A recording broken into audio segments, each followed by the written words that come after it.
Alrighty. How the hell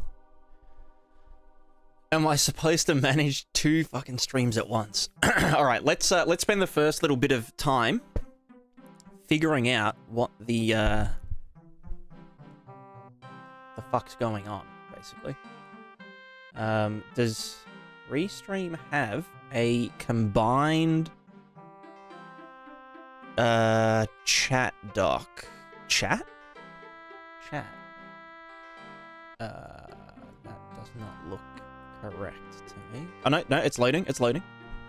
Show you guys my screen. Screen. Okay, so I think this is a combined chat for me. Yeah, fuck off. All right, how do you show something? Yeah, I'm doing YouTube and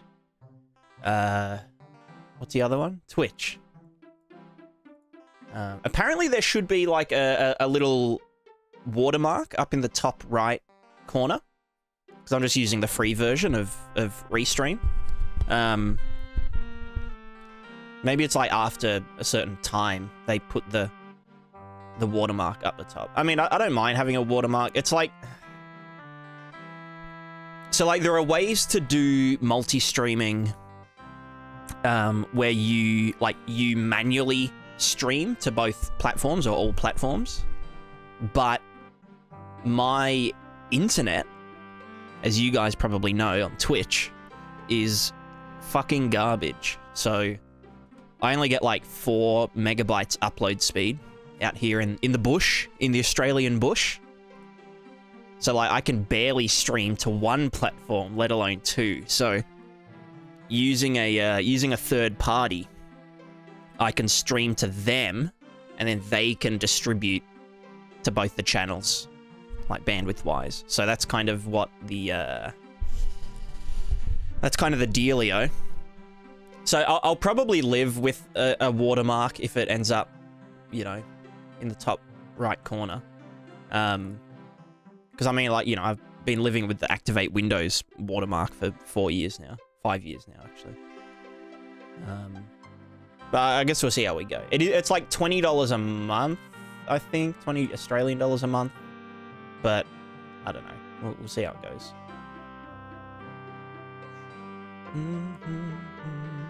Why is this like... Ah, because it's the resolution of my second monitor. Gotcha. Okay, let me just... let's put OBS up here. Means I technically don't have to monitor Twitch anymore. And I don't have to watch on YouTube anymore. Keep that minimized. So now I can... Yeah, so now I've got OBS up here. Cool. Where I can monitor all of my shit. And I've got chat here. And the chat also specifies what platform you're from. So I guess that's kind of nice. Although only the Twitch chat is appearing in the bottom right.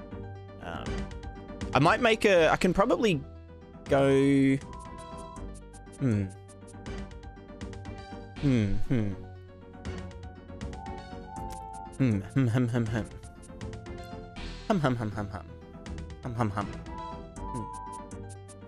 Let me say hi to everyone first.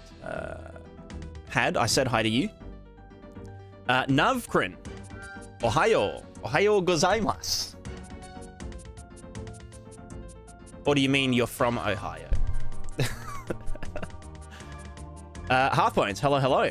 Vince, watching on both at the same time? Yeah, that's what I like to hear. That's what I like to hear.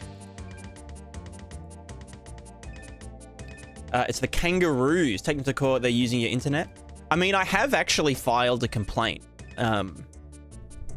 against the kangaroos with my 22 rifle.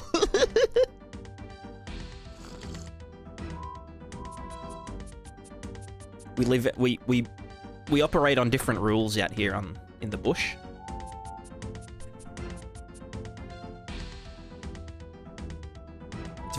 It's very much like Australia is like Texas, you know? No, it's actually nothing like Texas. Australia's great. I try not to shit on Australia too much. The only thing wrong with Australia is the internet infrastructure. It sucks ass. Funny Mosey, hello, hello. Hey, hey, hey. Alara, 98. Hello, hello, hello. Mosey, I've made my own foliage and direction system based off your old videos. Hell yeah. We're actually, we're working on the, what is that? The upgrade to that system at the moment. Where's my stuff? Why? Where's that shadow coming? Oh, because I was doing performance tests with a bunch of... This is my... Let me just show you guys something real quick. So I was doing some like profiling with the new Switch node, which I have a video coming out about tomorrow.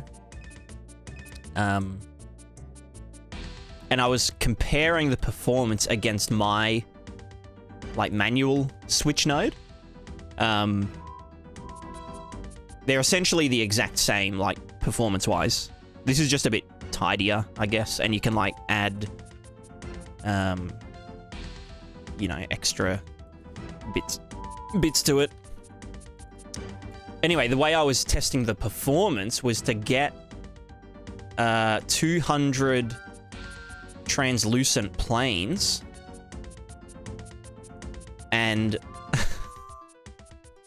and overlay them on top of one another, so that my screen was, you can see here, so my screen was running the pixel shader 200 times, so like 200 times overdraw, and then like the performance difference was like exponentiated, and then I could actually see if there was a difference in like milliseconds.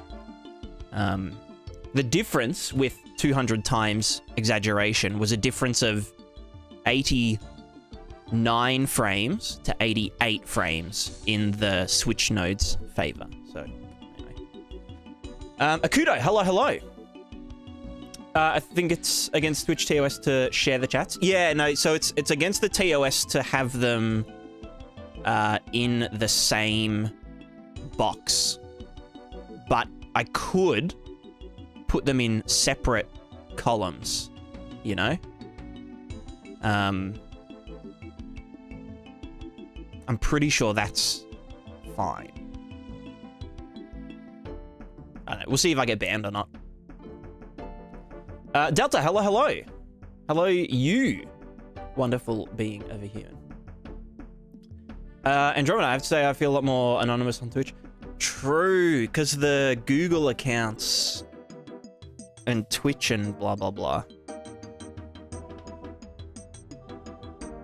Yeah.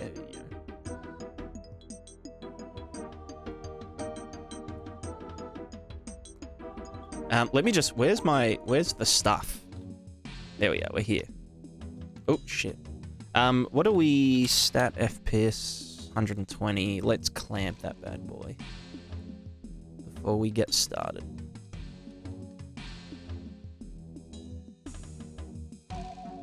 Fixed frame rate, bam. Oh yeah, give me that sweet 50 FPS. Beautiful.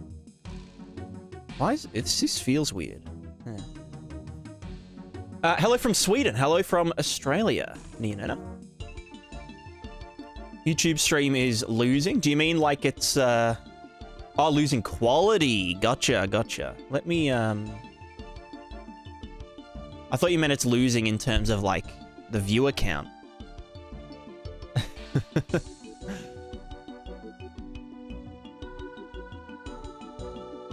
What was I doing again? I feel like I was doing... Right, ABS. Looks like less than 360p. I am streaming at a whopping 2,500. Maybe I can probably bump up to 3K, 3,000 kilobit this late at night. Oh, it's kind of peak hour. But, it's good now? Okay, okay. Noodle code, exactly. Remus, hello. I did get the YouTube chat. Yeah. Do you have an idea on the pricing for the pricing for the plugin? So I'm thinking 30 Australian dollars, which is about 15 freedom bucks. Does that sound reasonable? Is that like, it's like the cost of a pizza or two? Like a good pizza?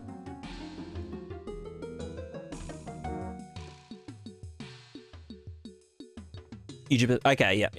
It could also be the ReStream service. Conrad, hello. Popping in to say hi, that's all good. Welcome. Midboss, we are working on, I don't know where I left it last time. We're working on a plugin that does stuff. It's like a general purpose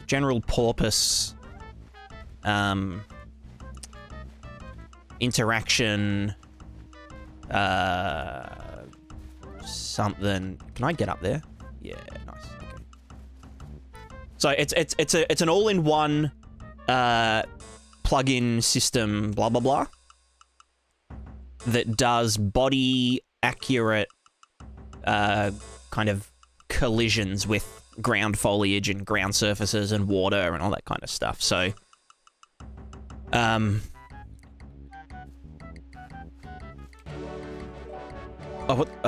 Robo, hello.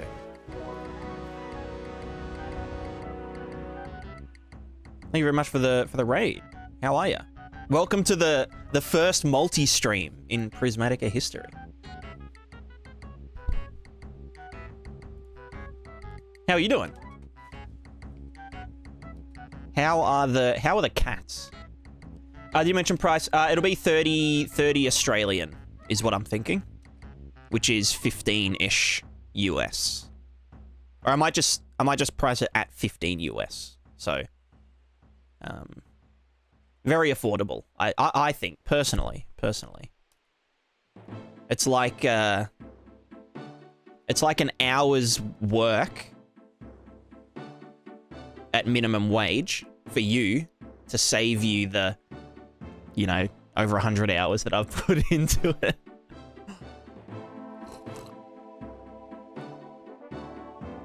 Sucks being naughty off stream, knocking my webcam off. Damn. Yeah, they do be doing that, don't they? Let me just... There we go. Yeah, so the plugin does directional deformation of foliage and ground stuffs. It also does omnidirectional depending on like the Z velocity and whatnot. And so yeah, it's like an all-in-one blah blah blah. And it just depends on what like channel you use in the materials. So if we go here, you can see the deform render target has the RG as the foliage bender. B is the sandy stuff, which looks a bit low res, but you know how it is. I can probably soften that. Oh no, it's because it exceeds the boundaries. Yeah. It goes over positive and -1. So that's that, and then we generate a normal map from the B channel and the A channel. So that's what the lighting gets done against. And then we also do a little windy simulation for deformers that are moving really fast. They start to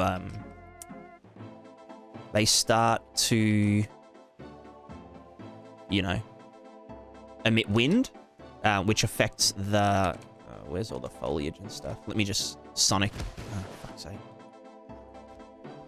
Let me just sonic my way over here. Okay, here we go. So you can see the wind affects the foliages and whatnot. Kind of like, you know, Ghost of Tsushima, Sushi Ghost, or God of War or whatnot. And then in the BA channel of the thingo, there's a velocity over time, which does, like, you can see there's like fog here. So that provides like a UV distortion, so you can put that on anything and it will distort the UVs. It'll like move the stuff around. And so like all of this is like integrated with one another, like pretty tightly. And then lastly, there's the just a water surface detail thinger. It doesn't do like foam yet, and it doesn't do water currents yet, but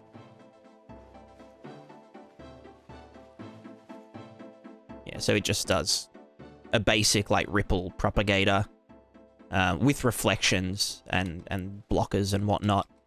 And anything that's drawing to the water thing is also a reflector. So you can see that even though I'm not moving, I should be drawing to the... Oh, no, I'm not implementing the... Anyway, well, at some point, it'll be like that. Right, let me go through the chat again. God, there's so many chats when I'm streaming to two places. How fast can character move and still have it affect the surface? It's sort of dependent on the frame rate, although... and also we can make it interact with particles and stuff, so that any particles can read from the render target and use that to influence their velocity and whatnot. So now we're like really sushi ghosting, you know? And the nice thing about using like the render targets as like the sort of intermediate, you know, medium, is that like we can have infinitely many things writing to the render target, or to the wind buffer, as I call it, and then any number of particle systems can just read from that render target. They don't have to be like linked together. So like we can have like you know, a leaves emitter here and another one there and another one there and some like random floaty particles or whatever, and we don't have to like assign the character to each of them, and we don't have to assign the props to each of them and that kind of thing. So yeah. Based on render targets, yeah, so it uses Niagara Grid 2D to do the actual drawing, and then the end result is a render target that that, you know, any material can read from. Andromeda, so the speed, you can see when I move really fast, there's a bit of like roughness because like, you know, my frame rate is capped at 50 FPS. If you are expecting anything to move fast, all of the shapes that we draw are actually capsules rather than spheres. So you could set it up to draw from current position or previous position to current position, so that like, you know, when you go really, really fast, it'll draw it as like a line each frame. So yeah, that's a thing. There's a weird glitch at the moment. For some reason, when I ragdoll, and this is just specific to my code, I don't know what causes it, but when I do this, the whole render target, and also when I get back up, it's something to do with changing the movement mode, but anyway, I mean, that's only a problem with my code for whatever fucking reason. I also want to add for the sand stuff. A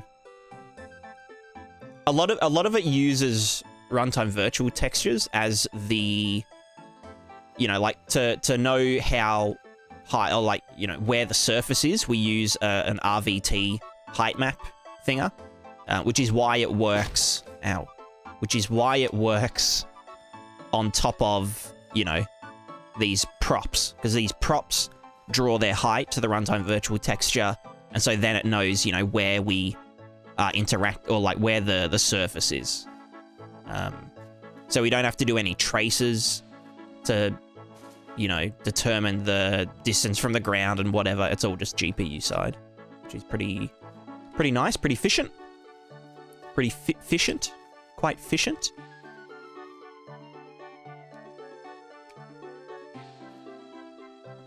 And I feel like there was another thing I was gonna mention, but I've forgotten. I forgot.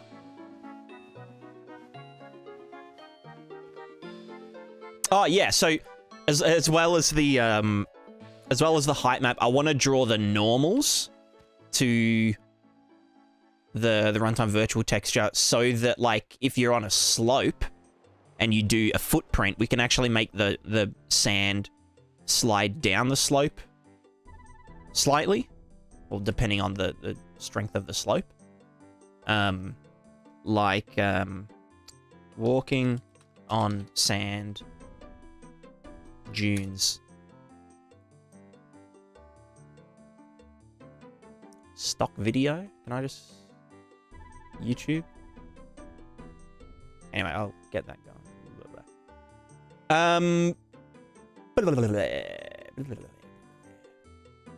It's quite unfairly... Oh, you mean unfair, like, from my end? I mean, if you think it could go more expensiver, then... I don't know.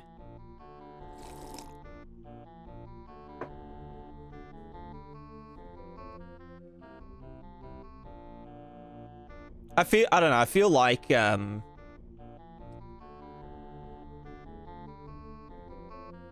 know, I guess because I've got the YouTube channel, I can kind of advertise it pretty effectively. But I also feel like, I don't know, I guess we'll see. We'll see how early adopters feel about it. Sorry, I've got heaps of chat to catch up on. How do you feel about copyrights about it? For example, if someone uses a game, releases it for a certain price. That's fine. That's not my problem, really. Yeah. So as soon as you put something on the Epic Marketplace, people can literally do whatever they want with it, as long as they don't just redistribute the product itself as, you know, as the product. So, like, I can't download an asset pack, or I can't download 3 asset packs and combine them into one asset pack and then sell that as a thing. It has to be for use in a game, or, you know, an animation, or whatever. Although you don't have to use it in Unreal Engine. You can export it from Unreal and then use it in, you know, if you're for some reason still a Unity enjoyer, you can get asset packs from Unreal and export them to Unity. But this wouldn't work because it's Unreal specific, basically. Orestes. Orestes.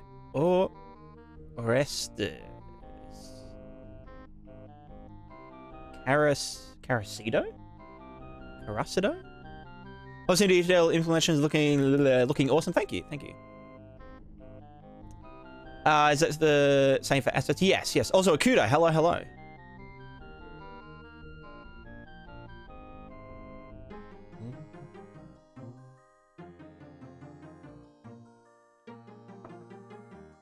Is Prismatica development taking a backseat to this plugin? I mean, assume the game, so use this plugin either way. Yeah. So, I mean, I've been working on this for like a month straight. Or maybe like 2. It's probably been 2 months now. But like, I've been like mulling over a bunch of Prismatica stuff in the background. But yeah, I've just been working on this, and I'm gonna implement this. Well, it's already implemented in Prismatica, so yeah. Made my own anime grass in Blender. Just wondering, should I enable the nanite in UE 5.3 so it doesn't lag? That's a good question. Nanite with world position offset with casting shadows can be a bit of a nightmare.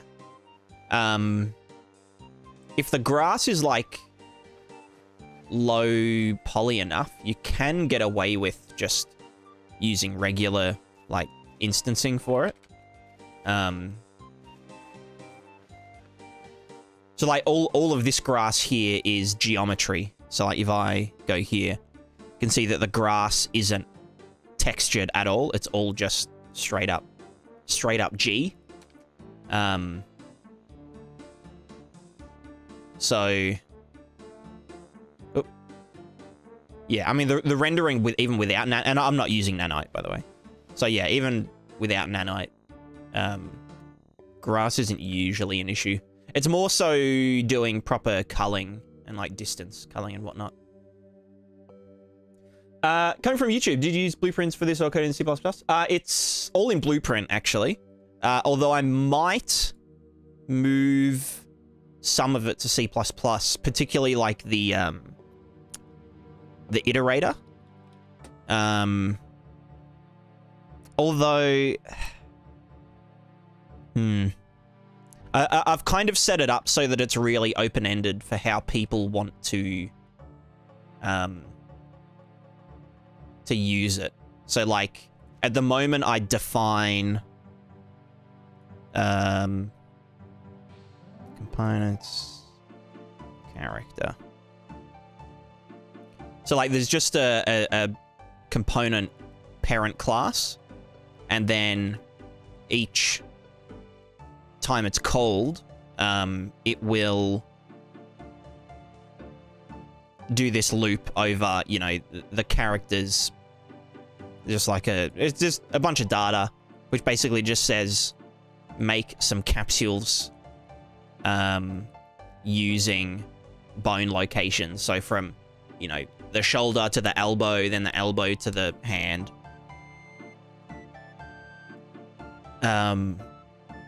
But all, you know, they can override this function and do it their own way. So if they had like a weapon that had like a flail and it had a chain or something, and, you know, they had their own way of defining where, or they could even just manually, you know, make start locations.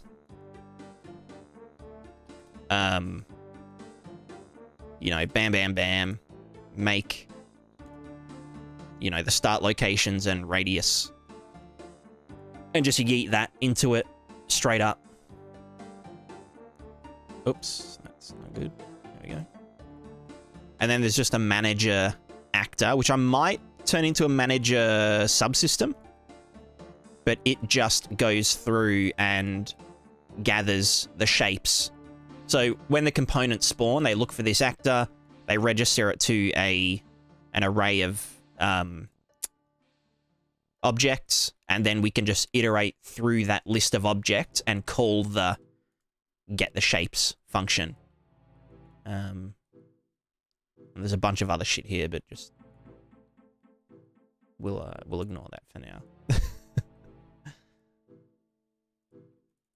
Trying to see where I do the here's the debug shapes.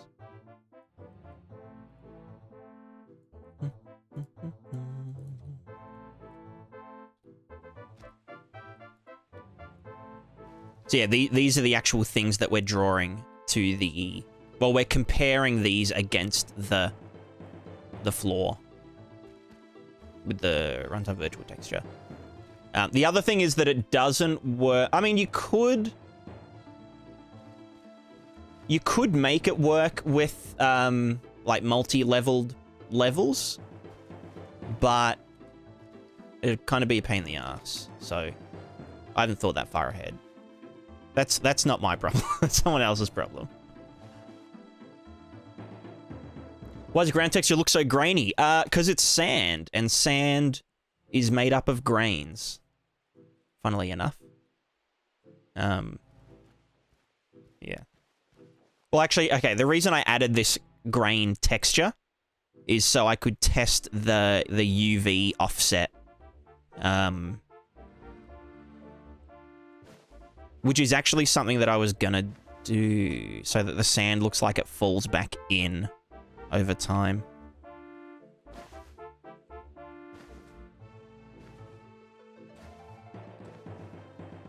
Also, this isn't using any geometry to do, like... There's no, like, tessellation bullshit here. Whereas these ones are doing actual geometry deform. Can I, like, fucking get up there or not? It's too high. Why don't I make it climbable? There we go. So this actually is doing geometry stuff.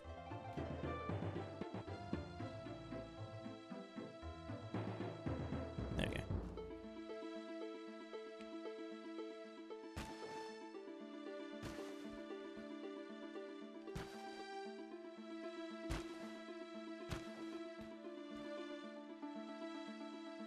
Anyway.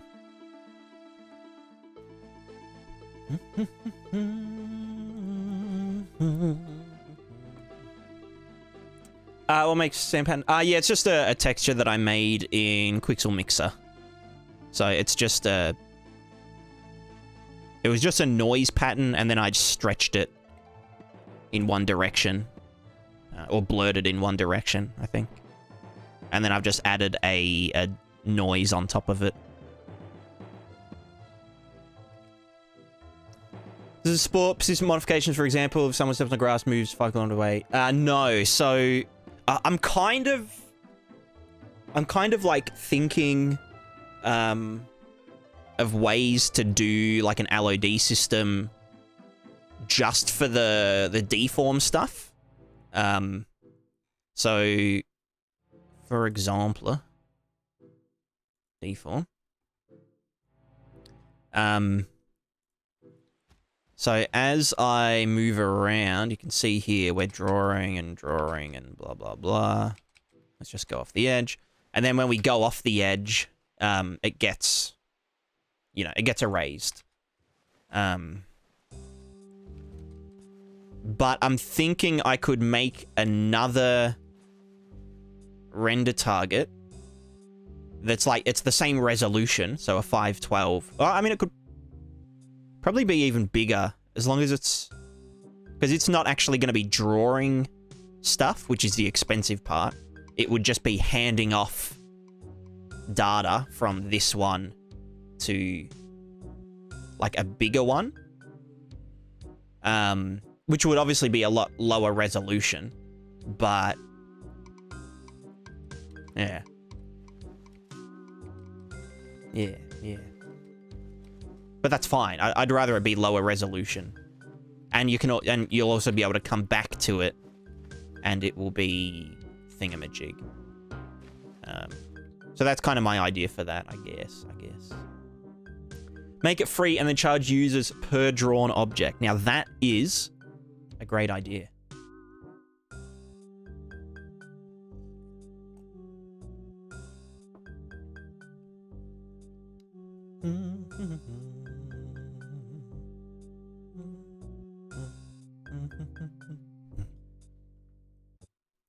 Citizen Shaders, Spider-Man 2, pretty good stuff. I watched a fair bit of gameplay of it.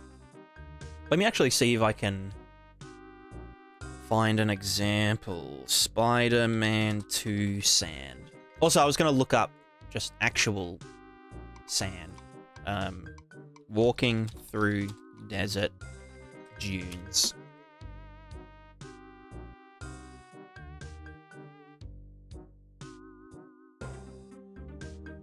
See, that's like giga soft sand.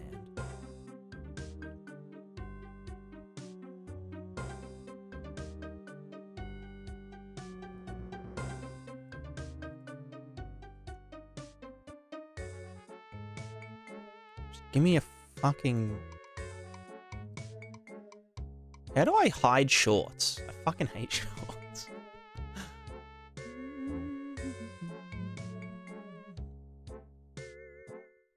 Just give me some stock footage. Fuck.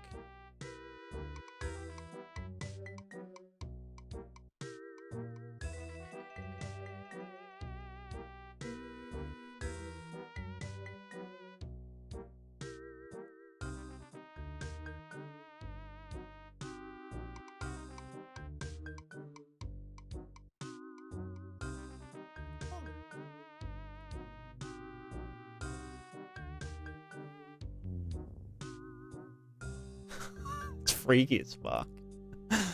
Hold on. Alors dans le sable qui chante, il y a deux seuils. Le premier seuil, il y a une quantité de sable qu'on pousse. Donc si je pousse 4 doigts,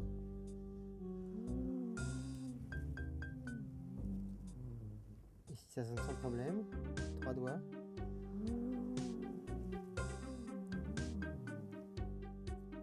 2 doigts.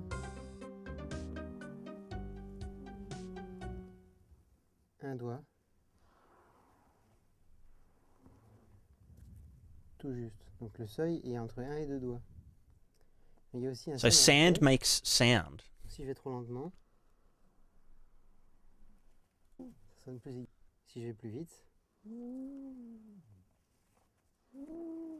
ça sonne plus aigu. Sounds like Marge Simpson. Homer, homie.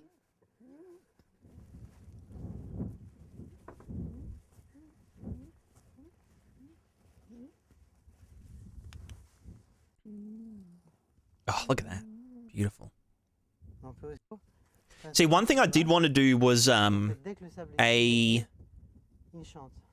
wanted to blur the sand so that it like went triangular rather than like radial. Because, you know, that's kind of how sand works. Is like it will, because it's granular.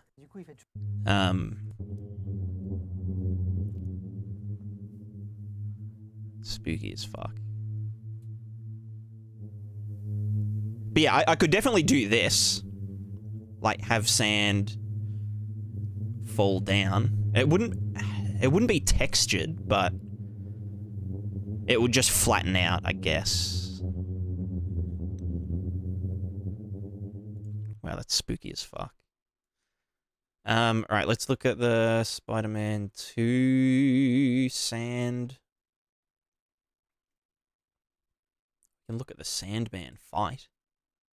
But that's not like the... Are there any slopey boys? Oh yeah, no, there is. Okay, let's go here. Sorry, let me get the RuneScape music back on.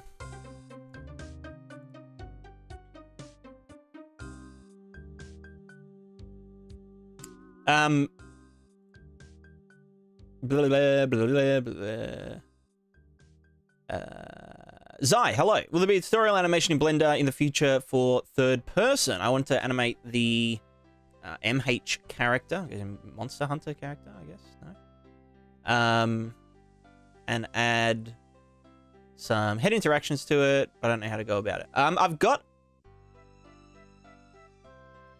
an Unreal specific video about using the Mr. Mannequin plugin in Blender. But otherwise, I don't really go into sort of... I mean, I guess I do go outside of Unreal. But anyway, I don't animate in Blender. I use Cascadeur for my animations. So, I'd recommend checking out Cascadeur. It's very powerful and very intuitive and easy to use. So, maybe you could maybe enjoy that. It's not high detail one, just good enough to like anime. All right. Yeah. I mean, that's the thing, right? With video games, it just having something is better than having nothing. You know, like just having any sort of sand interaction is better than having none. Yeah, it looks like this is just doing a... Enhance. Let me try and find a good... I know there's like sand dunes in the city that you end up going on. That are like sloped and shit. Okay, this is probably better.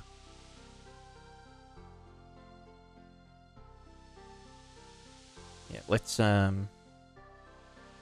not quality. How do I slow down? Playback speed. Nice.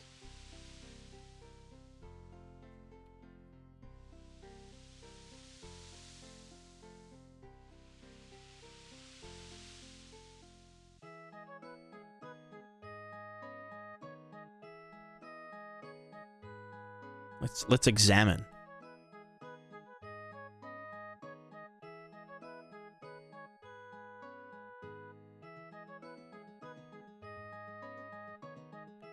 trying to figure out how it is done. Look at all that geometry clipping through the ground, literally unplayable.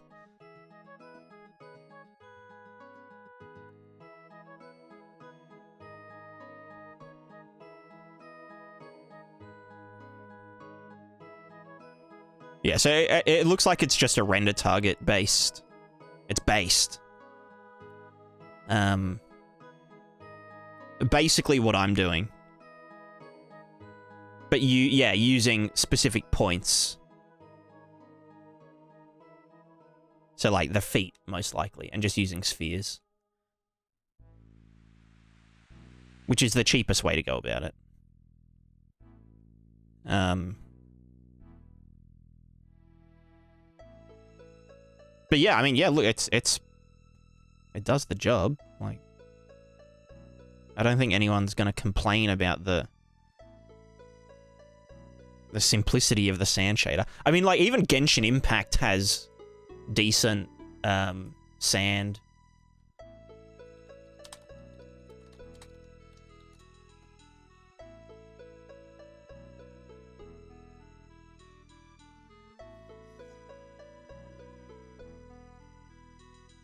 I love when non-gamers call it, like, sand physics or water physics, you know? Can probably speed this up. Yeah, the way it works in this is just, yeah, there's literally just emitters on the feet, and I think one on the body that's, like, bigger. And they're just brushing to a render target. Although, so something that it does really good, and I don't know how they do it, but it's, like, it works with overhangs and stuff. And I don't know how they do it, you know? So, like, you can, if there's, like, an overhang, you can do footprints, and then on the top level, you can do independent footprints, and it won't draw to the one below. And I've got no idea how they do it. They might do a... There might be a... One of the channels, actually, might... Oh, actually, that's kind of smart.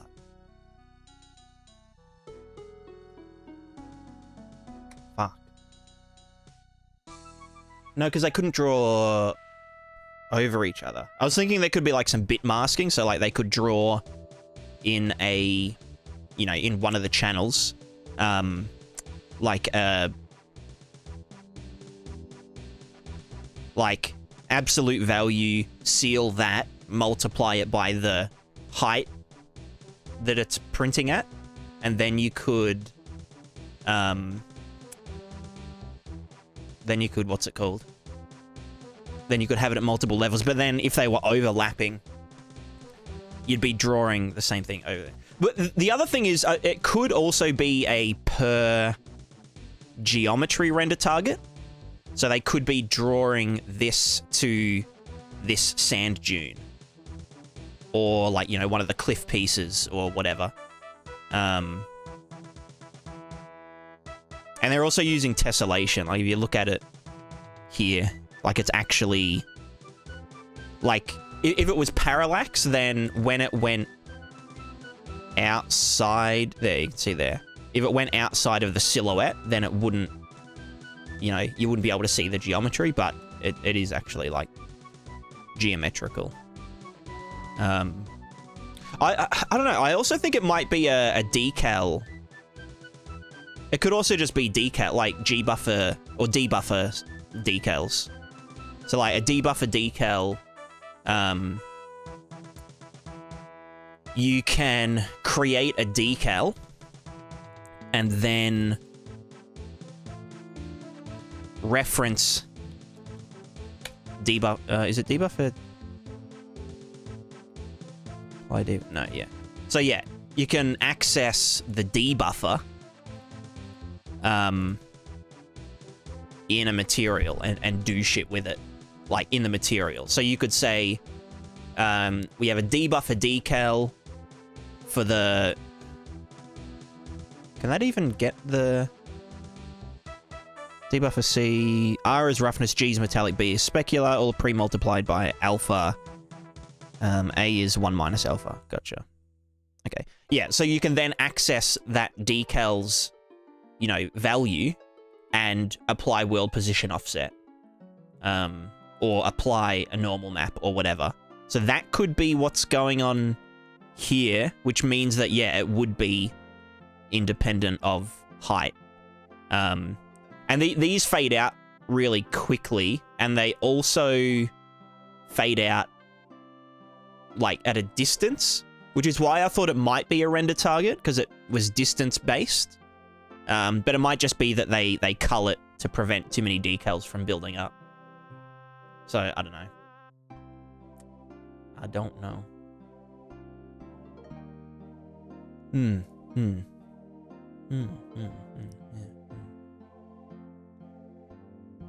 Another nice start. I know I'm like, you know, eating Genshin's ass, but the decals fade faster when it's windy. You know, like it's a nice touch, I guess.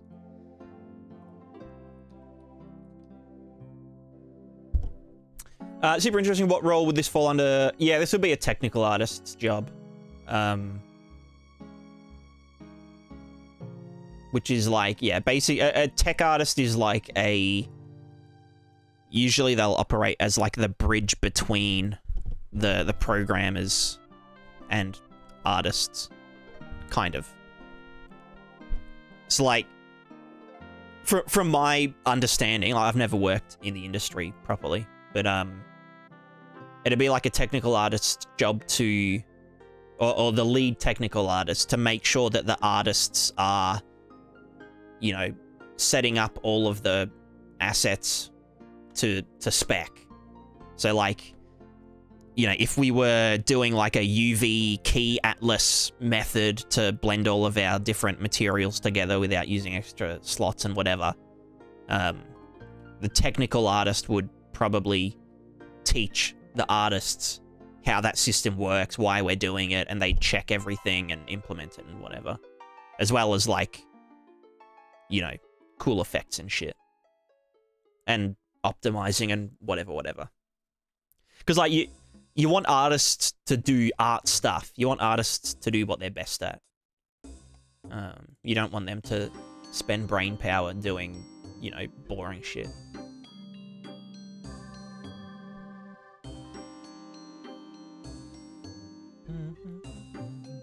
Kemberg. Bro, what's up with your hair care routine, man? I remember seeing your hair towel in other videos as well. I had a shower, so I'm just drying my hair. That's, whenever you see the towel, it just means that my hair is wet.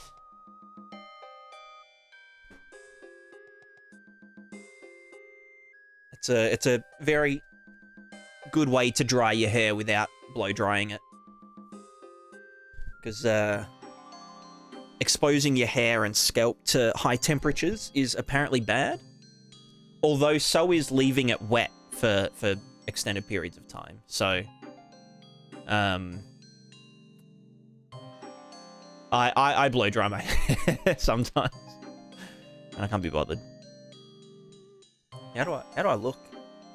I need to cover up my receding hairline by making my fringe face the camera, you know? Because like, if I look this way, it's like, oh my god, you're running out of fucking hair. You fucking old bald person.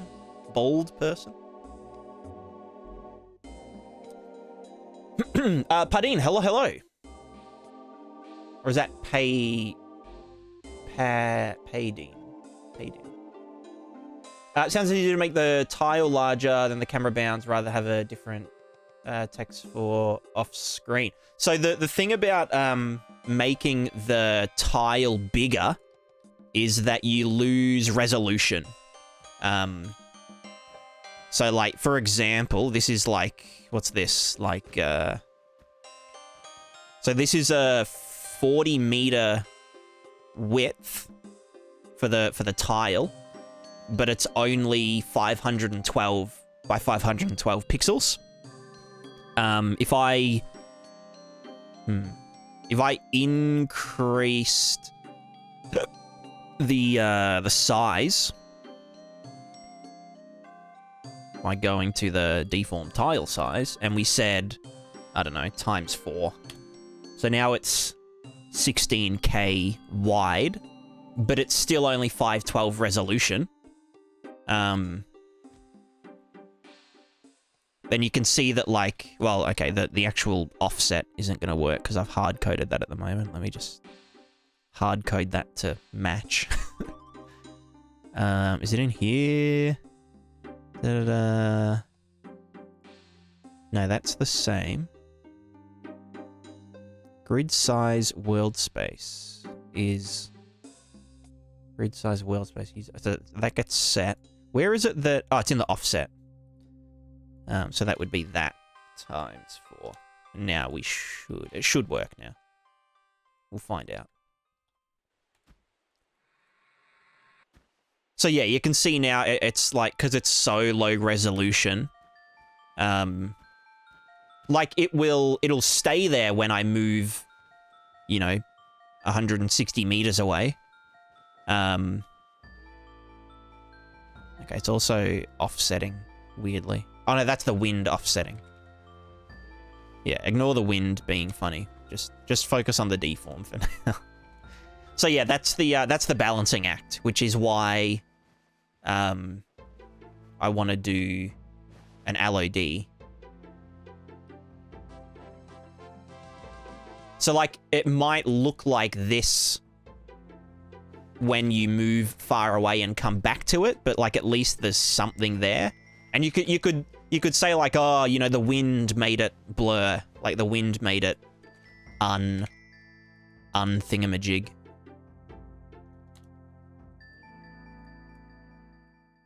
The other thing is, if you're a first or third person game developer, usually, I mean, I guess, yeah, like retracing steps would be the use case, but like you wouldn't be able to see like the difference between them and shit, you know.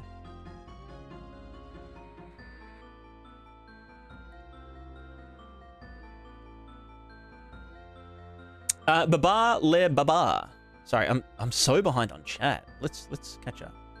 In the first video about the plugin, you talked about vector fields a bit. Did you do any other videos about this? Seems to offer interesting possibilities. So a vector field is it's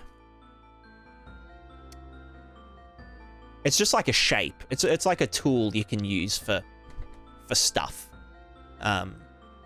So like for example, let's say we had a bush. Let me just find a bush.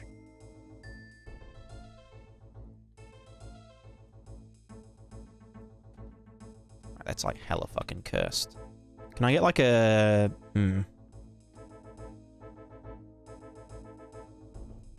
I won't get too deep into it. But yeah, basically a vector field is just the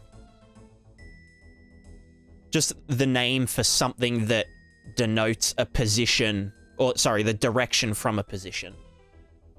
So I use it in this plugin to do... Oh, wait, hold on. To just do like the deformation stuff. Where did I... Manager. Size. Divide by 4.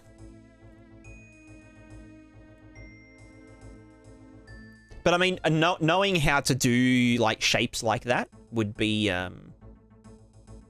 it's definitely handy to know. Like, how do I get the, you know, direction from a position? And that's important for like gameplay programming as well. Like, you know, I want my character's head to face this direction. How do I, you know, get the difference between 2 rotations and whatever.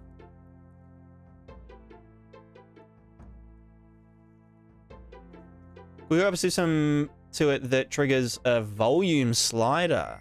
Snow and sand can do sliding sounds by itself.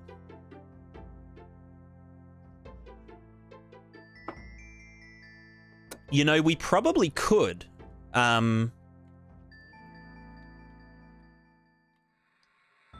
So, like, with the wind system, for example, Akudo. Actually, this is kind of...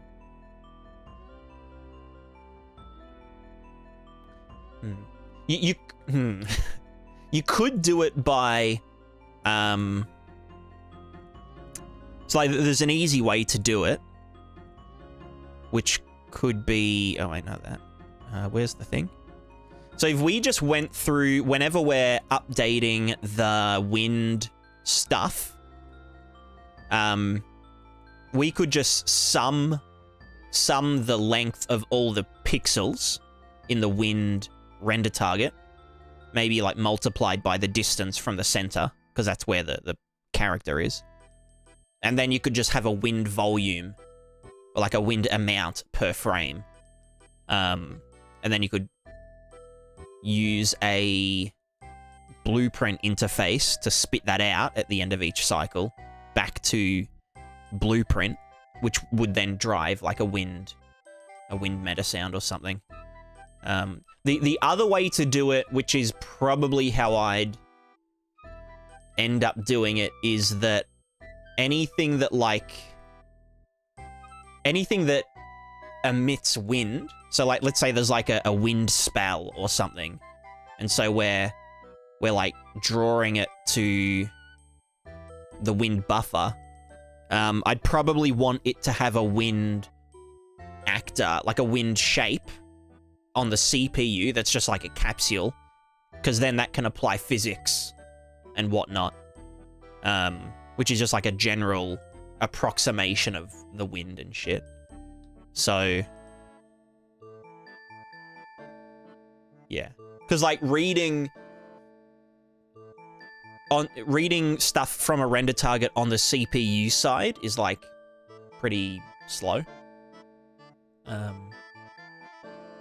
So I'd want to have like them running in parallel, I guess. So and then we could just use those shapes to emit sounds, and that would actually be spatial as well.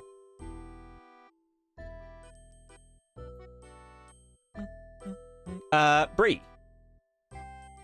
Let's see. Oh yeah, let me have a geese. Oh, cool. The artist put in some nice ground deformation here, making sand slide and roll as players walk across it. Ah, yep. Okay, so that's particles there. Sand slide and roll as players walk across it. But I mean, yeah, particles is actually a good way to do it. Making sand slide and roll as players walk across it. And to help play into the continuity of the game's story, pockets of sand can even be found in varying amounts around the city, which is a nice touch. The new symbiote effects are very impressive too, which are used extensively with Peter's new symbiote combat effects. Seeing all the symbiote stuff just reminds me of the sound. Yourself to see. I can't wait to record sounds for but yeah, so what we could do with the sliding, because I was thinking we could actually move the deform stuff as well. But yeah, I guess supplementing it with the thingamajigs, with the thing with the stuff, you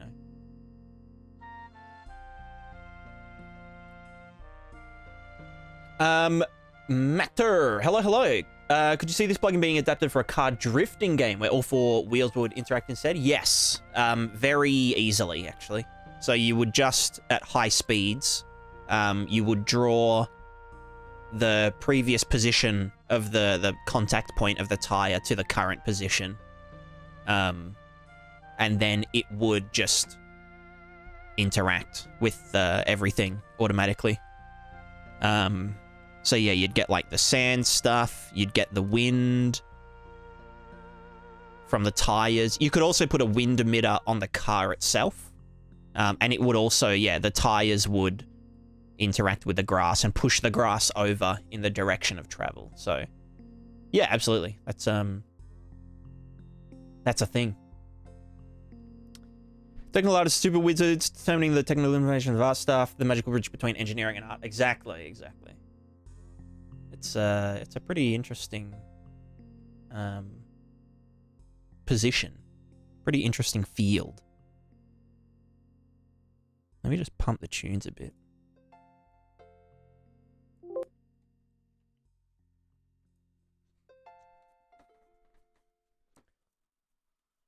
Delta, gotta go have fun with the stream. Oh, good. Thanks for popping in. Mika Cube, hello, hello. Been watching the first video on this plugin. Looks really interesting, though I don't understand how there isn't a huge cost in panning the rendered texture to follow the camera. So the way that the offsetting works, if I just go to performance and I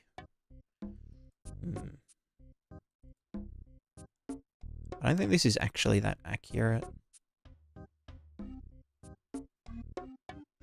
Okay, 0.5 milliseconds. I mean, I've got a capped frame rate, so I don't know if this is accurate, but looks like it's adding 0.01 milliseconds. So that, yeah, the way that we the way that this whole thing works is a grid system, which is all this big stack. It's essentially it is a compute shader, which is iterating over a grid of, I mean, you could say they're particles. Let's just, for now, just say that they're particles. And these particles don't move at all. They're just, I mean, like, it doesn't actually spawn the particles. It's just like it's like a 2D array of values with infinite, like, depth dimension. So you can say, you can just, like, assign variables. So, like, if I go to, you know, doing some shit here, and so this is basically saying per pixel, do this thing. This is like a blur function for the sand over time. So we're just saying, get the current unit value of this cell, and then we offset it by some distance, and then sample the cached value, you know, that I saved in the previous stage, and then add them all together and average them, and that's, you know, that's just a quad blur. Or a square, a box blur, I think. And then, you know, just other stuff, like, we can make them, you know, if the wind is really strong. So if I just say wind, global wind vector, wind influence on peaks, put that up to like 2 or something. Then, like, you know, we can blur it in a direction. Hold on, why isn't it? Did I not hook it in? Global wind vector 6, global wind threshold, global wind fade rate, blur strength, wind influence on peaks. Maybe I'm not.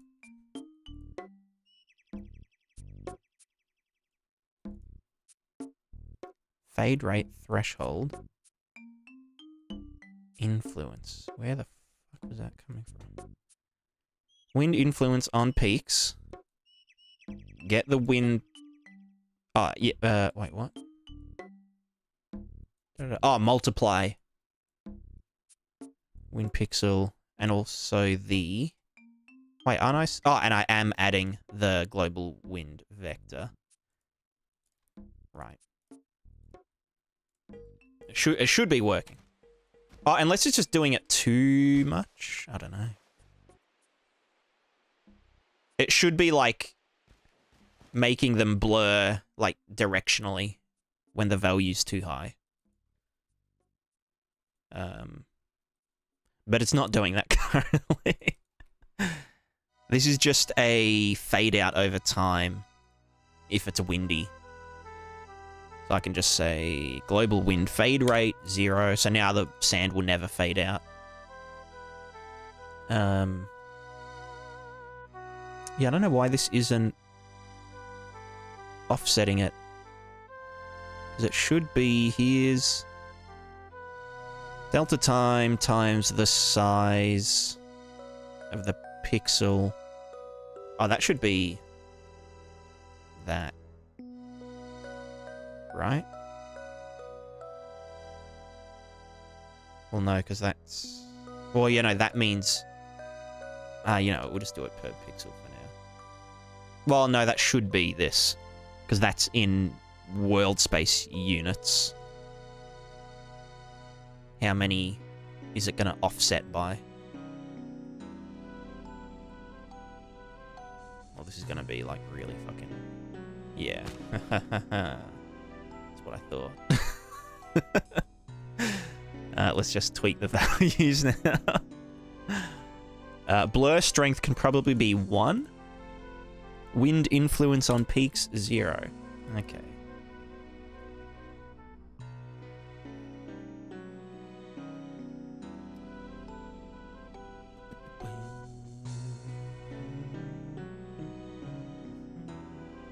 Midnight Works, is this UE 5.3? Yes. Yeah. This is the latest engine version. When the character picks clothes, as I understand it, combines it into a single mesh? Yes. Using the inbuilt skeletal mesh merger. Catastria, I recognize this guy from YouTube. Me too. Baba le Baba. You're also simulating the wind with Niagara here in 2D, 3D grids. It's 2D, so the wind is a top-down projection. And so it only really works, you know, at the surface level. If you know, if you're up here, like okay, so like you can make it interact with things up in the air, but it's also going to affect things on the ground. So if you were doing like an aerial combat game or something, you could just have everything drawing to the wind buffer regardless of their height and not sample the wind in the ground textures and stuff. If you had like particles you wanted to move around. You could also do a ground wind and an air wind buffer. But there is no like Z. There's no Z stuff. It doesn't know what Z is. So yeah, it's all just...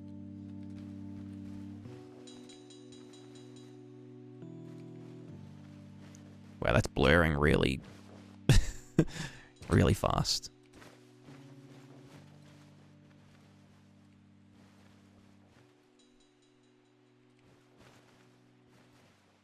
Let me just... oops. Let me just go over here. Okay, so here's a good example. The wind for the leaves only affects them close to the ground. So as they go up in the air more, they stop getting affected by the wind render target. So you can kind of fake, you know, that by like comparing it against the ground, but that's about as far as we can go without using a 3D grid, which is giga expensive. You know, it'd be cool if it was possible to simulate an AI path for 1 minute where you see the trail where he's gone, then trace and follow them. So you need to find some NPC that's wandered across the scene anyway. Yeah, so I mean, we could do that with you could set up a drawer. So like you know how like my my feet are drawing to the sand stuff.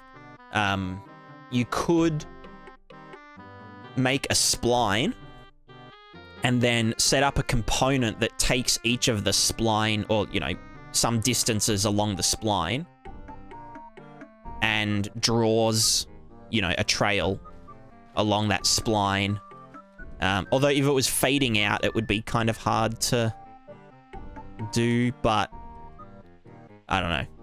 When I add the LOD system, it should be a bit more viable to do that. The other thing you could do is just use a like a spline debuffer decal and add that on top of this system. So this is for like runtime, sort of local deform stuff. But if you wanted to do like a really long trail, you could do it with either, yeah, like a debuffer decal or RVT, an RVT, what do you call it? RVT stamp, like a spline stamper.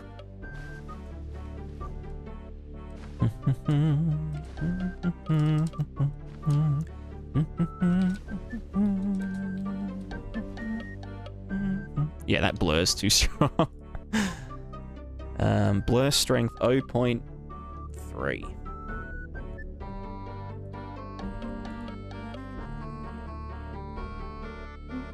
George, hello, hello.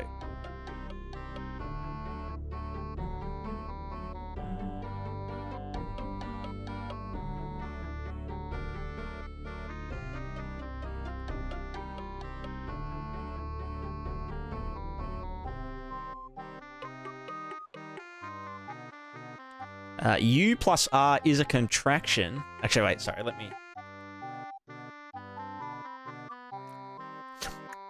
Actually... U plus R is a contraction and uses apostrophe to combine the words of you to your. Your is... Anchord? I think you mean... actually, I think you mean your is a word that indicates possession. That's right. Let's not grammar splain everyone in the chat, you know.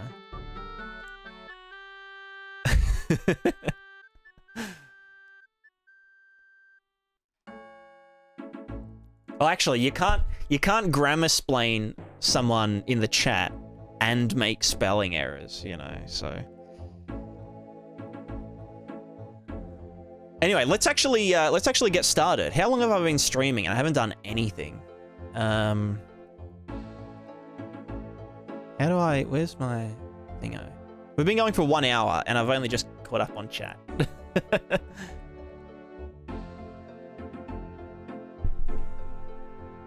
Read aloud... Well, actually, aloud is being able or being permitted to do something. Aloud, A-L-O-U-D, means, you know, audibly. Reading audibly in your head. So, you know, I think that's a bit of a... That's a very common you are mistake as well. Are you doing fluid simulation Niagara for those wave effects? Yeah, so it's like, so anyway, back to this grid thing.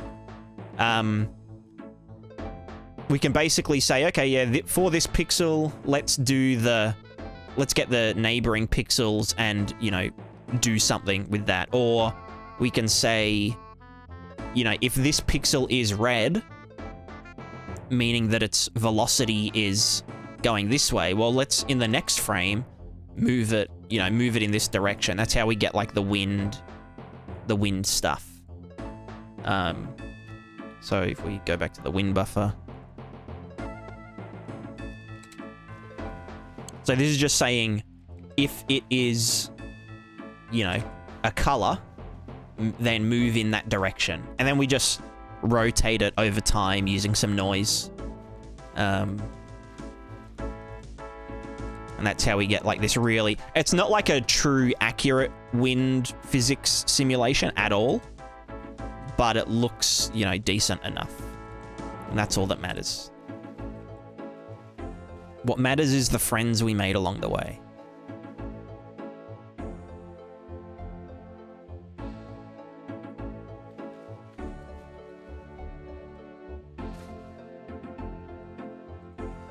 JMDZ's gone awfully quiet.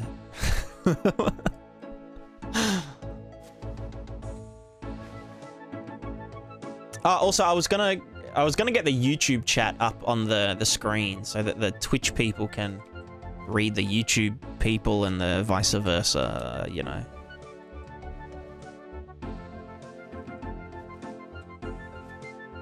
Oh, look at all these chickens.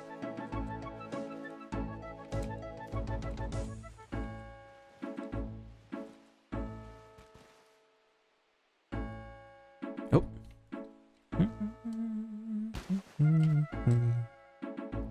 Is that still blurring too much? No, that's about right. Oh, yeah.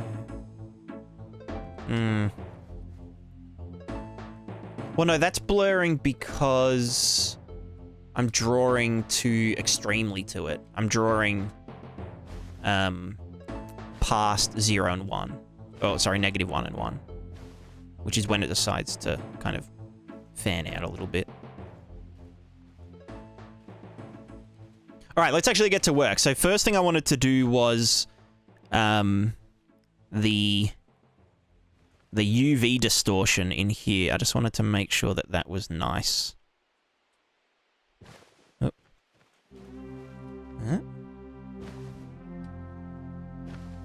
Is it doing it proper, I think? I can't actually tell. Actually, can I... What's my slow-mo button again? 5. 5 is slow-mo.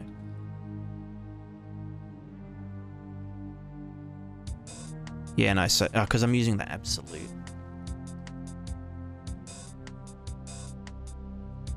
Yeah, okay, so absolute won't work. So I need to do...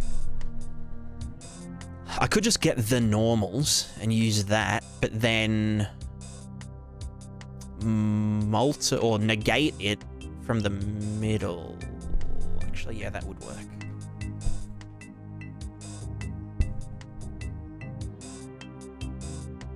We could add a mechanic for gliding that when you're using a glider close to the ground, deformation would be... Yeah, I mean, that would be very possible. You just add a wind emitter to, you know, the glider, and then it would explicitly add wind to the buffer, you know, near the ground and stuff. So, like, you'd get these kind of swooshes. And another cool thing is the wind actually draws to the water. So if I shoot some... So, like, you can see I'm not touching the water, but the wind makes ripples on the water. So that means, yeah, if your glider was going over the water, then it would create incidental ripples.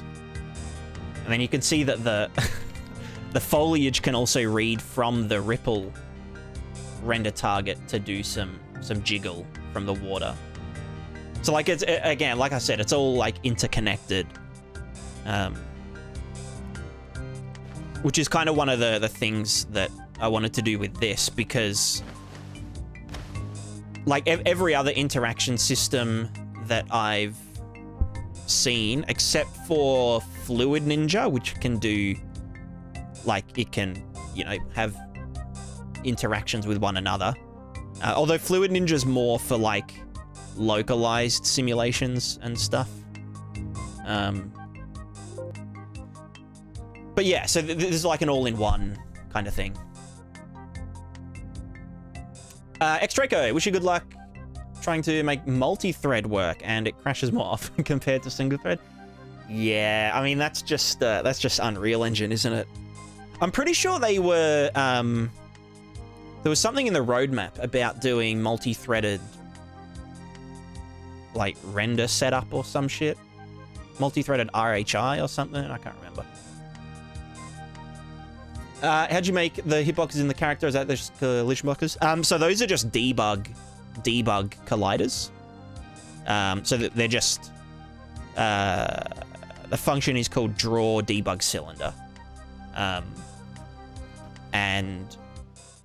yeah, so these are just for debug purposes. Does this have a render target capturing from the top? It has a Niagara 2D grid particle system doing the capturing, which I'll explain. It's essentially acting as a as just a rent, like as a material. It's a compute shader. So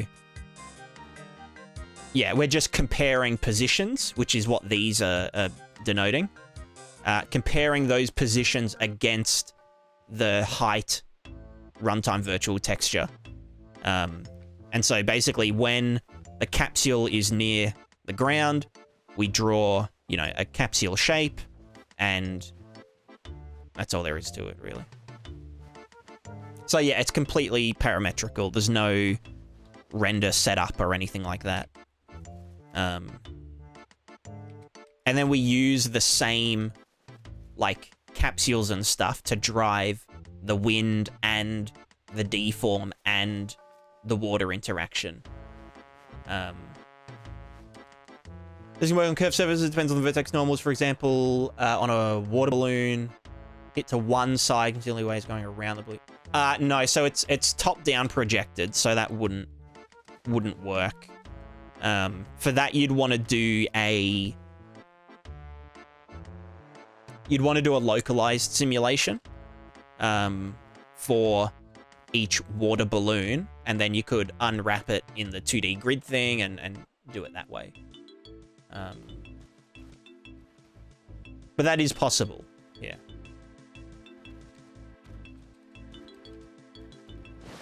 Like, in general, not with this plugin. This is like a very coarse, global, localized, all-in-one sort of deal, but, you know.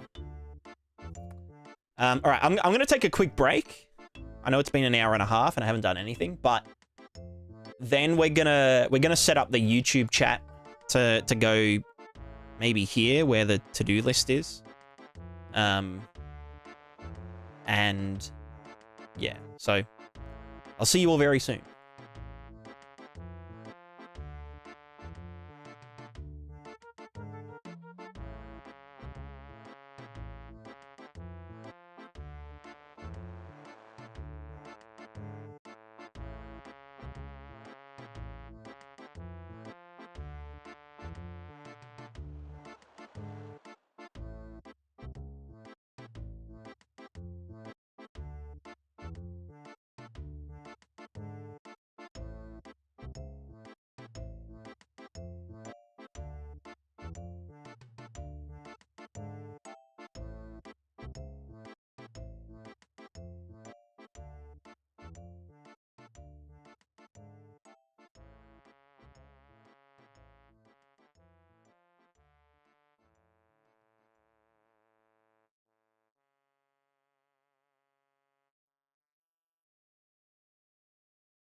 I'm back. Hello.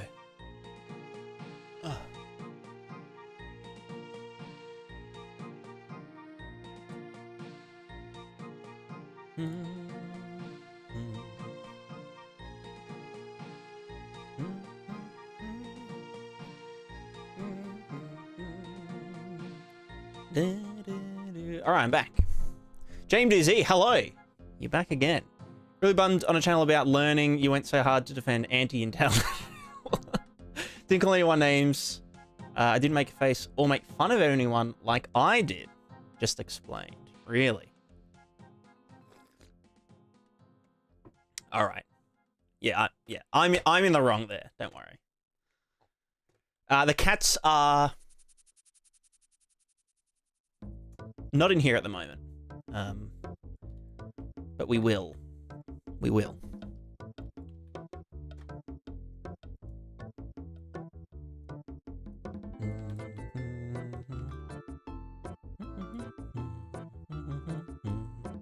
All right, let's get this stream set up. They're in an important, yeah, exactly. They're in an important meeting, exactly. Let's see. Stream Labs. Now, how would I? Oh, I can log in with YouTube. Yeah, there we go.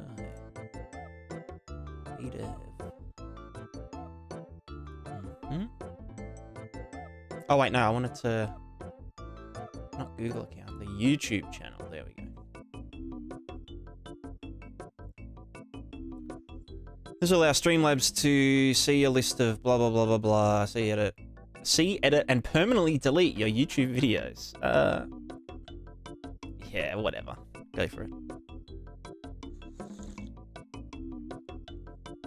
I trust you, Streamlabs.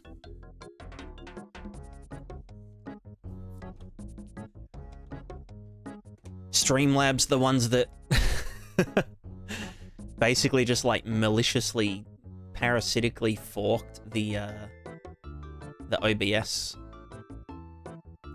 source code and then never contribute anything to it. Right, yeah, blah, blah, blah, connect.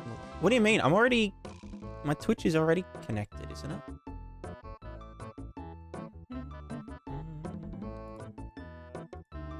Oh no, because I'm logged in as YouTube. Yeah. Maybe I'm getting scammed right now. Maybe I'm getting fished.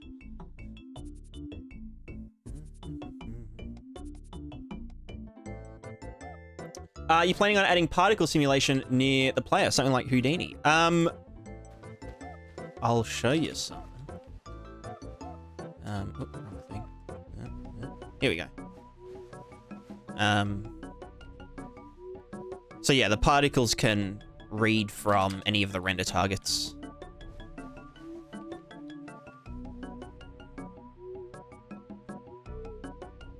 Yeah, and not just for the player. So this works for, if anything. I mean, these aren't reacting to the player or the character. They're reacting to the wind buffer, the wind render target. So if anything's writing to the wind render target, then these will be affected by it. Which is nice. Quite nice, quite nice. Okay, so now I can connect more later. Cool. I don't care about that. I don't want to sign up. I mean, don't I already... I swear I've already got a fucking Streamlabs account. Streamlabs dashboard. Here we go. Dashboard. So, yeah, okay. Fucking, I'd rather explore on my own. No. What the fuck? Oh, Jesus. No. Skip. Get more later. Skip. Fuck off. Yes.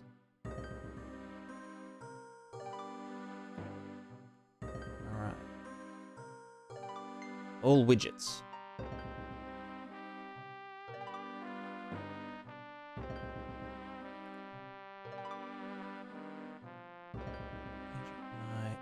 Log out. Maybe I hate setting up all this technical mumbo jumbo.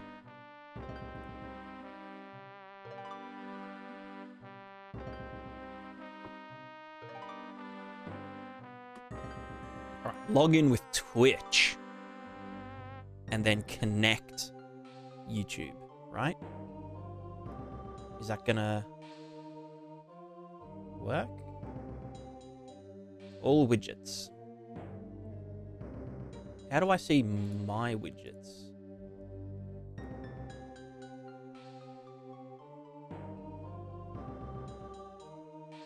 Recent event? Dashboard.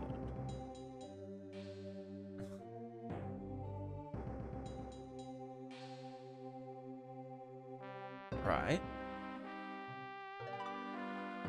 Huh?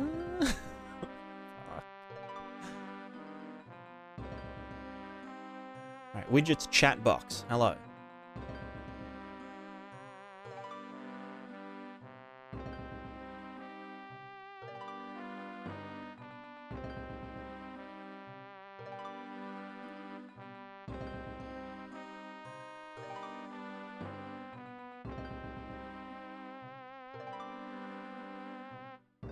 Why is this so hard?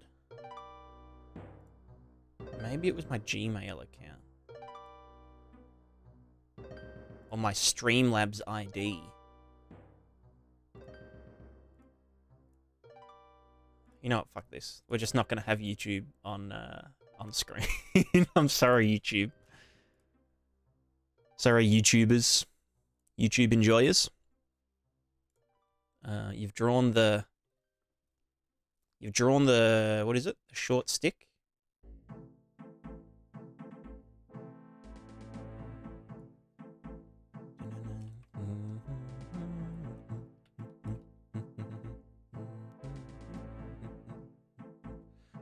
Teddy, could it be used with other VFX like explosion, for example, to interact with the surface? So currently, particles can't directly draw to stuff. You could use like a blueprint interface from the particles to, you know, blueprint and then draw those locations to the interaction manager. For something like an explosion, what I do is just, if you had like an explosion actor that spawns, you know, an explosion particle system, you would just, you just draw to the wind buffer, coincidentally. So you'd do the and you would draw the thingamajig.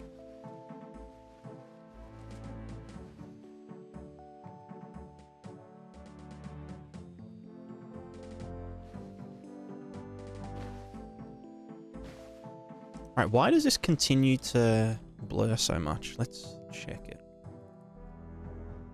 And then we'll actually get started. Venice, did you see the Star Citizen engine demo? I did. It was, you know, it was pretty cool.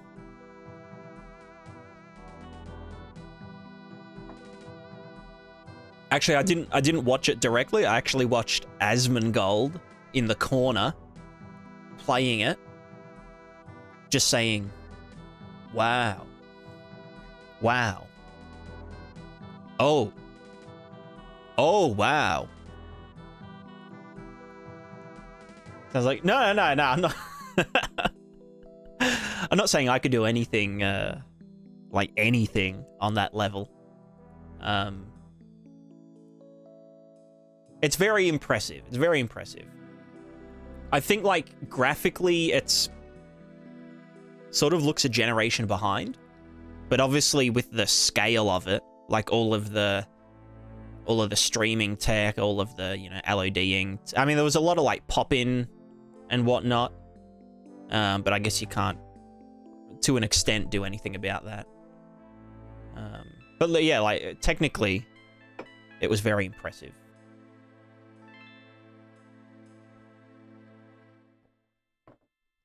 Although I'm not really interested in Star Citizen. I'm not really interested in any games. I don't even like video games.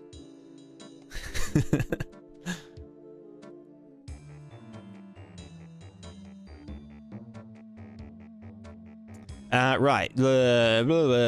Deform simulation, deform blur peaks, blur strength 0.1.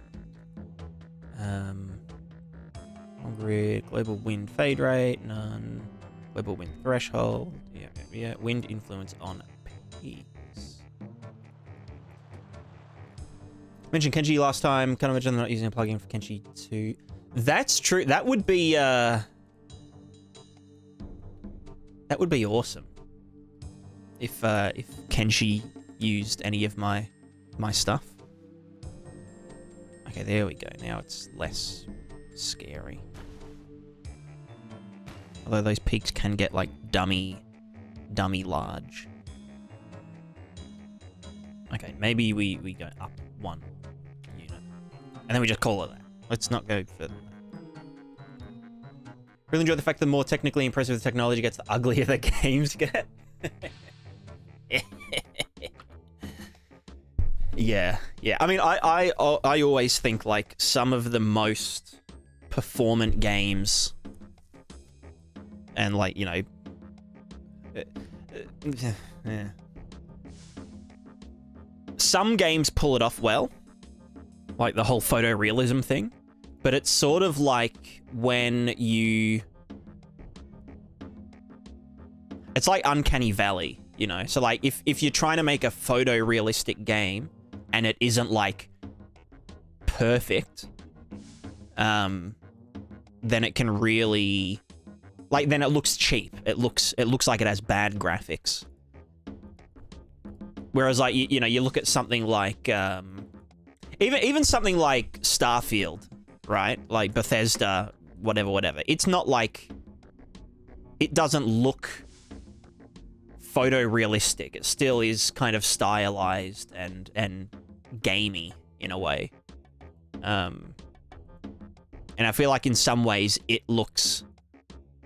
You know, it looks better than the Star Citizen, or some of the Star Citizen tech demo stuff.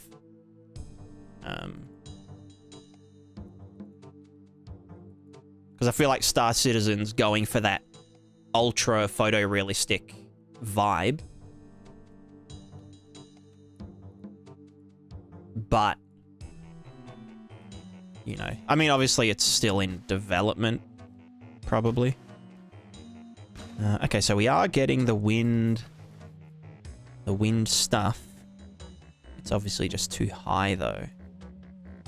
Makes sense. And the peaks aren't deforming enough. Yeah. Okay, well, that's something.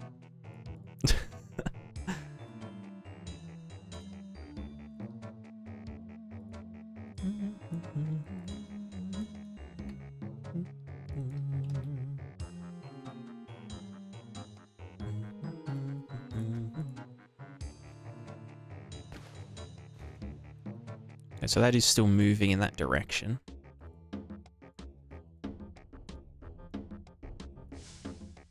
I mean, it depends on the actual wind speed, doesn't it? Well, actually, if I roll... Hold on. And is that moving directionally?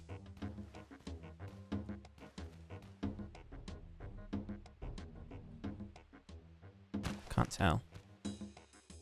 I'm too stupid. I feel like it isn't. Maybe I'll put that one on the back burner. It's not important, like fucking sand blowing when it gets kicked up and whatever.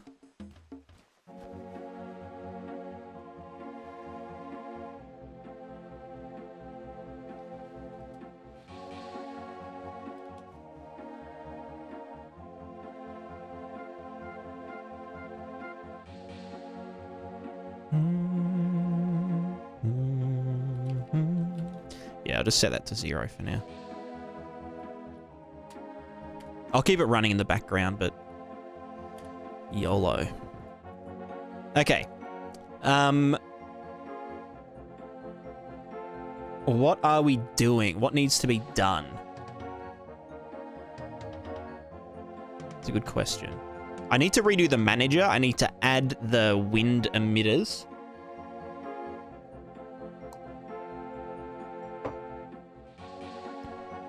I'll probably do the manager last. So let's do our wind stuff. Also, wind should get drawn... well, yeah, it should be drawn the maximum height of the water or the land. Yeah. So let's do... Draw to form capsules. We're just going to duplicate this. How do I... Can I drag? But does that... I think they both inherit. Like if I do this in one of them, does that... Yeah, no, yeah. So that isn't... Yeah, okay. So how can I duplicate a scratch module? Oh, I can copy it and I can paste. No, but is that a duplicate or is that a reference? It's a fucking reference. How? Maybe if I do it here, copy, paste. Hey, there we go. Okay. This is going to be called Draw Wind Capsules. Capsules. Cool. Now we have the Draw Wind Capsules thing. That one can piss off. Cool. Now the wind capsules are independent of the deform capsules.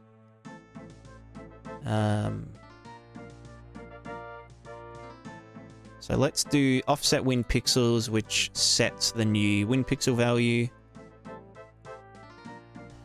Draw wind capsules after it's been offset. That's water, not wind. Oh fuck, where's it gone? Wind, wind, wind. Wind setup. Offset pixels, draw it, then for the wind normals, wind simulation, draw sim to render target. Wind capsules here. This needs to take in new values. This is gonna be called shine. I mean, they're all the same. Capsule and location, start velocity and strength, whatever. Actually, I was gonna... I still need to ask AK about the most efficient way to... like... to get data into a Niagara majig.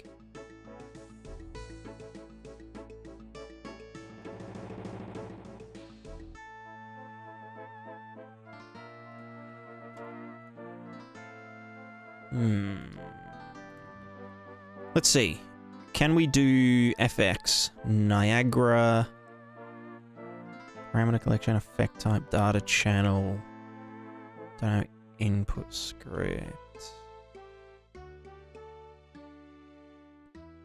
Collection instance. No. What about a blueprint class? Niagara interface?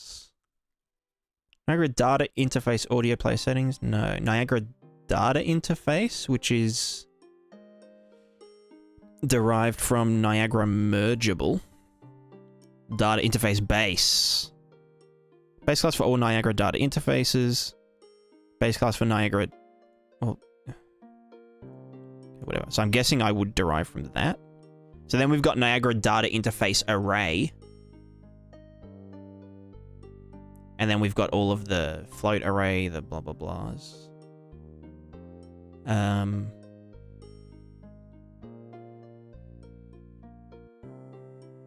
Let's just make one.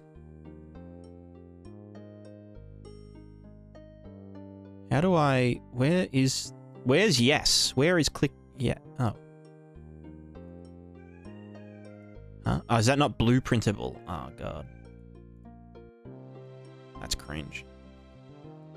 Oh, come on, man. Oh, come on, man.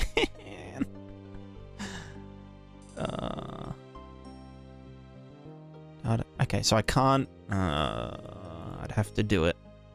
Okay, you know what? That's an issue for another day. Okay, DJ, it's me, George, from YouTube. Hello, hello. How's it going? Welcome to Twitch.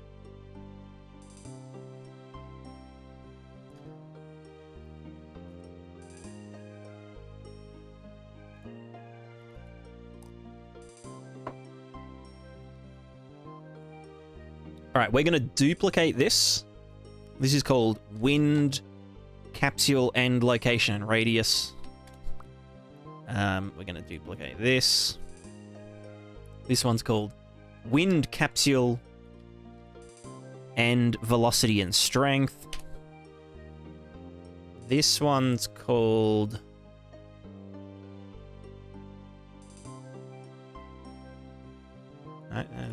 this one, the start ones, duplicate, wind, capsule, start location, and radius. And the last one, duplicate, wind, capsule, start velocity, and strength. Very cool. So this way we can have explicit wind emitters that aren't physical, which is good. Thumbs up. Thumbs up. So they're all there, that's all good. Then draw wind capsules. We just put in the new values, which are end location and radius, the end velocity, start location, and the strength. Very cool. So now we've got all the things. We're doing roughly the same stuff. However, we don't need to draw to the B and the alpha channel. Did we just use velocity? So we do need to do our thinger. Pixel location world space has to be sampled from the other thinger. So let's get the... oh, God. Deform pixel we don't need. Remove. Pixel landscape height, pixel water height. We... well, yeah. Let's just get these. Get the max value. Wait, is that chooses the bigger one? Yeah. So that's where our wind stuff interacts from. Draw height per channel. You can go into there. Oh, fuck. Into there. You can get delete.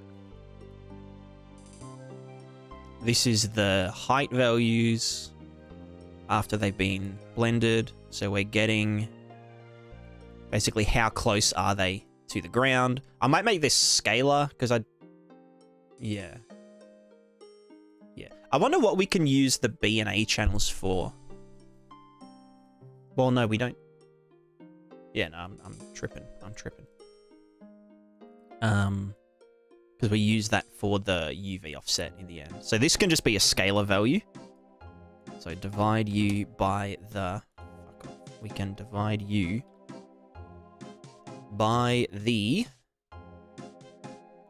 float and into here. This is going to be called the wind interaction height from surface. Oh god. Yeah, you know what? Just yeet over there. Clamp it to 0, 1. Yeah. 1 minus it, and that is all good. That doesn't need anything.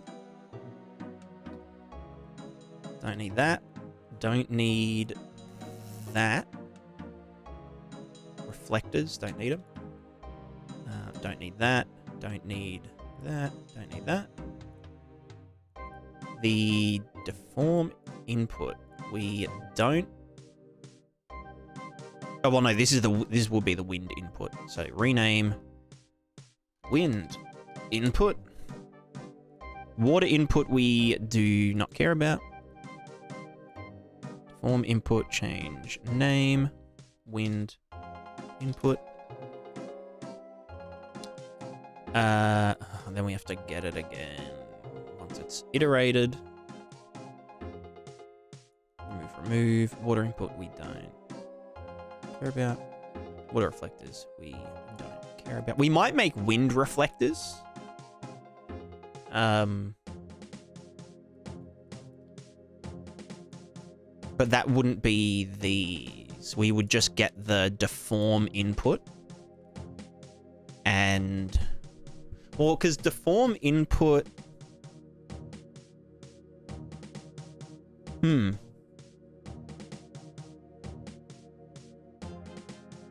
We probably don't need, like, small things to block wind. Yeah, we'd probably just want props to be able to block the wind and stuff.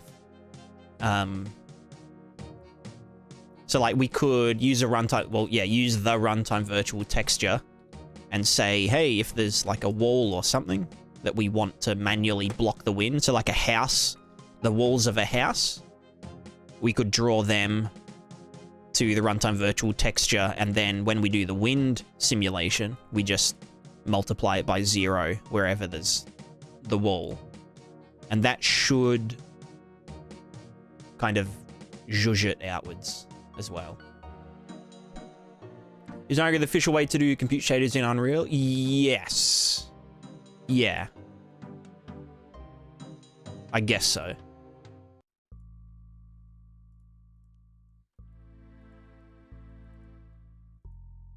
At least for, like, you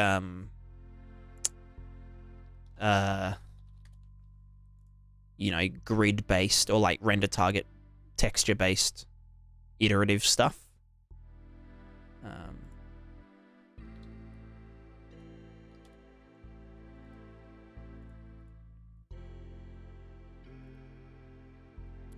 Right, the Z and W we don't care about. Wind input could be a 2D vector. Oh no, because we might do the blockers in the B channel, possibly, maybe. Right, this is gonna be called wind. You can die in Minecraft. This is deform omni footprints. That's the sandy stuff, so you can die. Water rate increases the higher the velocity is. Don't need that. Don't need that or that or that. Don't need water stuff. Don't need you or that.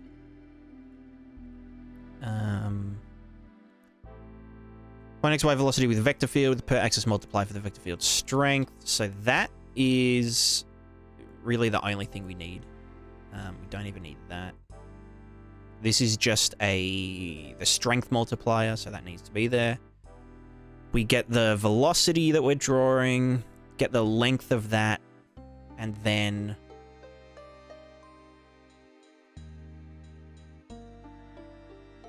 combine velocity XY with vector field with the per axis multiplier for the vector field length.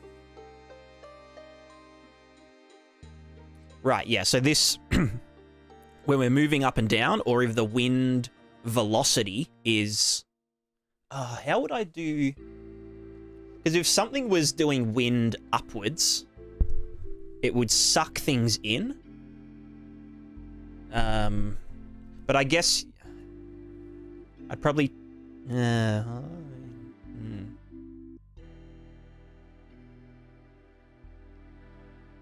that would get weird. I think if someone wanted to do that, they'd have to manually do it by setting the strength to negative. And have like a really high radius but low strength.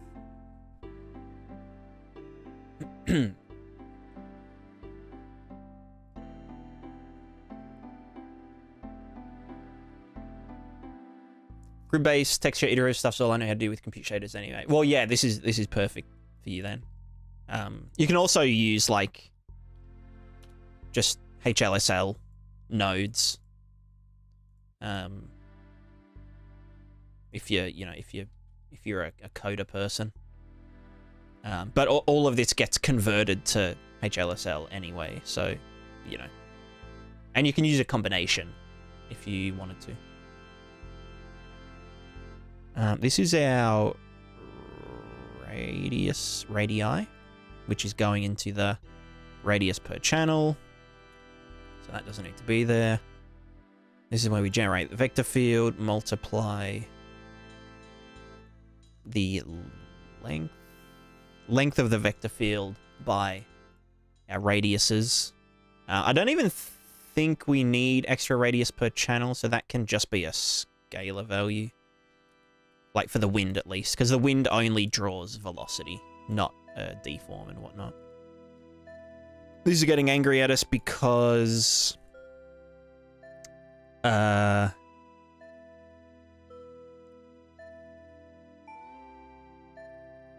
radius, length, that. Wait, what was going into that before? Right. So this just has to be scalar. So that can just go into there. This can go into there. And this can die. Yeah. So we're good. We're good. As long as it recognizes that as a thingamajig. This is just apply radius mask. How does the get map work? It can take execute, doesn't need to continue, but it can take a parallel. I think the way the...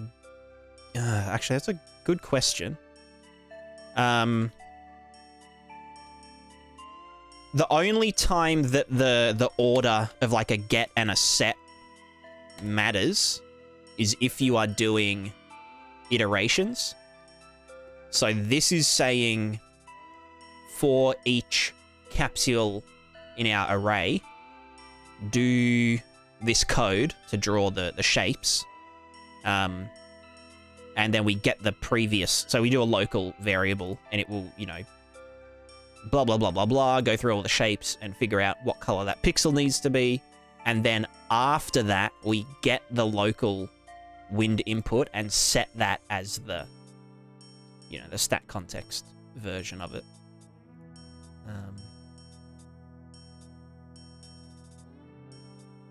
But yeah, it is kind of weird because the getter doesn't have an exit pin. But I don't know, it's just a... Basically, you can just use the getter wherever and it doesn't actually matter, except when it's before or after the iterator. So this is saying get, you know, per iteration, but then this is saying get after the iteration is done, I guess.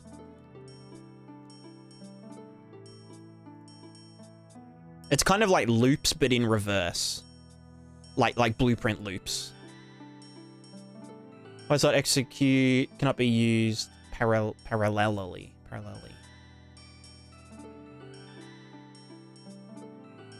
I don't know.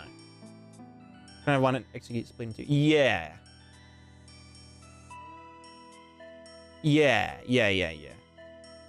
Well, actually, can you?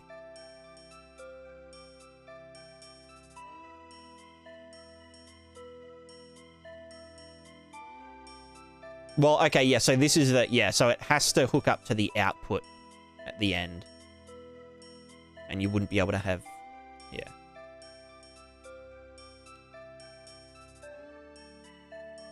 I don't know. Something, technical something. I don't have a big enough brain. I just do stuff. I'm just a doer, not a knower.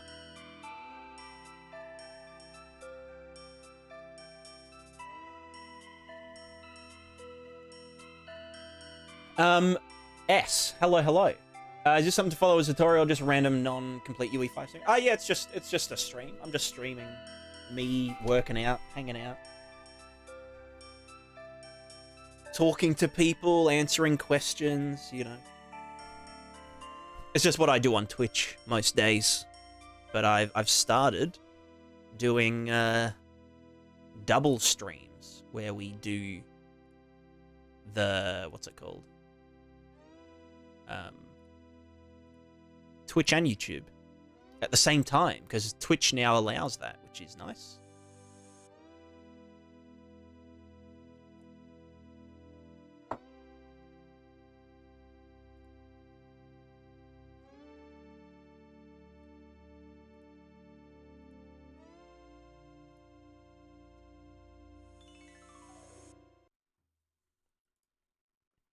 I don't get it. Which code runs first, the map get or the execute that goes further into the code?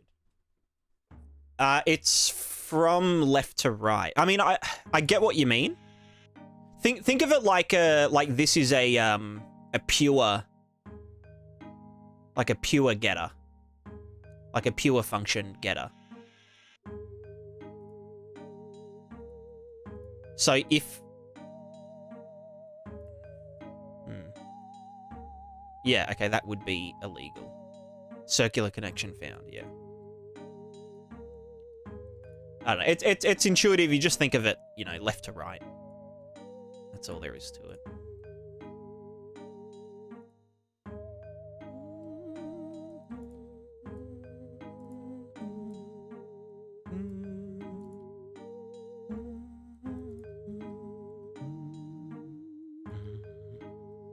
So this is a vector 2.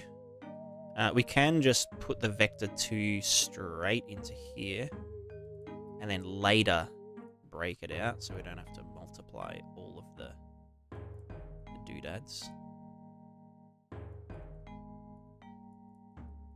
Da-da-da.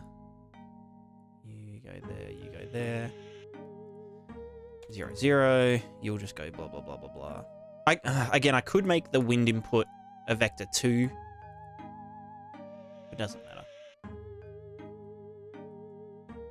And then this should be fine. So this uses all the same capsule math as the wind, sorry, the deform stuff, the directional deform stuff. So like the actual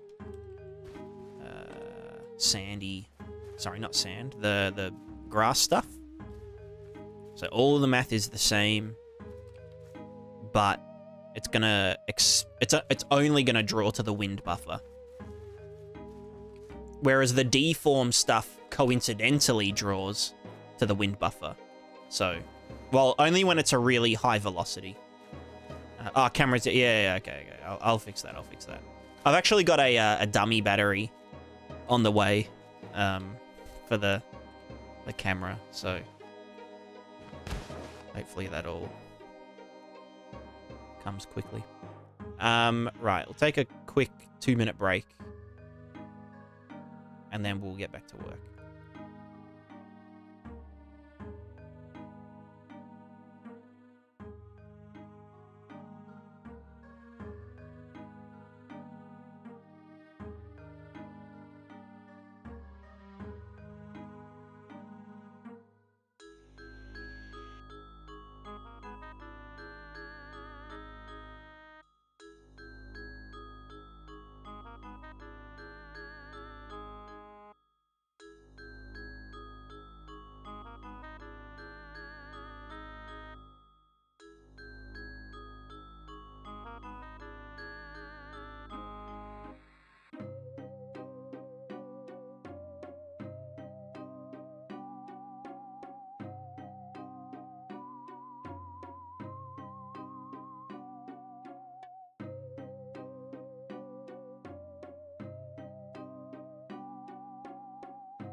I'm back. Hello, hello.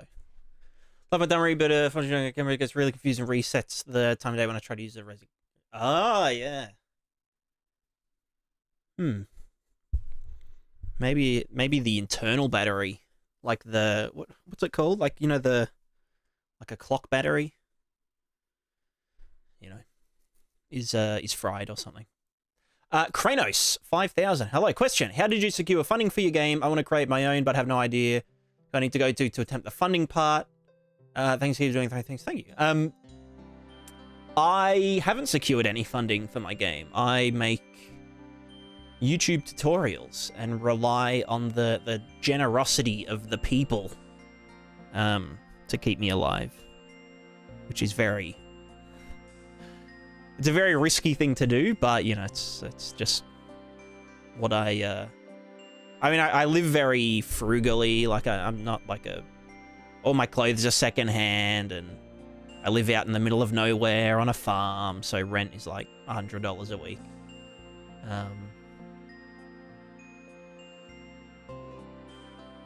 100 Australian dollars a week, which is like 50 American. Yeah, so I mean, making tutorials and stuff is yeah, it's hard. But you know, I'm not very materialistic, so I don't really need money to survive. And I have a good family, like good relationship with family and stuff. I actually live with my parents at the moment. I mean, I look after the farm and the garden, and you know, they're getting old and whatever. I'm living in my mom's basement.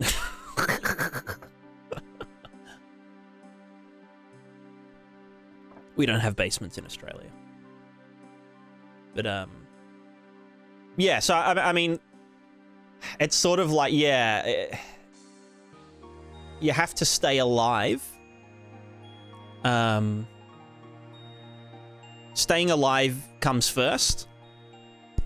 I think it's risky to, like, you know, just quit your job and work on a game because there's no guarantee that the game will, you know, like 0 people might buy your game. Like it's a non-zero possibility. And I'm not saying like, you know, your game's gonna suck or whatever. Like, you could make the best game in the world, and you could do, like, you know, the best marketing. You could spend $1 million on marketing, and there's still a possibility that 0 people will buy the game. So yeah, I think doing a good risk assessment first, and then also, like, yeah, like you can always develop a game in your spare time. And I do think, like, a lot of game development actually happens when you're away from the computer. Like, you know, when you're in the shower. Like, this happens to me all the time. Like, I don't have showers to, like, get clean and smell nice. I have showers to, like, you know, brain expansion meme. But yeah, like, I'll get stuck on something and, you know, whatever. And then when I'm just, you know, when the cats are taking me for a walk outside, I'll just, like, I'll solve it in my head. And then I just, like, have all these solutions in my head and, you know, whatever. And then when I get back to the computer, it's just like, bam, we do the thing and whatever. So even just working on something like 1 or 2 hours a day, you know, after work, after you've made the cash, is a decent, you know, it's a good starting point. And then I guess once you've developed something that, you know, is tangible and that people can see and become interested in, then you can, you know, start up a Patreon to, like, fund the development of the game. Like, you kind of have to prove to people, hey, I can do this. Like, I'm making a game. Here's, like, a demo for it. Please give me money. And then maybe you can move to, like, part-time work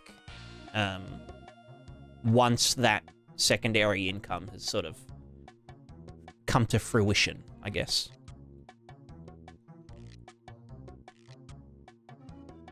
Wait, what happened to my...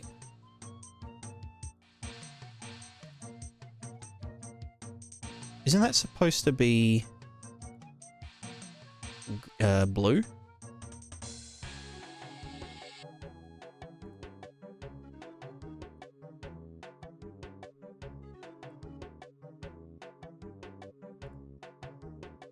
What the fuck's going on?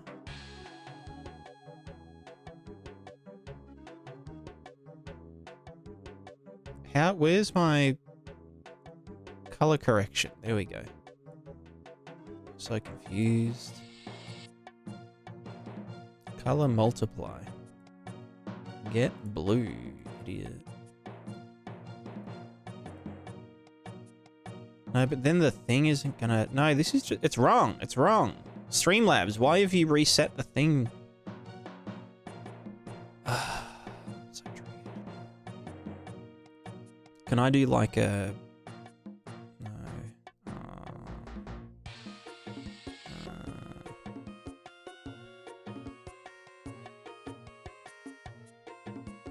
Just not having fun. Fuck.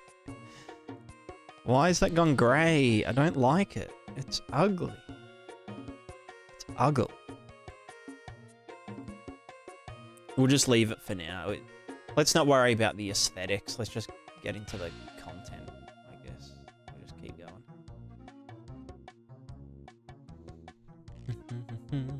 going. Yeah, that's all good, Kranos. That's all good.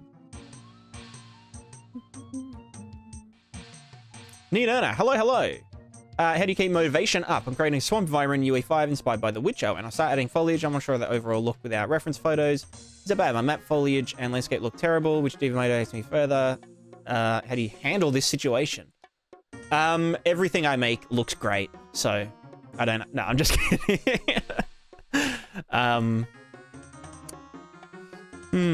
It's an interesting... I mean, does it really look bad? Like, is it just you know, getting in your own head about it? If it does look bad, why does it look bad? You know, that's you need to do a what's it called? An analysis, a self-analysis, a reflective analysis of your work, a critical analysis even.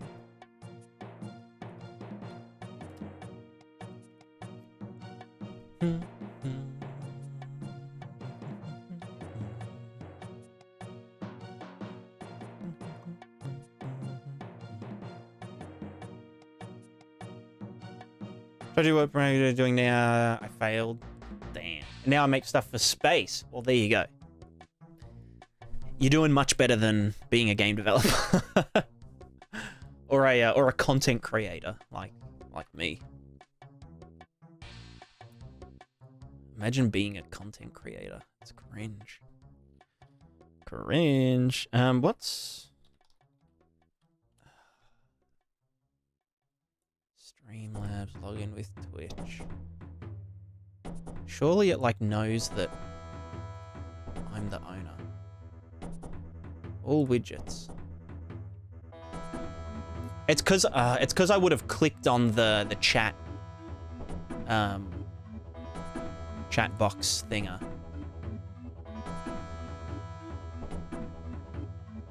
Which then, yeah. Well, no, I could do that. No, it's not the chat box. It's the recent events thinger. So widgets, event list, and the theme is Chris. Yeah, okay. Just go solid. Does this change in real time? All right, solid theme color is like bluish. Dark blue gray. Darker. Dark and darker. And then the text color is RuneScape yellow. There. And then I should be able to just save. copy the widget link. Yeah, do not share this with anyone. Okay. And then... Where's the thing? Wait, can I just refresh it?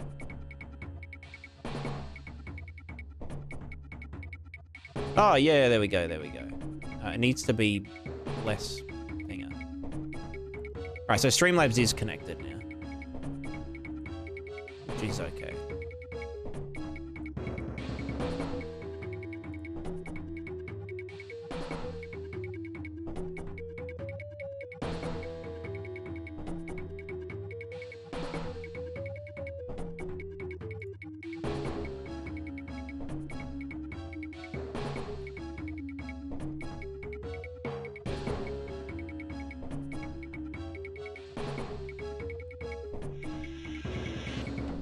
Triggered, it doesn't look the same color. All right, let's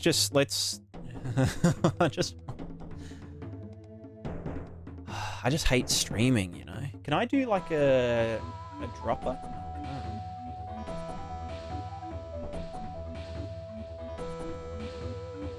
Also, I don't think we're using RuneScape yellow. I think we're doing a slightly oranger yellow.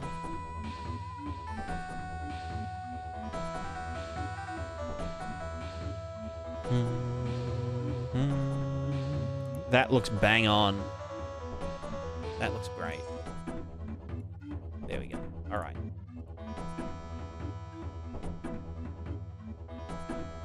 All right, let's get back to it. Sorry for the delay, guys. Sorry for the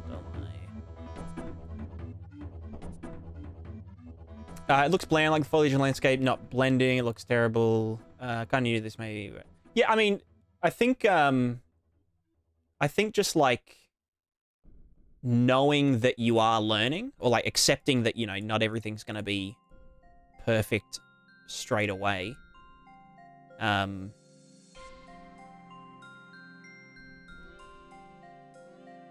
then, you know, plotting your thing with the stuff. Right, let me just move this down a tiny bit. And then this can go down a tiny bit. And to the side a tiny bit. There you go. Bang it. Yeah, so the main thing is that you enjoy the process of doing the thing. Not just... I mean, it's nice to get validation along the way, you know? Like, when you have something to show. That's like, you know, doing a YouTube channel or, like, posting on Reddit or streaming is, like, a good source if you need that, like, external energy. That kind of feedback loop of, hey, I'm working on this thing, and someone says, oh yeah, that looks, you know, that looks good, you know, maybe you could try doing this, and then you're like, oh yeah, that's cool, and then you do it, and someone else is like, oh hey, that looks awesome. That can be a good source of motivation, if you have the means to do so, you know, to stream and to film videos and whatnot. But then at the same time, I guess it can be kind of demotivating to put something out there and for not many people to even respond to it, you know, like a lot of people start YouTube and Twitch and stuff and just like expect that they're gonna get found by, you know, their target audience and whatnot.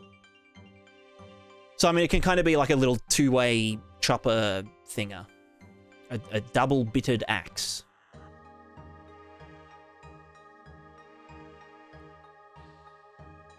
And taking a break is a very good way to sort of find your mojo again.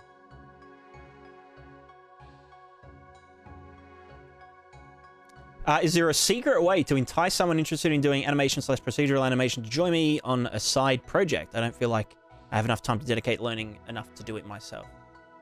Yes, it's called money.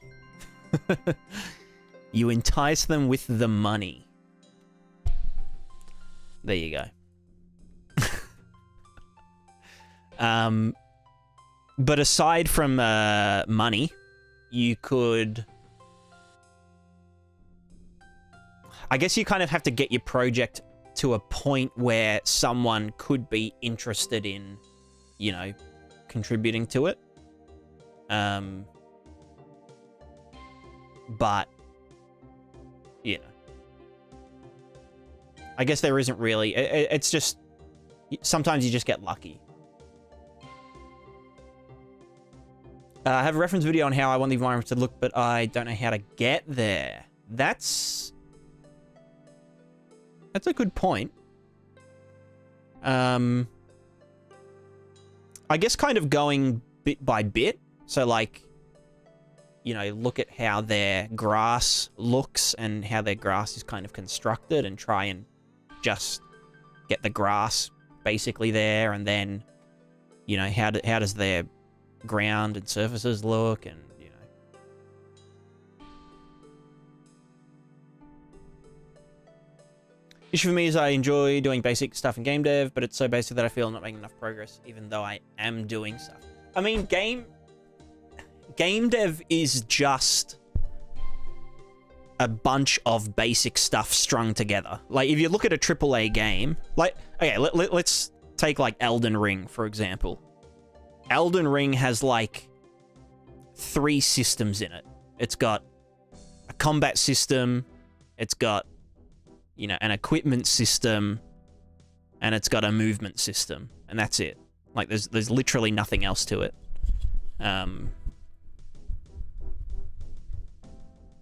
And, like, individually, everything is, like, super basic. Like, you know, the characters have animation notifiers that generate hitboxes, and when those hitboxes hit something, it sends a damage, you know, a damage interface to the other fella. But it's, you know, obviously the different animations and movesets of the monsters make it more complex. And, you know, the level design is really interesting, and the art style is really cool and whatever. But all of the core components are, like, incredibly basic.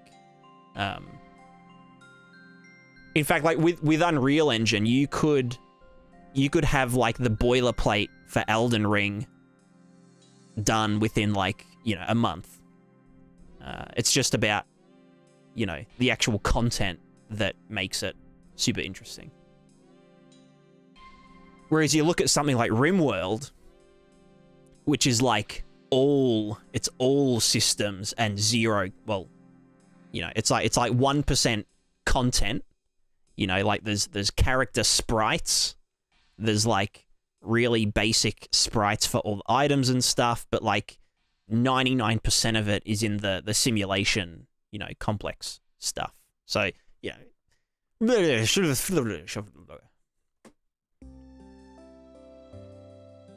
JavaScript, spent 2 days trying to compare 2 arrays, only to find out after a lot of Googling that you can't do that and have to convert them to string first. Interesting. Can JavaScript do sets? Because sets are something that I only recently found out about. And I actually used it for something, but I can't remember. So, like, a set is new variable.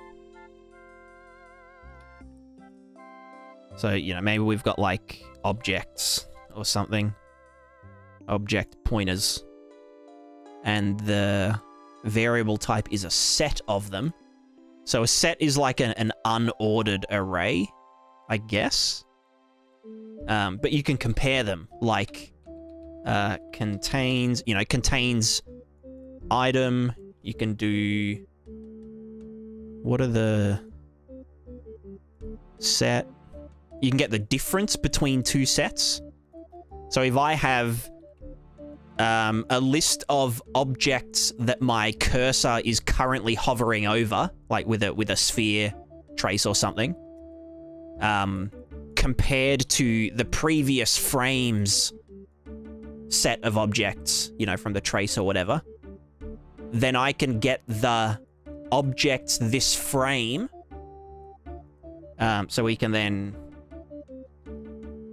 How the fuck do I... to array. Then I can get the objects that I've stopped hovering over in this frame. And I can send them the, you know, is not hovering interface or something. And then you can do the same for the other way around. What is the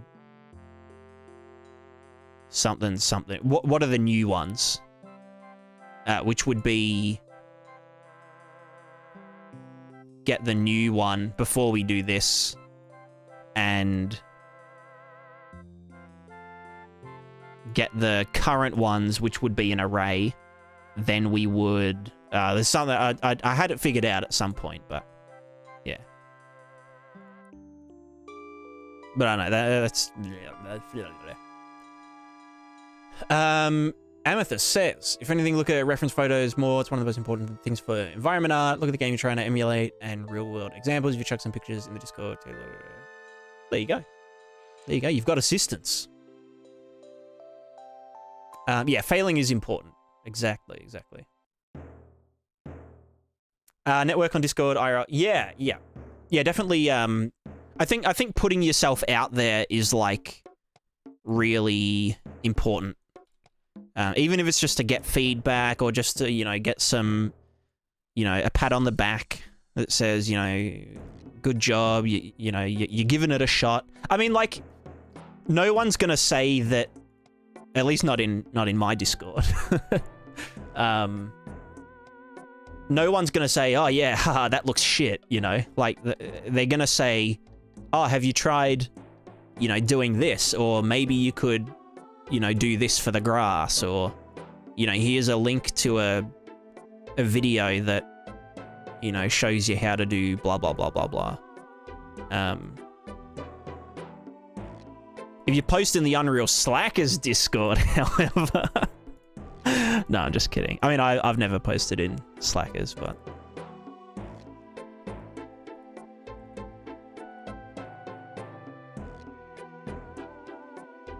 JavaScript can do sets. Okay, there you go. That could be a... set can't contain... That's true, yeah, it can't have duplicate values. Yep. Yeah, so like with an array, you know, like for example, I use an array for my inventory, but I do it, each grid space contains a reference to the object. So if an object is like a horizontal 4-space item, then the first 4 entries in the array will be like pointers to that item. It just makes it a bit easier to actually use the array as a grid and blah, blah, blah. If failing's so important, then why do we never see you fail then? Because I do all my failing off stream and I cut it from all the video. Actually, you know what? You should see when I film videos, and Akudo can probably attest to this because he does editing for some of the smaller videos. Like 50% of my videos is just me saying, "Ah, fuck, no, I need to," you know, like I go and plug something in. I'm like, and now you can see that.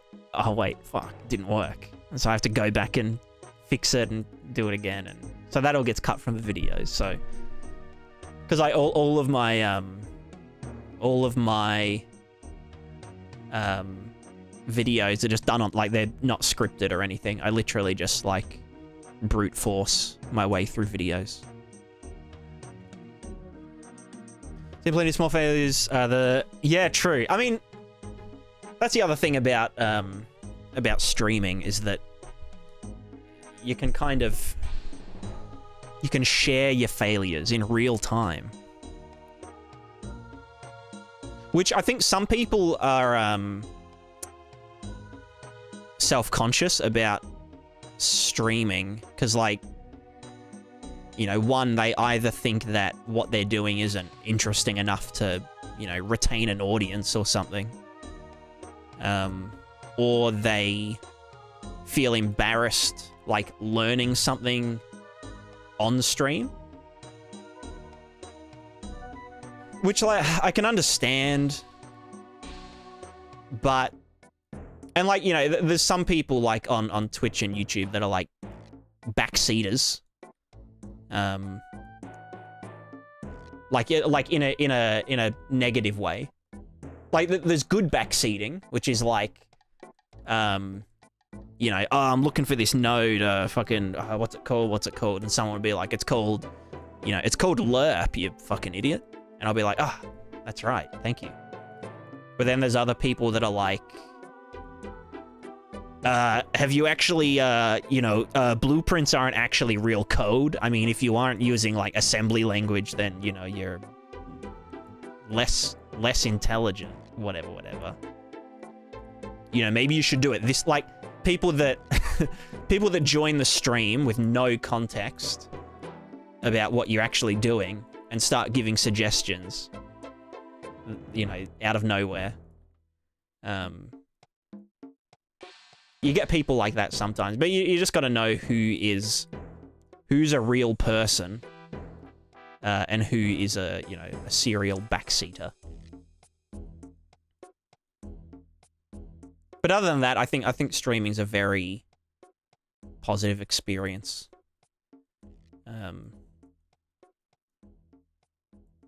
At least as a white male, I don't really run into much trouble, or like, I mean, there's some kind of overly friendly people, but you know, I can't speak for everyone's experience.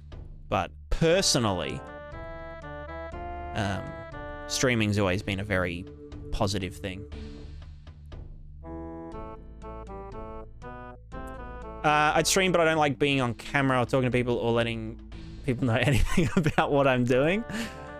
Sounds like streaming is the perfect thing for you, Bink. The perfect thing.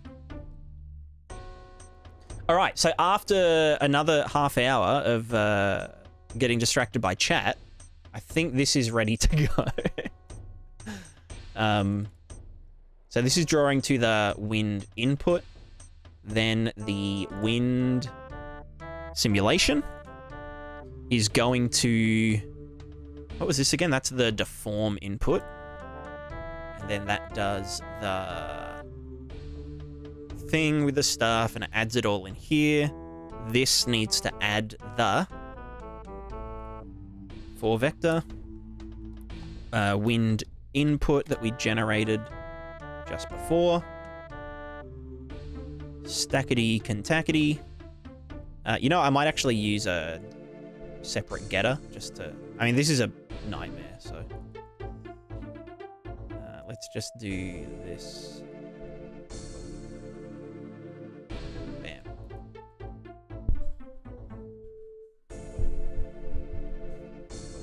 As a white male is a racist term. True. That's true. Yeah, white male is a race.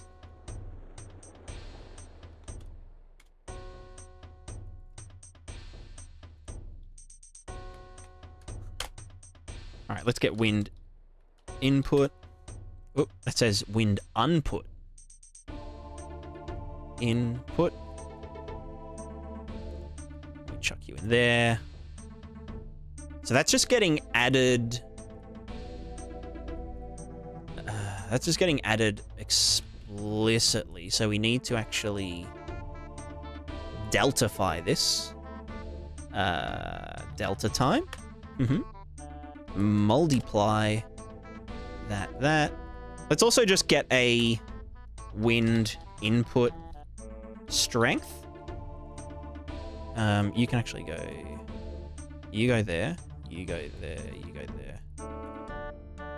And then you go there.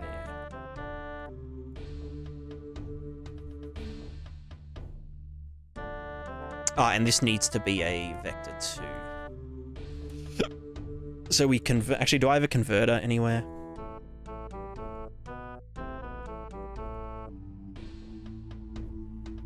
It's the way it's used and intended, I guess. I mean, whatever, yeah.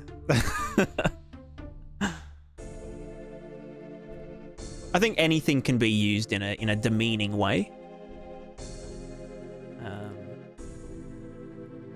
But you know, let's not get too into social politics in the stream. Just check your privilege, Justin.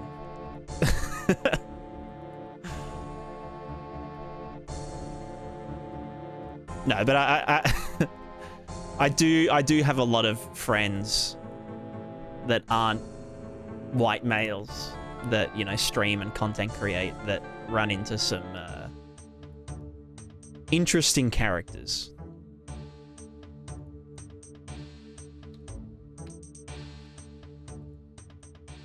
So I can personally attest that there is a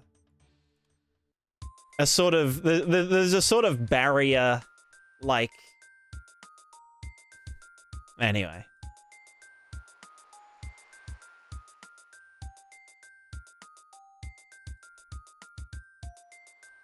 No social problem in the group chat. Exactly. That's rule number one. Rule number one. All right, this should have. Oh no, because that. Wait, no, yeah, that's a 2D. You're a 2D. You're a. Maybe that isn't 2D. Oh, because it's going into a 4. So then you go there. Now you're a 2D. Was that going to social politics? It goes into social politics? Yeah, exactly. That's how it goes. I mean, look, I'm not gonna censor myself for the sake of some strangers on the internet, you know. I'm gonna speak my mind about things that I you know, talk about. Like I get banned. No, I just don't have the. I'm streaming on YouTube as well at the moment, Bink. But I don't have the YouTube chat on the screen because I couldn't be bothered setting it up. So you know, we just got some YouTube chatters. I do want to. Maybe I'll do that next stream. We'll set up the dual chats, and then we'll have like labels above it. So like it'll be YouTube virgins and then Twitch Giga Chads. Not that there's anything wrong with being a virgin or wrong with being a Giga Chad, but you know, I think you'll understand that Twitch is superior. Giga Virgin, hell yeah. How's the plugin coming along? Sov, it's going pretty good. Pretty good. I'm just doing the wind inputs at the moment. Like explicit wind inputs. And then I don't really know what else we're doing. I've been doodling with the sand stuff, and I want to do like sand falling down slopes by doing like a... Because like I blur the sand if it gets too high or deep. So it kind of looks like it like falls in after it's stepped on, as sand kind of does. I wish I could make it more like V-shaped, which I could do. I could blur it until the normals are, you know, straight. Like yeah, I don't know. I'll have to figure that out at some point. But yeah.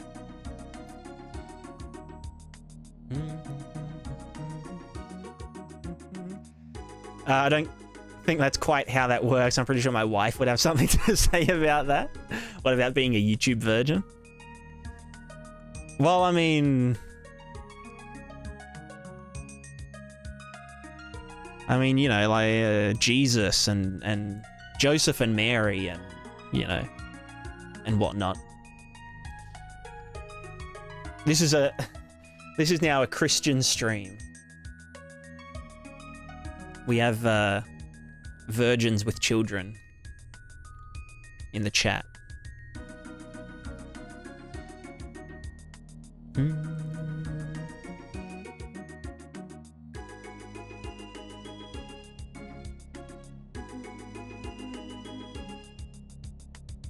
Alan, hello. Can't watch it. Oh, so Twitch is banned, but YouTube isn't. There you go. That's a good loophole. I'll be back in like 1 sec, guys. The coffee and the tea's just going straight through me. So BRB.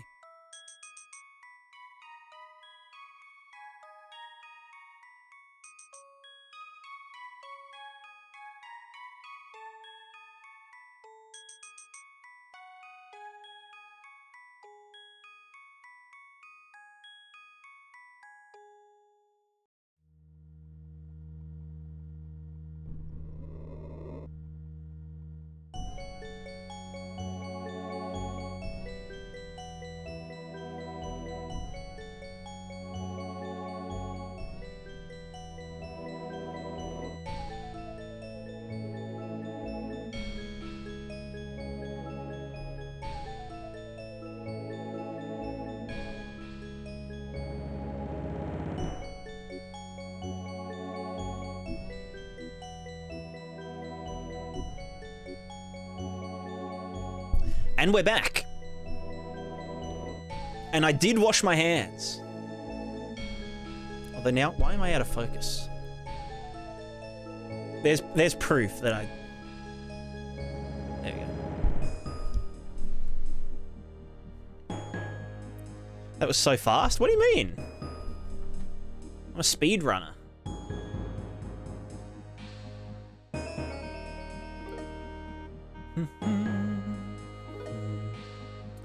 Random Doc, I moved over here because of the poor opinion of people on YouTube. I feel more Chadley already. That's fantastic.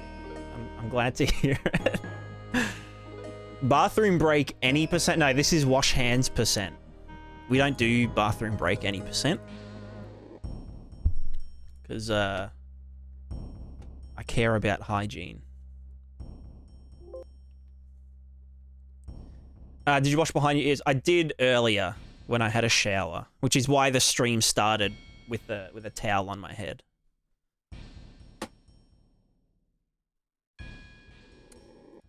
All right.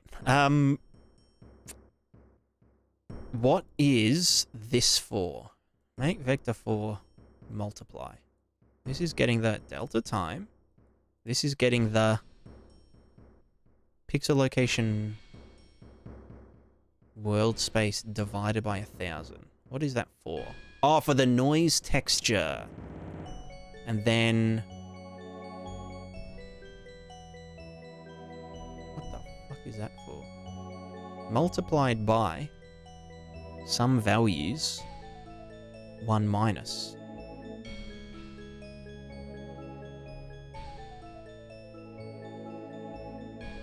Oh, right. This is the wind velocity.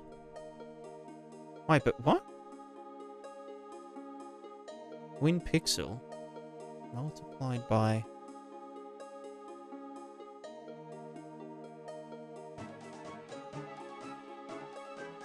Just hold on. So we're getting... Oh, this is the decay rate. Okay, let me just annotate that. Fuck, that took me a while. Decay rate of wind pixel values, which is, yeah, okay, makes sense. And that's frame independent. I don't think that actually works the way that I kind of want it to work, because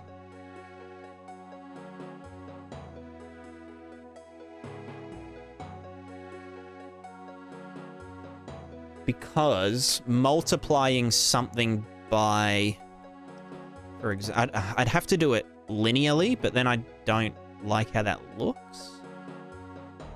Because, like, let's say we start with 10. Let's say we start with 100, right? And we multiply it by 0.99 10 times. 1, 2, 3, 4, 5, 6, 7, 8, 9, 10. Which is different to multiplying it by 0.9 one time. you know? I mean, it's not that much different, but like over the course of... Do you know what I mean? So I don't know how we'd actually do that properly. Because it has to be delta timed, but because it's per frame. I don't know. I don't care. Fuck it. Okay, so we... I need to stop getting distracted. We're getting the wind input, which is the stat context. Wind input multiplied by delta time. Wind input strength. Wind input strength will be 1 for now. We've got gain wind noise, blah, blah, blah, blah, blah. Cool. So now we just need to, in our manager, we need to create a wind capsule, blah, blah, blahs. You know? What is that? Subscribe note. Is that from... Huh. There you go. Random Doctor. Thanks for the Prime sub. Thank you. What happened to my old notifications? With the RuneScape music, you know? It's like Streamlabs just reset everything. Damn. Sub to... Oh, you don't have to sub. If you do want to... if you want to subscribe, not... Like, if you've got... If you've got... Twitch Prime, then, you know, sub with that. However, if you want your money to go further, you can subscribe to the Patreon for as little as $1 per month. Sub with Prime earlier and no alert came up at all. I don't know. I'll need to completely redo Streamlabs stuff.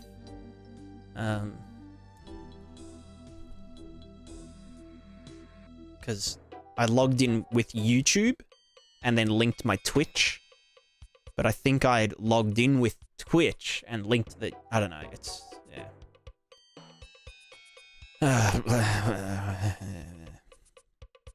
Anyway, let's get our wind spheres this frame, wind capsules this frame. So we don't do that anymore. We do them all independently. So we're gonna start gutting stuff. I think it's time to gut things. Deform capsules this frame, get yeeted. Spheres this frame, yeeted. Deform location is fine. Deform component array. Which one of these is in use? Because I've got 2 arrays with the same name. We've got this, and we've got this. Oh, there you go. Okay, so what the fuck? So why did the actual... Why did it...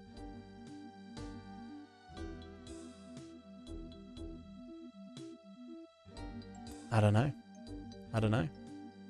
Kenji, thank you very much for the sub. Yeah, maybe it is just the Prime sub. Hella cursed.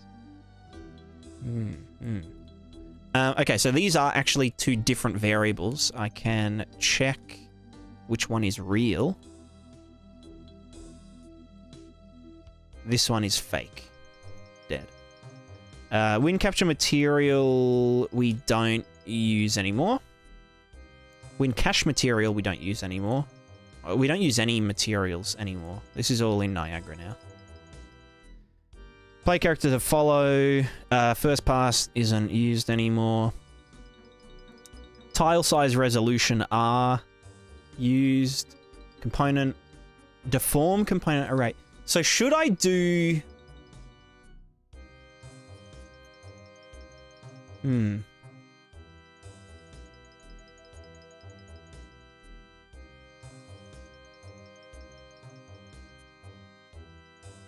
This also doesn't need to be...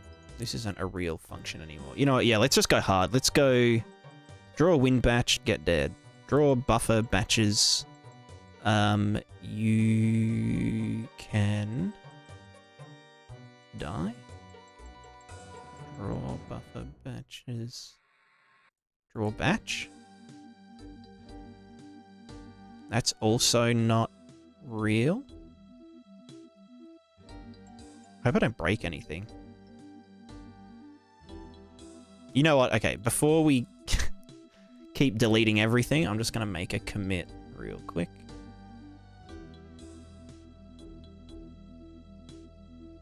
Trying to figure out Prime. Have one if you want to. I mean, yeah, if you want a Prime sub, then yeah, we can see if the notification works properly for Primes.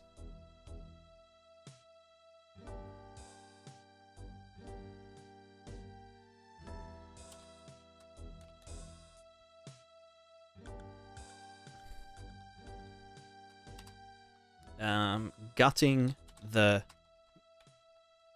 Prismatascape Manager actor. Bam. We good. Lego. Used it, didn't do anything. Huh. Let me check Twitch. Oh, there it goes. Oh no, there it goes. What the fuck? So Sovs came up.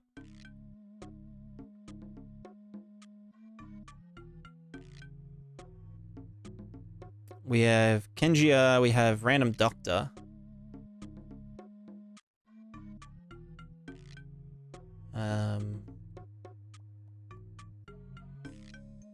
That's so weird.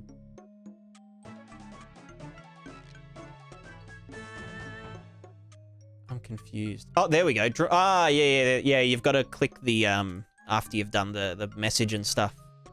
And it shows up. There we go. Also, apparently there's a hype train on Twitch now. So, I mean, you know, if everyone has a Prime sub, now is the time to use it. But if you do want to subscribe and you don't mind the ads, then you can join the Patreon instead for as little as $1 per month. And Patreon only takes a, like, 5% cut instead of 50% that Twitch takes. So, you know, if you want to stick it to Bezos and just give me money directly, then Patreon it is. Unless you want to get rid of the ads, in which case do whatever you want with your money. What the fuck is that? Oh, is that bits? Oh no, gifted sub. Gotcha. There you go. There you go. What the fuck? How many? Is that 5? 10 subs. Jesus Christ. There you go. Kenjia, fucking... I feel like a real streamer now. I feel like a real, actual streamer.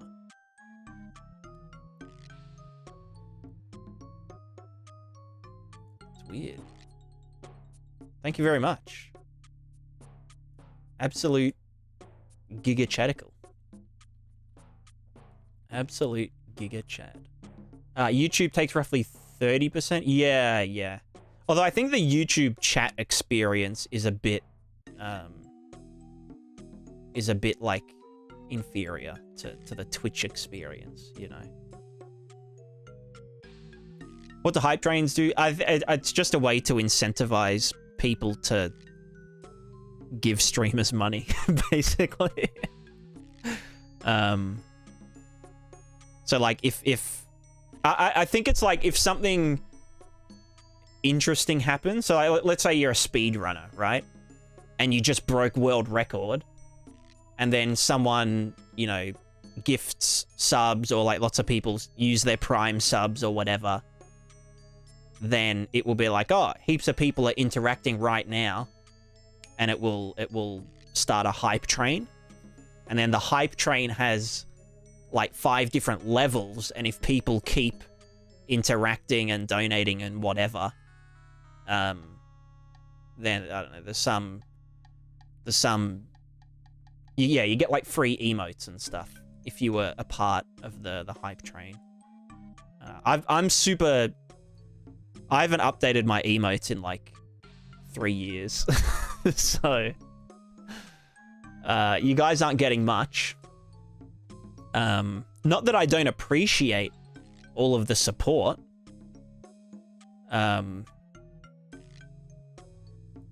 But you know, would you would you rather me make a bunch of emotes for Twitch or finish this damn plugin and work on the game? You know, I think I know what the answer is.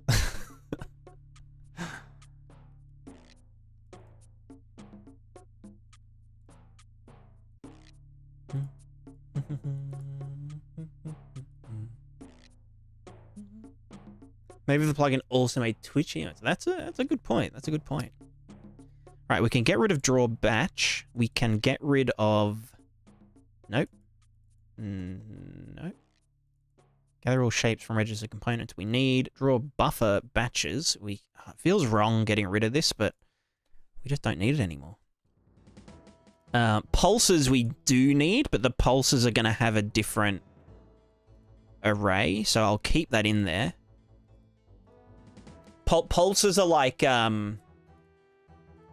things that draw to the wind or the deform without actually being owned by anything. So we can just call from here, draw, add pulse at location with a duration, and it will get added to an array that then on tick will decrease the time, and then if the time is equal to or less than 0, then it will destroy or it'll remove itself from the array. So that's just a nice way to do things like, you know, explosions, or like if you wanted to do footprints, or like when you jump or land to do like a burst of wind, that's where you'd do it here. Because you obviously don't want it to follow the player along, you know. So we'll do that tomorrow probably, but set grid tick variables. So this is just setting all of the stuff on our Niagara system,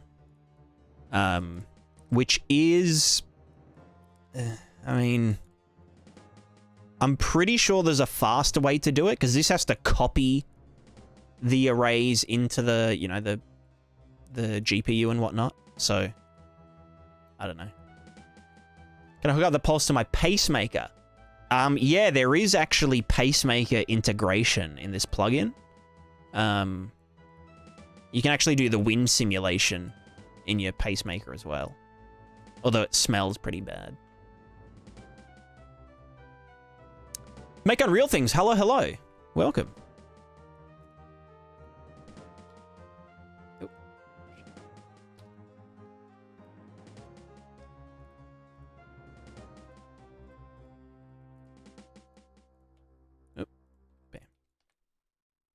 Die in the game, you die in real life. Exactly, exactly. Pulses are a good source of vegetarian protein. Yes, yes. 100%. Oh.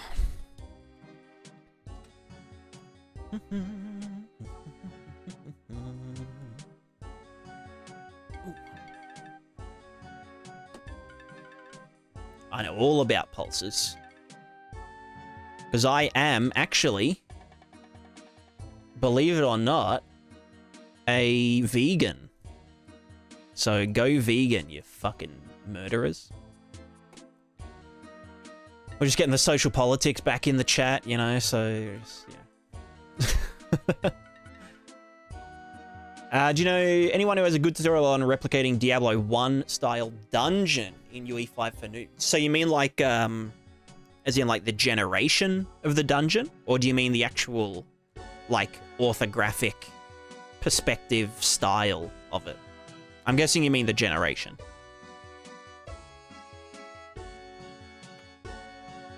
Animal killing allowed in your game? Yeah, you're free to do whatever in Prismatica. Although I am going to make you feel bad about it. So, like, the animals will struggle and they'll whine and they'll kick around on the ground, and they'll be simulated to a point where like the animals actually have like, you know, a mother and children, and you know, if you kill the mother animal, then you know that the children, the little baby rabbits, are all going to starve to death and whatnot. So, you know. How you ethically source animal screams of pain? I'll voice it myself.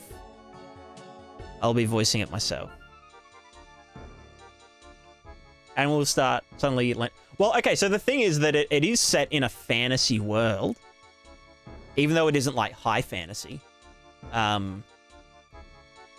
So the animals could speak the common tongue, you know, and they could beg for their life.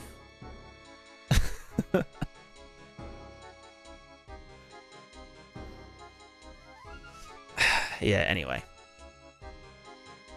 So, I mean, it's not going to be, like, that in your face, but... I like, one of the things I want to explain, one of the things about this game and this project is like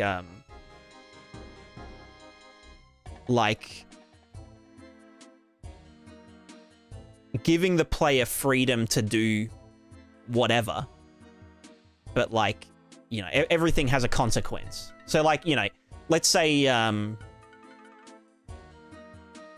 talking to a character and you just ignore them and you know, keep moving on.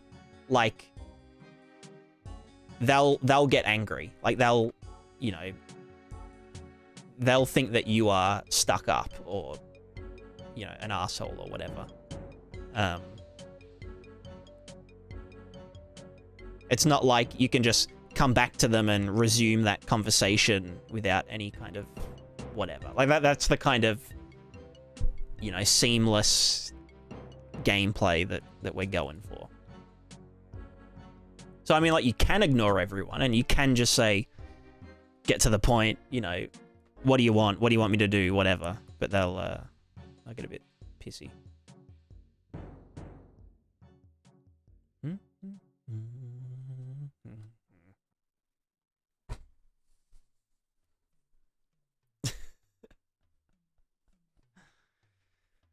Conzilla making you less productive, or if you're making me less productive. I mean, well, I've been streaming for like 3 hours now, and I've gotten like 10 minutes of work done. So... But, you know, it's the first time streaming on YouTube and Twitch at the same time. So there's like a lot of chat. There's a lot of first-time YouTube chatters. So, you know, I'm happy to just hang out and whatnot. If I wanted to be productive, I wouldn't be streaming. So... Don't feel bad just because you are personally hindering the production of this plugin and Prismatica. Like, it's all your fault, but that's fine. All right, wind capsules. We need to make our... We don't do spheres... Well... Yeah, yeah, whatever. We need to duplicate all these... Can I not do it individually? Fuck. Duplicate. Duplicate. Duplicate. And we have to get rid of the bits at the... Oh no, we have to put wind at the start of it. Why do these ones have spaces in them? I guess they're blueprint variables, so it doesn't really matter. Wind capsule, blah, blah, blah. Wind capsule. Wind capsule. Bam. And then I have to get rid of the fucking...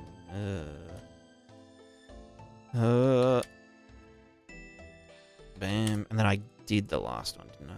Oh, no, I didn't. There we go. Okay, and then you go in there. You go in there. You go in there. You go in there. I wonder if I mean, it would be the same amount of data. I mean, I don't know. I should probably make my own Niagara interface. To do this, where I can just send in 1 giga array, like a 16-dimensional vector array, and just send it, or not even send it in once. Maybe it would be like,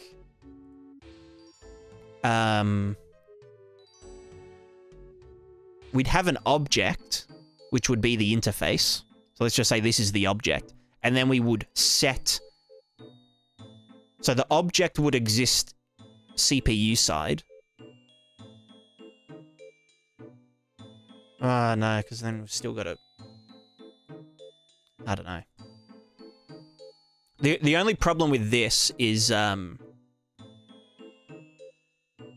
these get copied to the, you know, into the, what's it called?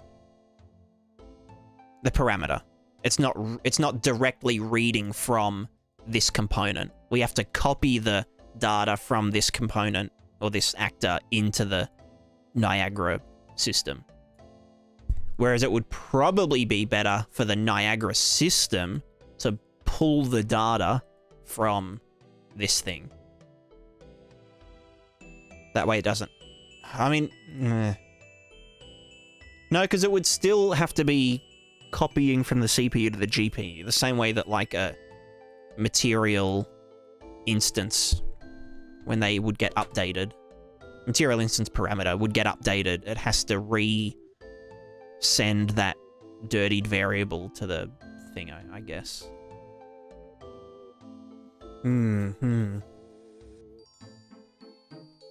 Mosey, did your global wind affect your player character animation and speed?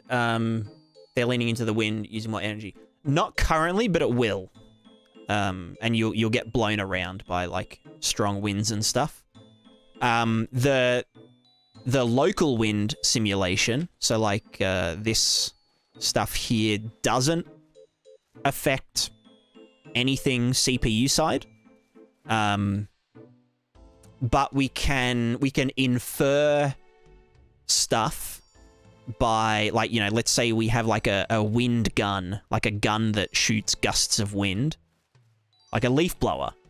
The leaf blower would have a collision object that would then, you know, affect physics and whatever. And then also we would draw that to the wind buffer to, you know, actually affect the foliage and stuff. So, like, it could coincidentally interact like that. But yeah, the global wind will affect characters and stuff. As well as, like, arrows and props and anything that's physically simulated and all that kind of stuff. Which I think you can use the wind actor. There's, like, a wind actor, which I think all simulated bodies can subscribe to, and then that wind actor will apply, like, a constant wind force to everything in the scene. So we'd have our wind manager, which would, or sorry, the weather manager, which determines what's the current wind value, which would set the material parameter collection, you know, to make all the grass bend over in the direction of the wind and whatever. And then we'd set that same value on the wind actor, which would do all the actual physics stuff for just the global wind. And then for the local wind, we just, yeah, we infer information by, like, running a CPU, you know, collision in parallel with the GPU, like, effect. And then we can also do stuff like, for the, like, character movement, you know, when the character gets updated, simulated, whatever, we can do a trace from the character, maybe multiple points on the character in the direction of the wind, and we can see if they are close to, like, a wall or something. So, like, if they're behind a wall, then they won't get affected by the wind. So you could do some cool gameplay shit like you're in the desert and there's, like, a sandstorm in some area, and you have to like wait for the wind to die down and then move from one wall to the next wall, and then the wind starts gushing again, and you know, that classic I think it's like Zelda Ocarina of Time, maybe, that did something like that at some point. I mean, a lot of games probably do that, but anyway. Story of my life. Right, cycle don't need. Deform previous position we do need. Previous position 2. Don't know what that is, but I'm not going to delete it. Water normals material can get yeeted. Pixel offset previous frame. All of the pixel offset stuff I will rework because I want to do it all in the Niagara system. No, but I have to set it in the material parameters. Unless I quantize it. So I have a absolute position, and then I quantize it in the material function that samples the UVs for the render targets. So that the UVs only move in pixel increments. Actually, that might be better, yeah. Yeah. I prefer the term wind gun to leaf blower. Yeah, I agree. I think wind gun is a lot cooler. Much cooler. Coolerer.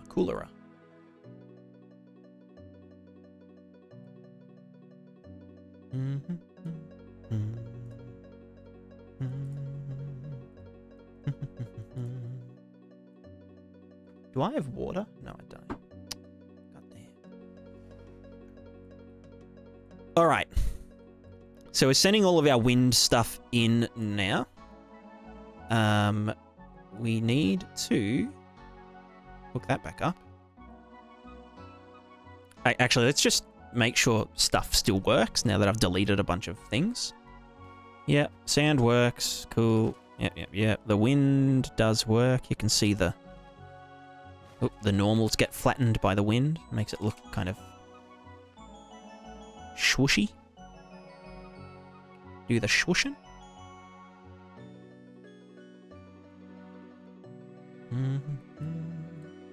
Cyclone cannon. That's a nice, like, visual alliteration. Hairdryer. True. Who's finishing the plugin? I'll probably send an early version to some people, like, tonight or tomorrow. Actually, is Sov streaming yet? Oh, yeah, no, he is. Yeah, I won't bother him then. I just need to get rid of some dependencies, like I'm referencing textures from Prismatica, but I just need to duplicate them and put them in the plugin folder. But yeah, I could have people start testing soon. And even like implementing. Because like the things that aren't going to change are the render target outputs. So like if you are referencing, you know, the deform thing in your materials, even if I completely change all of the back-end stuff, it won't actually change, you know, any of the shaders that you've created. Unless I like add new things, but, you know. So that's kind of how I want to set it up. There's also no, like, scalability at the moment, but if I give it to, like, early testers and stuff, I'll just say don't dick with any of the settings in the grid yet. Because, you know, it'll get reworked and all of your changes will get overwritten and whatever. Yeah. How would you say this compares to things like Fluid Ninja? So Fluid Ninja, there's a lot of similarities and there's a lot of differences. Fluid Ninja's like good. Like it's full on good.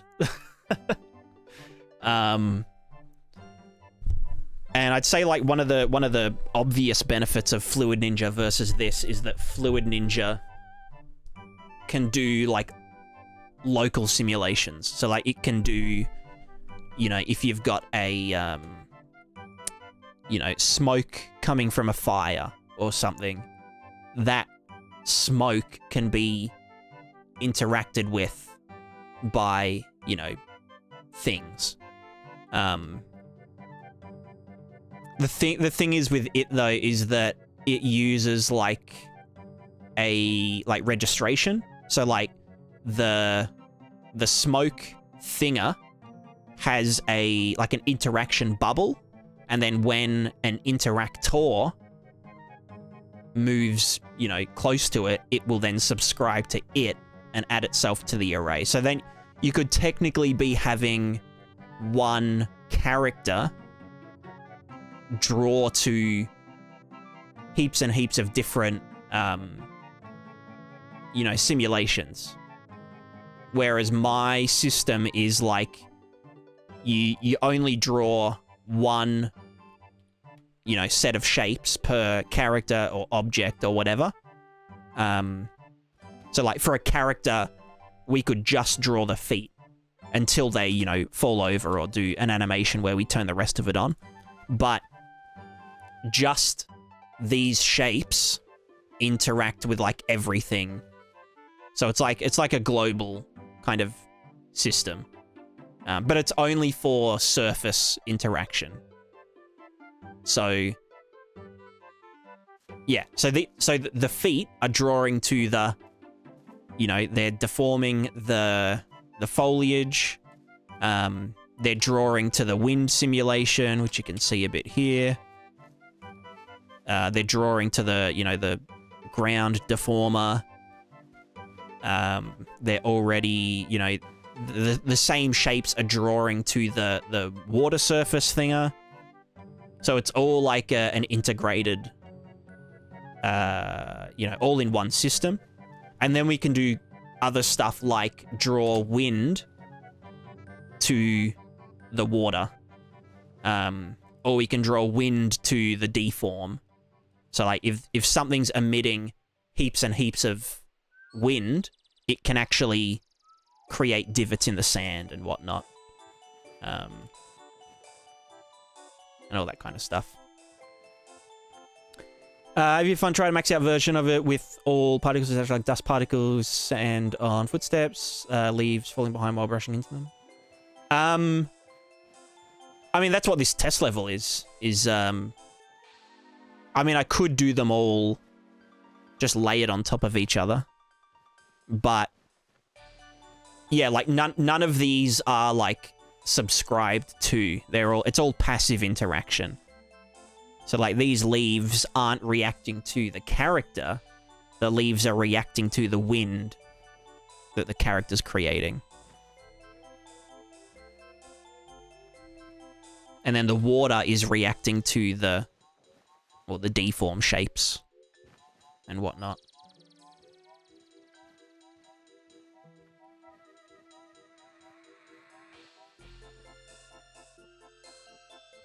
But yeah, like it is very easy to do the stuff. And then I've got like a little fog material here that uses the UV offset stuff. You could also use this UV offset stuff with you could do it locally, actually. So like you could have a plane around the character. Yeah, I don't know. Yeah.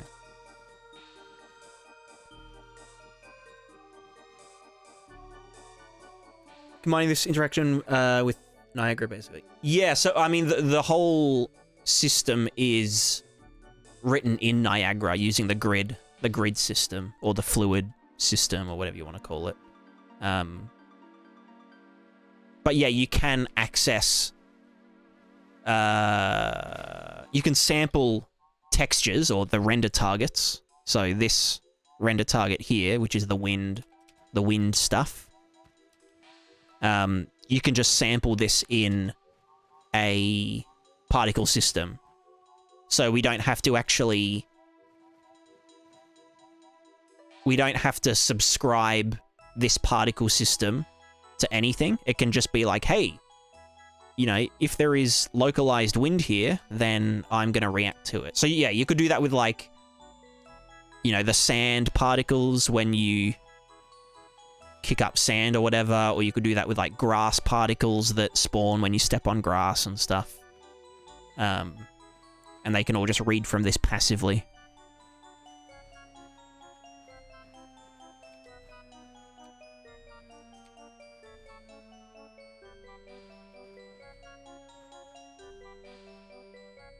So yeah, it's kind of like Fluid Ninja, but it's kind of not. It's not as complex and also not as complicated as Fluid Ninja.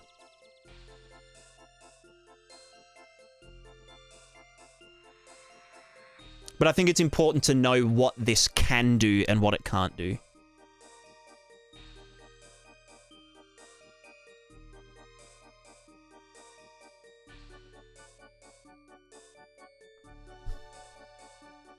Do I want to do... I'm just going to call this the draw component array. And then we have a function for get deform capsules. I could just do the get wind capsules as its own thinger.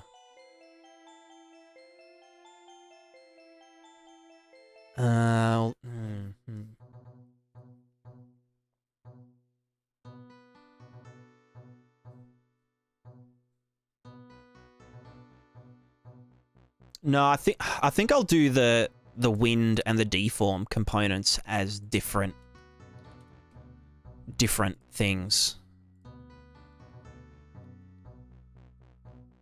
Because some things will...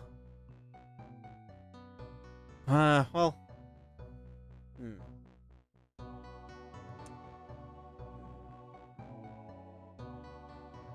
trying to think. Is there anything ever that's going to emit... Yeah, no, they should be separate, I guess. Because, I mean, yeah, if we take our wind cannon... Our what do we call it? Our wind gun, as an example. The gun itself, if it's dropped on the ground, will need a deform component. But its wind component will have different logic entirely. Like, it will have a constant spray of wind, whereas like a normal gun would have like a wind burst on, you know, activation. So then I think having the ability to mix and match a deform component and a wind component on the same actor is probably a good thing. Because if it was the same component but with two different functions, then we would get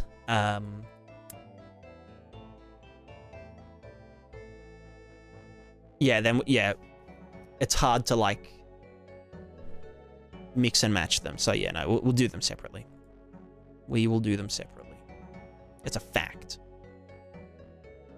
And I've already got wind somethings.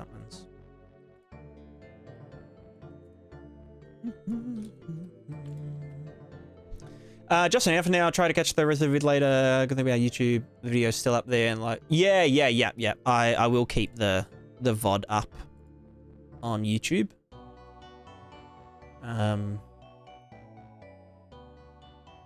Yeah, I think I will keep double streaming. I think it's good. I think once we get the YouTube chat on the screen, so that there can be some I don't know, some like crosstalk between the YouTube virgins and the Twitch gigachads.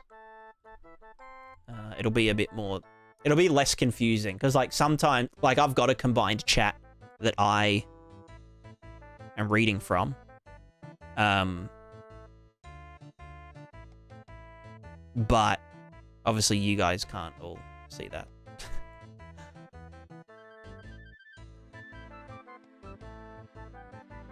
But I'm not allowed to combine them on the screen. They have to be separate.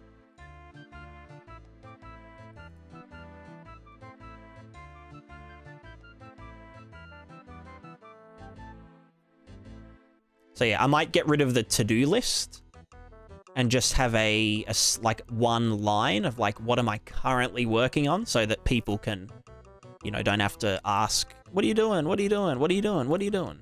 What are you doing? What are you doing?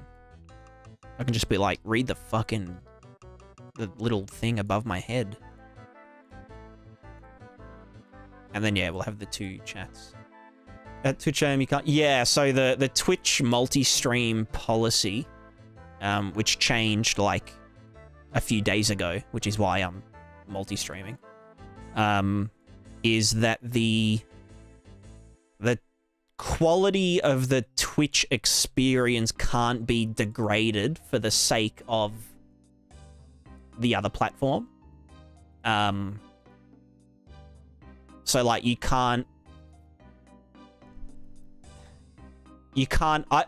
can't tell I can't tell people on Twitch to go and watch on YouTube instead, or to subscribe on YouTube because the split is, you know, better for the creator or whatever.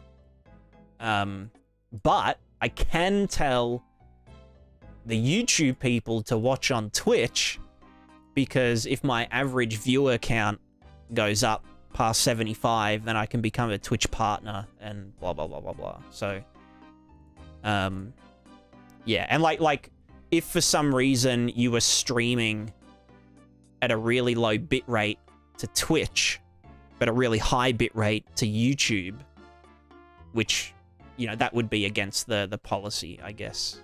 I don't know, it's kind of gray at the moment, but it's pretty broad. It's basically like, just don't, if you're gonna multi-stream, don't dick Twitch over, basically. No, I'm just a Twitch affiliate. I've never really pushed for Twitch partner or anything.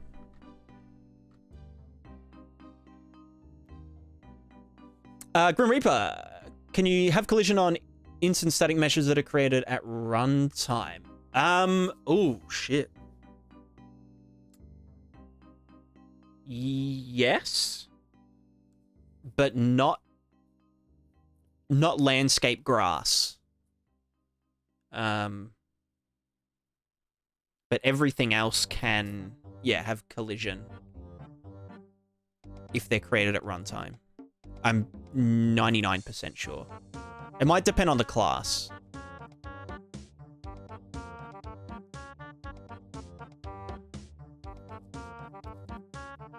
But yeah, yeah, you should be able to enable it. You might have to enable multi-body overlap if you're like doing a foliage interaction sort of thinger. Just talking cubes, did ages ago in previous version where you can't remember how to. Yeah, you'd have to make sure that the object, like the cube that you're spawning, has, what's it called? Has a collision set up for it. And then, yeah, you'd also have to check the collision settings of the instant static mesh component that all of them are tied to.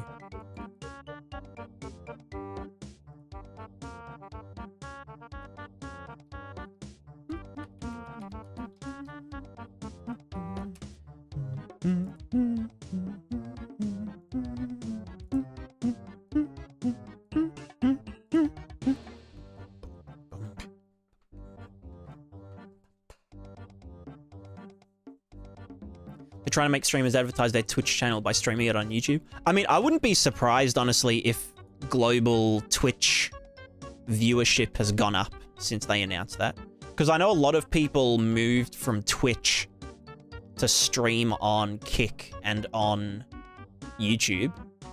And there's another one, I can't remember, Mixer or some shit.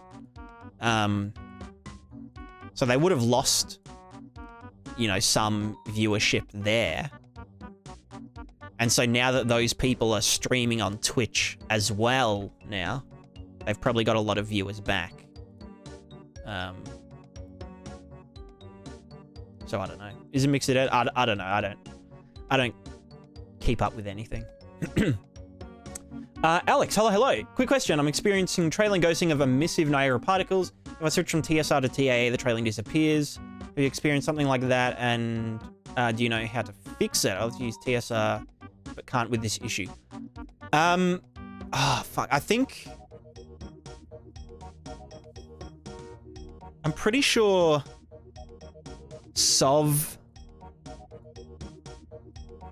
had the same issue and fixed it.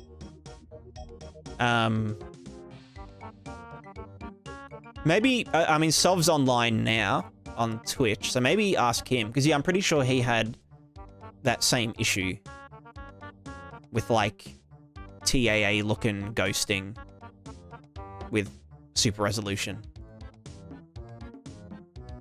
Yeah. I'd say all people on Kick were banned from Twitch. That's why they're there. Yeah, I mean... Yeah. Kick is a very... It's like the Wild West, I'm pretty sure.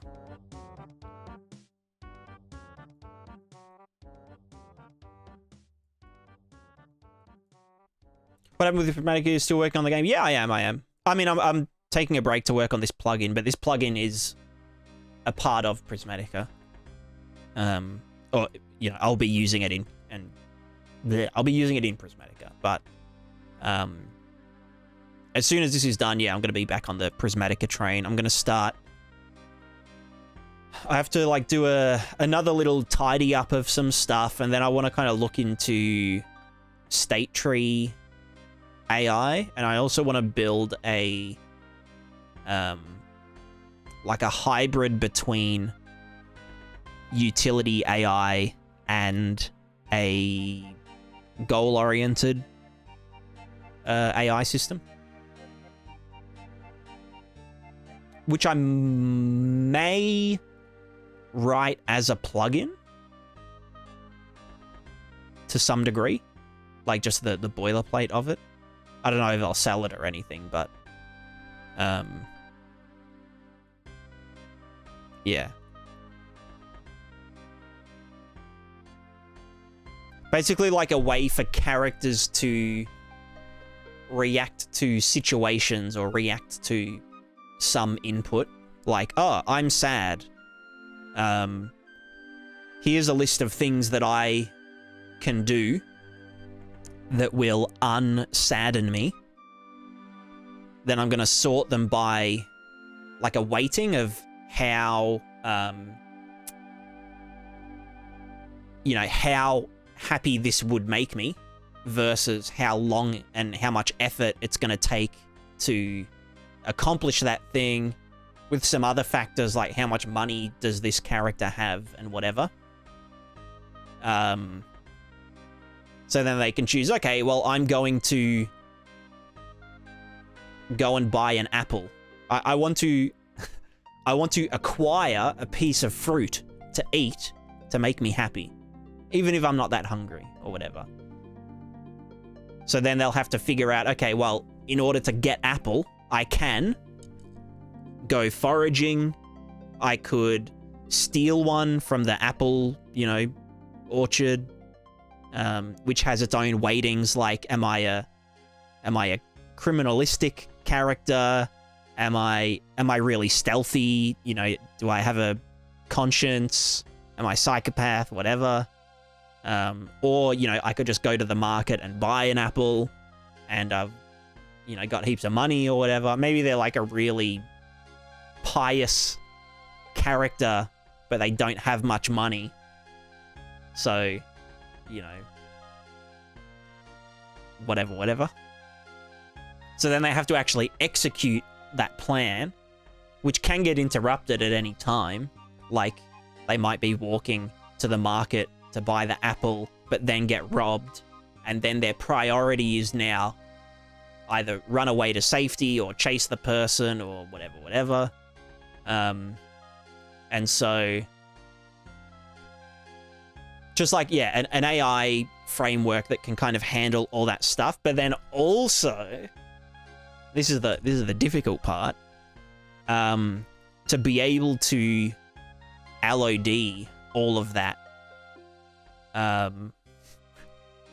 So, because obviously, like we don't want to be simulating even like 100 or 1,000 AI characters at once, you know?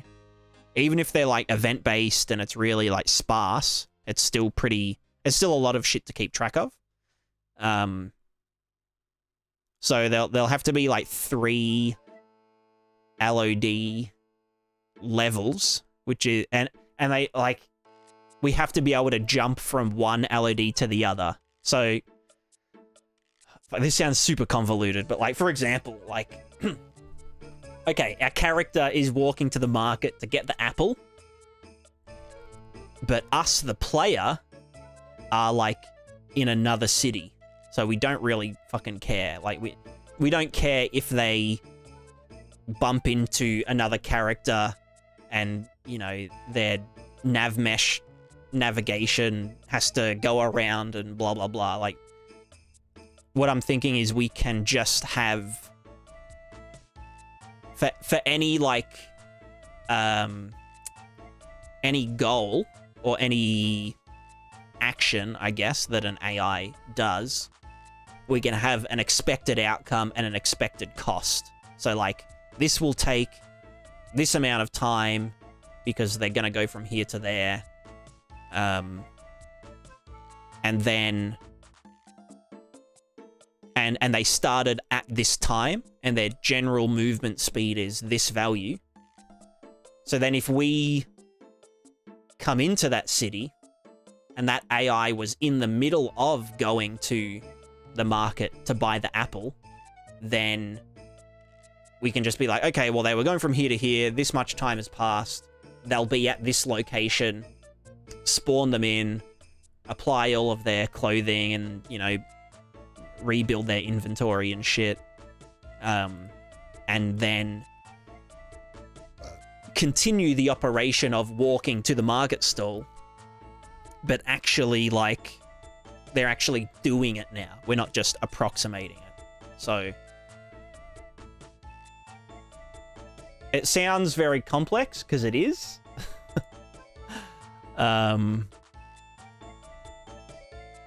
But, you know. Had issues with the exact thing on previous projects. My perspective, the biggest issues were pathing related. Yeah. No, 100%. I think what I do is,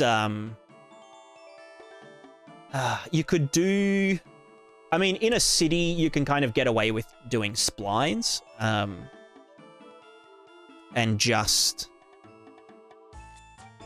I think what I do, just because I'm super lazy, is get their approximate position and then snap them to...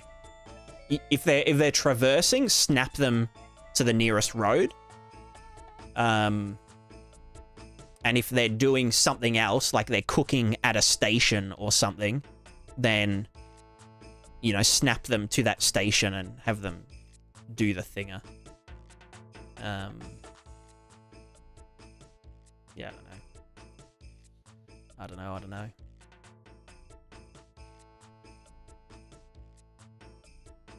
I mean, like, it's kind of... It's not really super relevant. Like,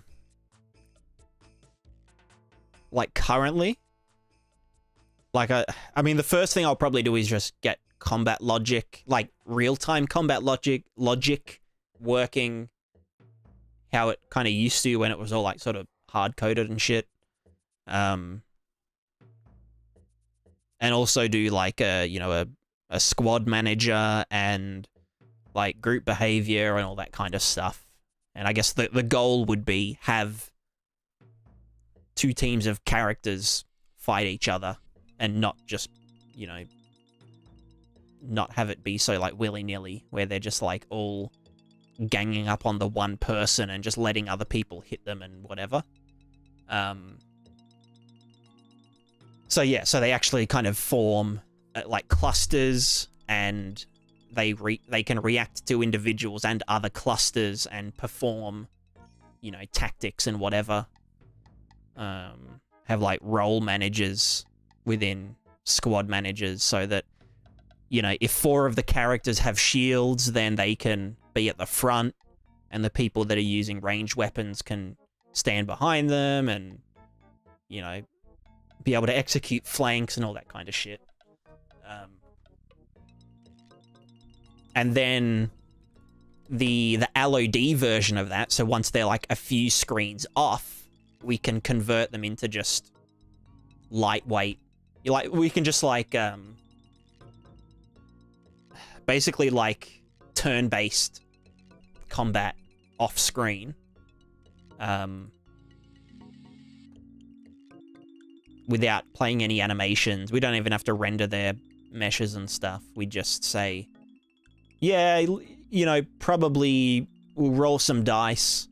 You know, this character gets hit, and we just simulate that periodically.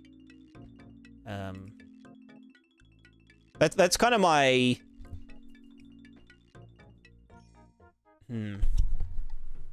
Yeah. Because, like, you technically could be like, okay, they went into furthest LOD at this time, and now we've resumed 10 minutes later, and you could walk through, you know, they went here and did that, and so we added this item to their inventory, and then they cooked it, and then they ate it, and the inventory items disappeared, and their hunger's, you know, their fullness has gone up, and now they're happier and whatever, and now we've run into them here. Or something. But then it's like, we'd have to do them all one by one. And if we had, let's say we had a character traversing from one place to another, and some bandits going from here to there, and they would have intersected, we wouldn't know that if we just did them, you know, when they resume, because we'd be doing the one by one. So I think doing it periodically, just in like a round robin or something, so that, you know, the group of bandits and the traders can just like do this, and then eventually they'll be close enough to each other in our like, probably do like a grid or some shit. Like how you do, how people do like collision simulation, you know? Where if something enters a cell, you know, it subscribes to that cell, and it only checks collision against things in that cell and neighboring cells. So we could do something like that for furthest LOD NPC interaction bullshit. But that's all very far down the line. Like, that's not super relevant. The main thing I wanted to do with AI was combat AI. Like, real-time combat AI that isn't dumb as fuck. And that can actually, like, solve combat problems. Like, oh, I've been disarmed. You know, because I had no stamina and I tried parrying someone. I tried parrying someone's hammer with my dagger, and it just went whoop, and now I have no weapon. And so, using a goal-oriented approach, you know, the goal would be find a weapon. Well, no, the goal would be defend myself. Their choices are, I mean, their 3 choices from there are find a weapon, engage in combat unarmed, or run away, or beg for my life, you know. So they'd have like weightings based on, you know, are they a martial artist or whatever? So maybe they just choose to start punching you if they were, you know, a fucking Shaolin monk or whatever. Or if they're cowardly, they'd run away. If they were injured and their movement speed was impaired, that would contribute to them not running away because, you know, they're injured and they can't, so they'd stay and fight. Do they try and pick up their weapon off the ground? Do they pull out a weapon from their belt? Blah, blah, blah, blah, blah. So, like, just a way to have,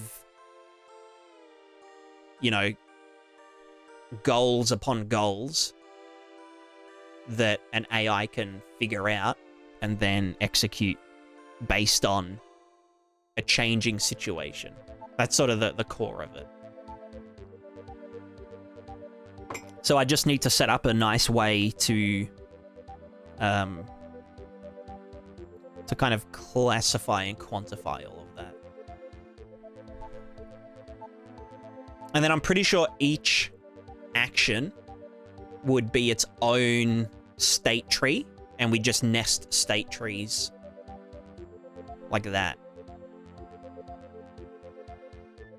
And then we'd have to do like...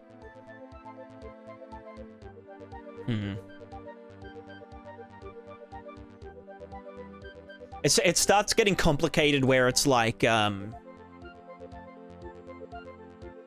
let's say the enemy has to look for a weapon to defend themselves with, and there's two on the ground, but one of them is close to us, and one of them is further away from us. Like, a normal person would go for the one that's further away, because it's like, they would have to run after you. But like... Well, no, I guess we could just add, you know, nearby threats to negatively weight, you know, this option. So that wouldn't actually be too bad. That'd be quite easy.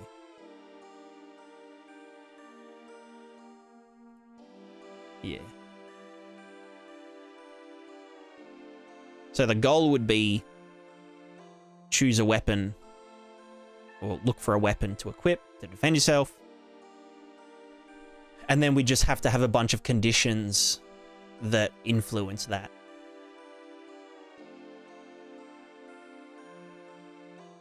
Yeah. So the trade-off between the perfect simulation and what the player can actually perceive. Yeah, I mean, to an extent, like... I don't know. I feel like a lot of... like, you definitely notice the difference between... I don't know, like Far Cry and Red Dead Redemption 2, you know? Like, Red Dead Redemption 2 has, like, yeah, really persistent, consistent NPCs and blah, blah, blah, blah, blah. Whereas, like, Far Cry is pretty... I mean, the later Far Cries are, like, pretty... You know, they just spawn in fucking dudes and whatever.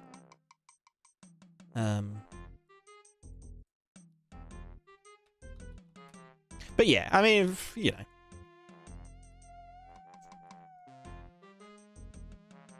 It's also just a learning opportunity, you know? Like, I don't make this game to actually make a game. I make this game to learn about making games and to push the limits and then to teach people what not to do.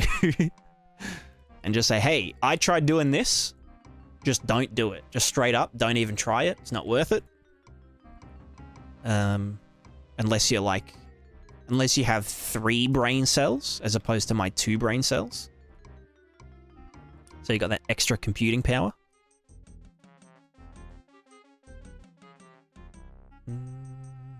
Yeah, exactly. I mean, like, if you look at something like The Sims, like, there was a talk about Sims 4, where, like, you know, if you invite characters over for a party or whatever, they can just, like, abstract their mood and their, you know, how hungry they are based on time of day, you know, give or take some minor value. So, like, if you invite people over around lunchtime, then, you know, like, the chances look like, you know, here's wake up. And then at this time, the chance of their hunger, you know, looks like that, and then it goes up again, and whatever. So if you invite people around at this time, then they're going to be hungry. And so, you know, you'll cook your lunch and shit for them. Whereas if you invite them over, you know, late at night, then they'll all be full and, you know, you can fucking have drinks and whatever. You don't have to worry about cooking food and shit. So, like, there's like that level, which is like, you know, I could easily just get away with that much. Like, that would be fine.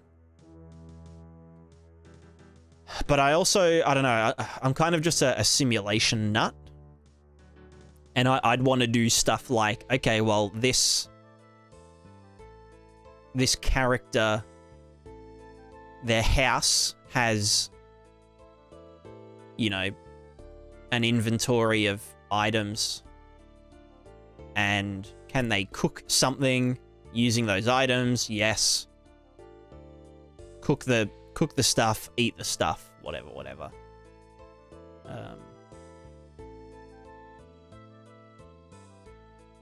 So, like, in theory, if you robbed someone, then that NPC would have no food and or no money. And then the next time you see them, they might be, like, begging out on the street. And that's not, like... That's not scripted. It's just a byproduct of this character has to actually have things in order to survive. And they have to actually go and, you know, maybe they're an assistant at the blacksmith or something, but there's bandits that are holding the quarry or the mine, you know, they've occupied it, so there's no metal ore coming into the town, therefore this person's not making any money, therefore they can't afford food, therefore they're gonna have to beg for money. But if you go and kill all the bandits in the mine, then the mine can start sending resources back to the blacksmith, so then the person can actually get paid, which means that they can then buy, you know, goods for living and shit. Or if you burnt the blacksmith down, or if you killed the head blacksmith, or if you killed everyone else in the town, except for the blacksmiths, then no one would be buying their stuff, which means that they wouldn't be getting paid, which means that they wouldn't have any money, which means that they'd probably be, firstly, questioning, why is everyone in the town dead? And also, I have no money, can you please spare some change? Or, like, can you spare some food or some whatever.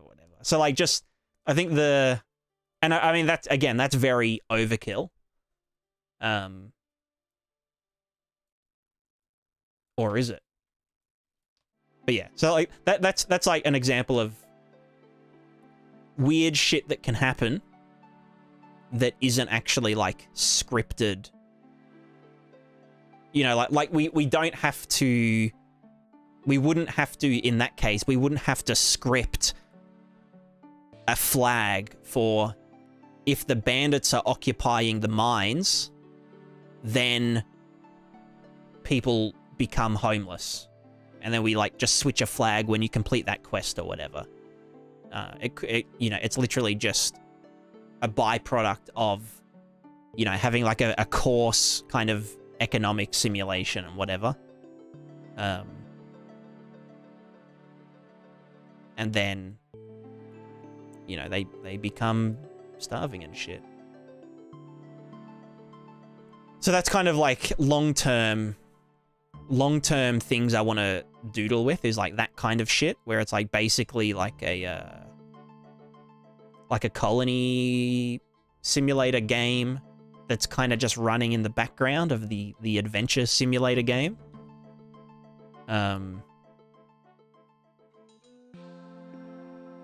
Yeah. Because, like, I fucking love, like, I love RimWorld, and I love Banished, and I love SimCity, and all those kind of games. And I've always just wished, like, oh, I wish I could be, like, a character in that world that can affect it as an individual, you know?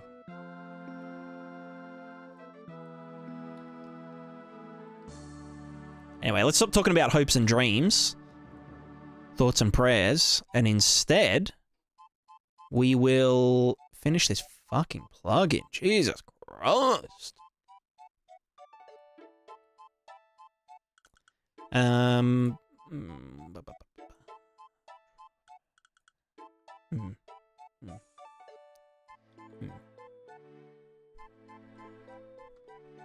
mean, on the topic of simulation and stuff, like I had people asking questions about when I was doing like health, like the Prismatica property simulation. I fucking forget what it was called. What did I even call it? I'm gonna have to look now. Prismatica core simulation property system, the SPS. Simulation property, yeah. So this is like, it's kind of like the attribute, gameplay attributes system from GAS, but just more suited to shit that I do. But people were like, oh, why are you like, isn't it like overkill to simulate the consciousness level of a character? And like, what's with all the different random kind of variable names and whatever? Like, you know, there's like there's a dizziness value that's affected by the consciousness value, and the pain value influences the consciousness value, and the, you know, the temperature affects the rate of wounds stopping bleeding, and, you know, the character's internal temperature is affected by them exerting force, which heats up their clothes and their backpack, which heats up the items within the backpack, and the fucking whatever. But like, the reason for that is to save time down the line, where it's like, you know, you're implementing like food and potions and all that kind of stuff, and instead of needing to be like, oh, this is a potion of fucking, I don't know, potion of eagle sight, we don't have to be like, okay, potion of eagle sight, it decreases the aim sway, and it also decreases the, like, the cone, you know, the aiming cone, the bullet spread and stuff. And then it also increases the distance that the player can, you know, move their camera.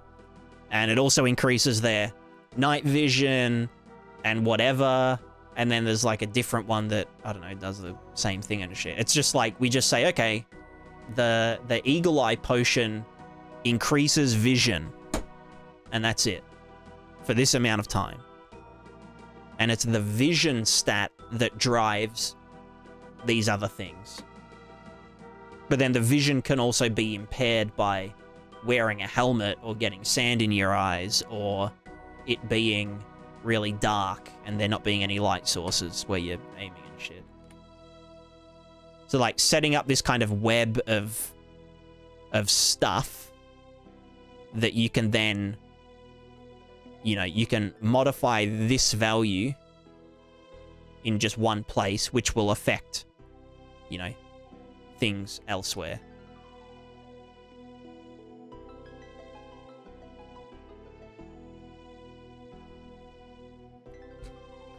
Jose, hello. How would you recommend learning UE5 and blueprints in general? The thing that concerns me is Epic is doing the same thing that Unity is doing right now, but in the future. The thing that concerns me, is Epic doing the same thing that Unity is doing now, but in the future? I don't think Epic will pull a Unity. I know people had like a little scare when they said that people that were using, when God Sweeney said the people that use Unreal for like architectural visualization and film industry stuff have to pay per seat, like they have to subscribe and whatever. And people were like, oh, they're gonna do exactly what Unity did, and blah, blah, blah. And people just jumped the gun on that. Because you wouldn't have to pay royalties for something that isn't like packaged using Unreal Engine, you know? So they were like, well, there's, you know, there are multi-billion-dollar studios that are using Unreal Engine without paying us a cent, and we're developing tools for them to use and whatever, but they don't actually have to pay for anything. So, you know, they should pay, you know, the same that you'd pay for like Photoshop or something in a, you know, in a business setting and whatever. But I think as long as Epic doesn't go public, like publicly traded, where they're then beholden to, you know, just like business people that want to see the line go up. And as long as, you know, Tim Sweeney is at the helm, then, you know, Unreal Engine will be fine. And there's also something in the terms of service that you... Let's say for some reason they did implement, you know, a fee or something, or they said, okay, well, we're lowering the royalty threshold to $10 and you have to pay 90% royalties to us. None of that can be changed retroactively. So if you have agreed to the Unreal 5.3 terms of service, and then, you know, they change it, you know, at the date that 5.4 is released, you don't have to agree to the new terms of service. And that's stated in their terms of service. So, yeah. There's like, yeah, I'm pretty, and also I think any company knowing what went down with Unity wouldn't make a decision like that. So I think Unreal Engine, even though like Epic, you know, in a bit of a pickle at the moment because they've kind of over-invested into like a billion different things, I don't think Unreal Engine will ever be affected, because like otherwise people will just move to Godot like all the Unity people did. Just of it, I'm thinking about learning UE5 and blueprints because I just want to make video games. Text-based programming hurts my small brain. Just thinking about Godot, but I don't know. Yeah, I mean, I use Blueprint for like 99% of my gameplay stuff. Yeah, I just found it like super easy to understand and super easy to like come up with solutions with. And like, yeah, I don't know how to write written like text code. Like, I actually have no idea how to write a single line of, you know, C++ or C# or even like fucking JavaScript or whatever. And you know, look, I'm doing cool things. Like, I'm doing some fucking sand simulation bullshit and some like water simulation bullshit, and you know, I'm just a dude. So yeah, I think Blueprint, and I guess Unreal Engine in general, is like a very... People say that Unreal Engine isn't beginner friendly because there's like just so much stuff to learn and whatever, but like you don't have to learn everything in the engine all at the same time. Like, you can just learn the bits that are relevant to what you want to do. You know, so learn character movement, learn some animation basics, learn, you know, how to do shaders and materials and stuff. And then, you know, do more advanced things when you need the more advanced things. But, yeah.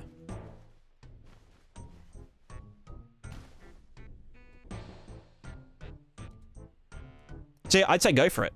I'd say go Unreal. You don't have to pay anything until you make over $1 million and blah, blah, blah. How do you feel about Godot? Do you think it's the future of open source, or do you think it's a bit overhyped? Feel like I should use Godot as 100% free? I mean, Godot definitely needs a few more years in the oven. Like, it's just not as feature complete as, like, Unity and Unreal.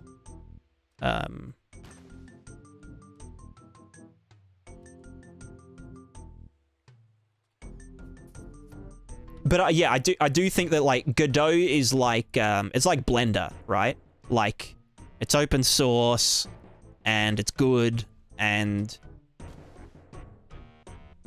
it does what it's supposed to do, and it's got like a big community behind it, like a very active and passionate, like, contributing community. So yeah, I think Godot's great. I haven't used it. I don't know how to use it. I think if you're doing, if you think about doing 2D games, then go with Godot over Unreal. But if you want to do 3D games, and, you know, Unreal's got some awesome tech to doodle with, then, you know, go for Unreal. Especially because, yeah, Blueprint is so... It's fun. It's fun to use. Yeah, exactly. And, like, Blueprint, like, you can always change your mind later. But, like, learning Blueprint will teach you, like, the fundamentals of coding. You know, like, how do I solve this problem? Well, I do this and I do that and blah, blah, blah. And then eventually down the line, you know, it will be easier to learn a written code because you already know, like, what the basics are that you know what you want to accomplish. It's just a matter of finding the right words to say it, you know?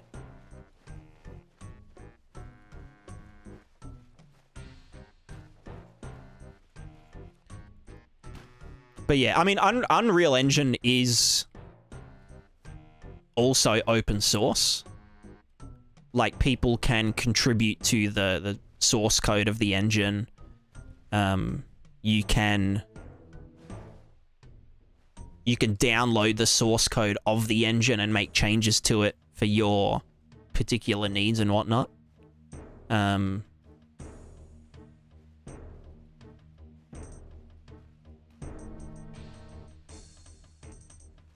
Yeah. And it's also free until you make over $1 million. So for people like me, it's going to be free forever because I'm never going to finish a game. I just make content about Unreal Engine.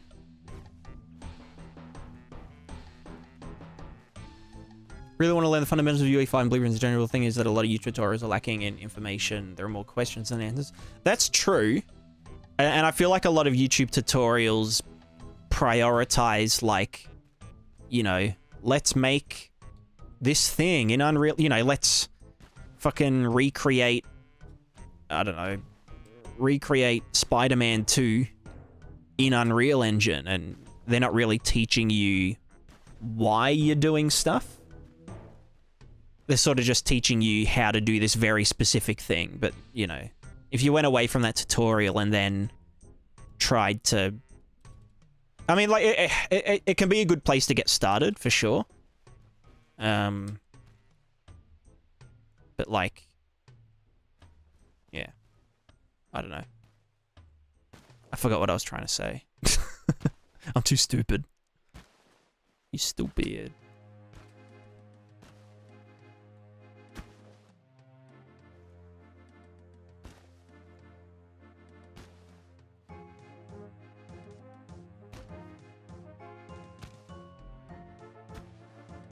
What am I doing? I've just been running around in the sand for like 10 minutes.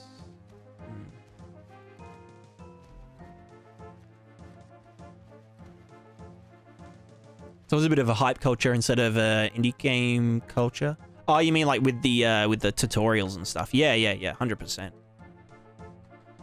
yeah, so many people are just focused on, like,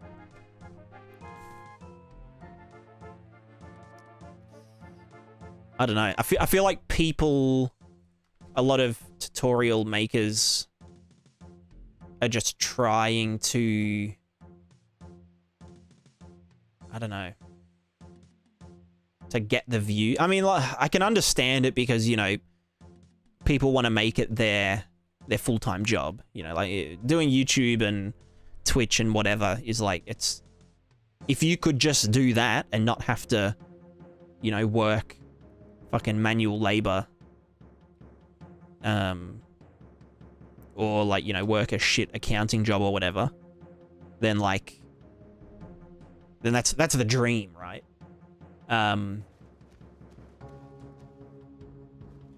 But yeah, I feel like some people kind of, yeah, prioritize the views over actually providing value to the community, which is where I'm completely different, because I'm just because I'm such a good person and I'm just trying to provide value to the community. And it's only coincidentally that the people feel, what's the word? Gratuitous? They feel grateful for me sharing information and making the videos and stuff that they decide to support on the Patreon and the whatever. Yeah, exactly. Like, yeah, I don't sell courses. I don't gate anything behind the Patreon or subscription or whatever. Like, I don't do Patreon exclusives. Which, like, you know, the patrons don't expect exclusive tutorials or free stuff. I mean, I probably will give this plugin to patrons that have already exceeded, like, the price of the plugin in their lifetime subscription and whatever. But, like, I'm not, like... Yeah, I don't want to, like... I don't want to show something really cool on YouTube and then be like, yeah, you have to be a patron in order to... if you want the rest of the tutorial, head over to the Patreon and give me, you know, $5 a month or whatever.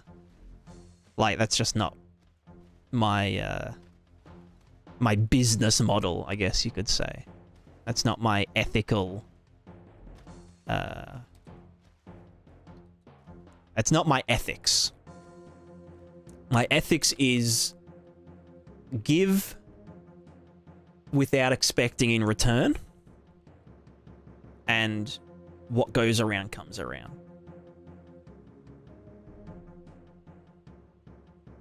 For my, like, obviously there's exceptions and bad people get good shit. Although usually those bad people have to, like, put in a lot of effort, which I do respect. You know.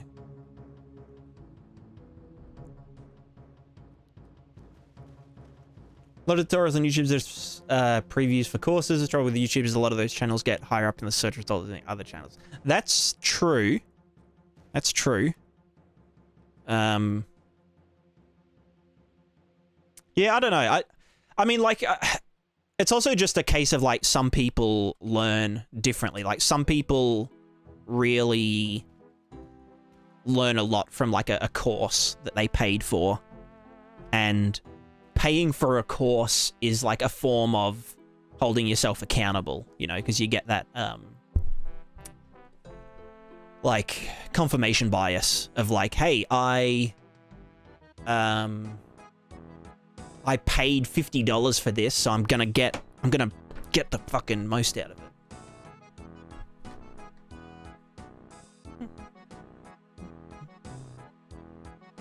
And also, like, yeah, the sort of strict format of it is handy for some people.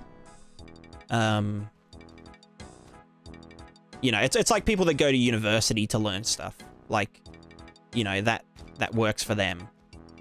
But that didn't work for me because I dropped out after 1 year and I wasn't even learning game dev.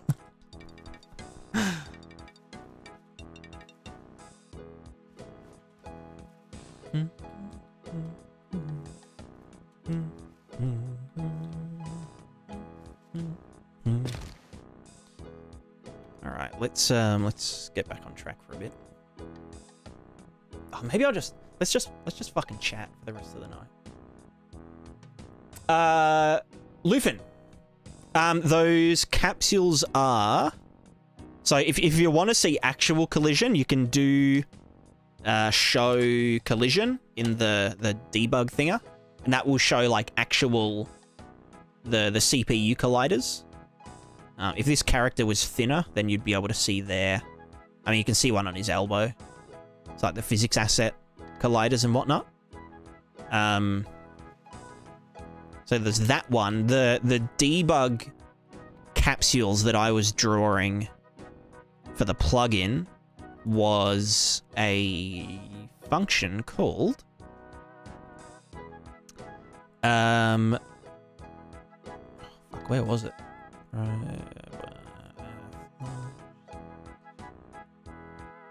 Here it is. Draw debug cylinder. And there's also like draw debug line. Well, there's just draw debug everything. So, you know, if you want to see a line as a debug thing, here's where it starts, here's where it ends, here's the color, here's the how long it lasts on the screen, and the thickness of it. And so I'm just getting anything that was going into my Niagara system. I was just drawing some capsules in those positions and using the velocity as the color.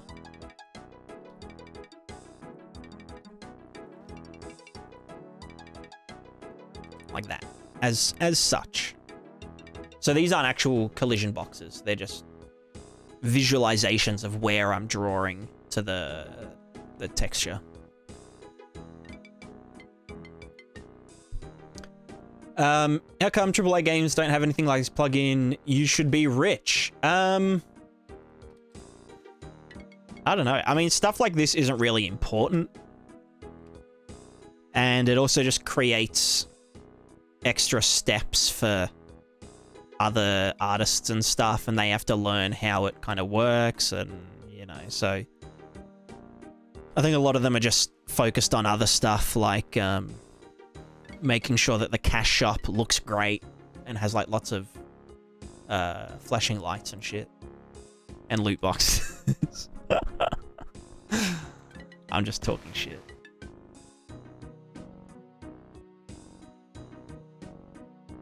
I feel like Udemy has a lot of these problems too, where they leave out crucial information or teach the most basic stuff and leave much weird side. Yeah.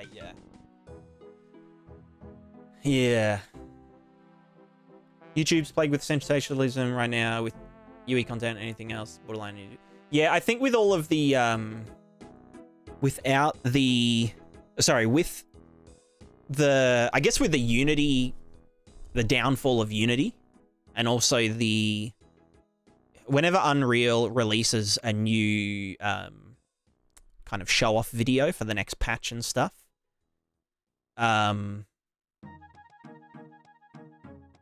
there's a lot of like new people looking at Unreal, and so a lot of creators kind of just focus on the hype stuff, you know, all of the hype shit, so they can, you know, get their views and they can pay their bills and, you know, whatever. I'm more focused on like actually teaching fundamentals, and respecting the intelligence of the viewer, you know? I'm not really a kind of hand-holdy person. Like, my videos are there so that if someone Googles something, then they can find one of my videos and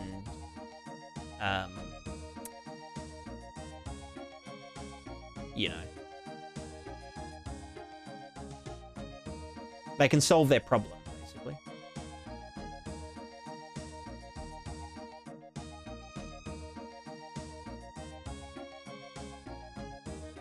Or they can learn about, you know, a little snippet of shader code. Like, what is a light function in Unreal? And then I'll give some really shitty examples like, oh yeah, we can like make it like flash and we can do some panning clouds and whatever.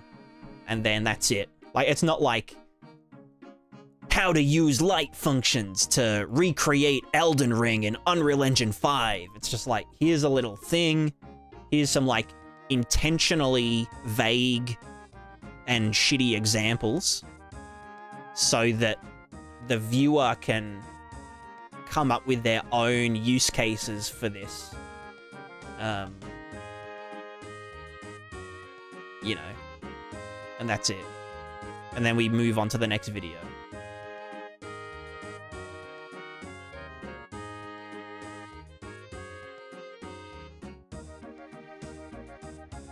And then sometimes I do like full kind of system tutorials, like, you know, doing like a global wind shader,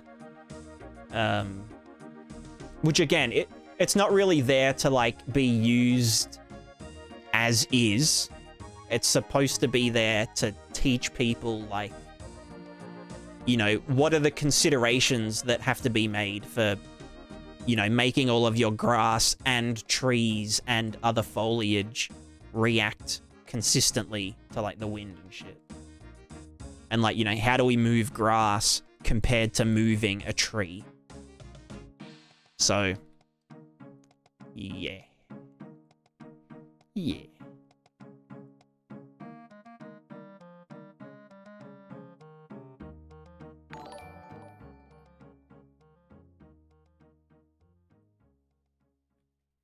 Timothy Johnson, thanks for subscribing. But is that a Twitch subscribe, or is that like a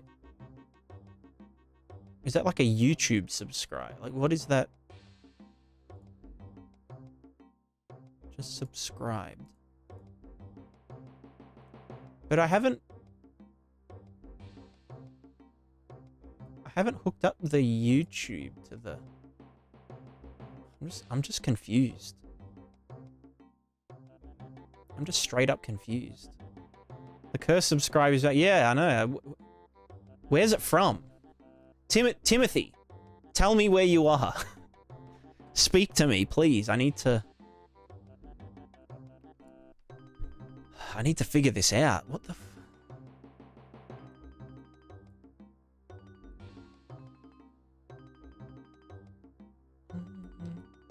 Yours are from Twitch. Okay. And it was a Prime sub, wasn't it? Maybe, I don't know. It's so cursed. It's just cursed. We'll leave it at that. It's just cursed. All right, let's get back on track for a little bit more, and then I'm gonna eat food at some point, and we're gonna raid Sov. But I wanna finish the wind stuff first. So first we need to go. God, how long's it been? I haven't actually done anything yet. 4.5 hours. Hell yeah. Components.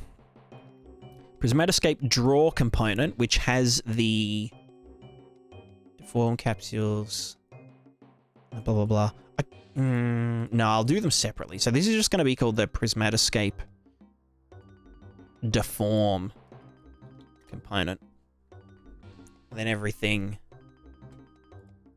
derives from that is a deformer. So that's deform character. This is deform weapon. Blah, blah, blah.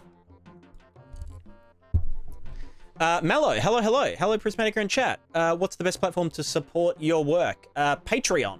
Patreon is the biggest, the biggest split that goes to the creator. but my Patreon doesn't have many benefits.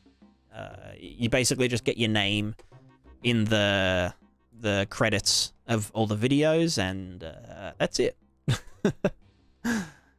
I don't like offer free or like exclusive content and stuff because I don't believe in you know, gating education behind money and stuff. So, but yeah, if you just want to support, then Patreon's the best way. And I appreciate the inquiry. Elite Sumper, hi. Are you teaching Unreal or are you making a game? Just got here. I'm making a plugin for other people's games. Whilst also making my own game. But this isn't what my game looks like. My game looks like this. Like this background. Minus all of the icons. The icons aren't a part of the game. Yeah, this is like the style and shit, but it's played from a top-down perspective. It's not that shallow of an angle. Yeah, but currently I'm just working on a plugin for character and prop interaction with surfaces, including a wind simulation and a water ripple simulation. And then I'm going to sell that, and I'm going to get rich. I'm going to make $1 million. I'm not actually going to get rich. It's going to be like $15 US for the entire plugin. So, you know.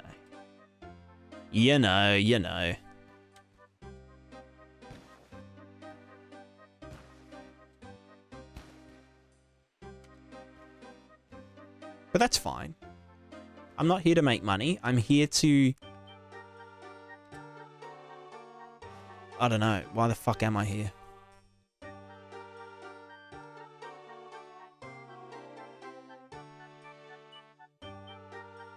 How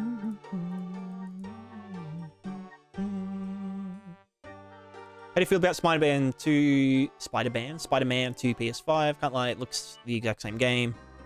Problem is there's more cutscenes than actual gameplay. I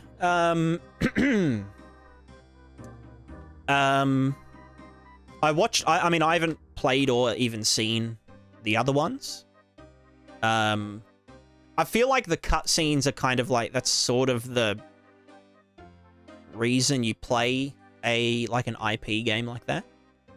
You know, because it tells a story, or it retells a story in a different way, in a more interactive way, I guess.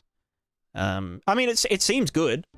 All the combat animations were like really solid. Like enemies would get, you know, like you could kick an enemy back and they'd trip over backwards on like a fence or something, or like they'd hit their head against the wall, or you'd shoot them against the wall and web them up and shit. Like, all the combat looked pretty fucking unreal.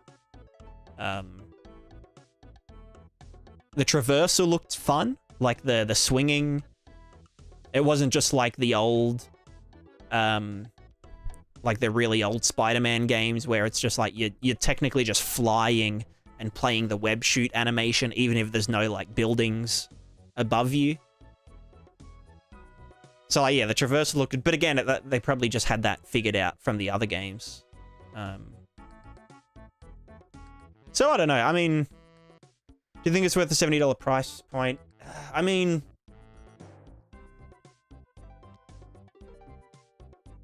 it was really short, wasn't it, this one? Not really short, but like, but short. Like, I think I watched a streamer play it within, like, 3 streams or something. Like, 16, 20 hours, 12 hours. I don't know, I can't remember. But, I don't know.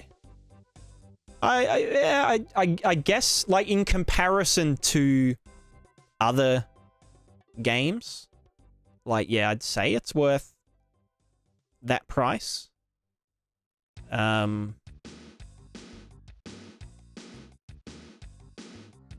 Although I think I'm biased because like I know how much like like if I've spent over 100 hours implementing something as simple as, you know, this interaction framework, like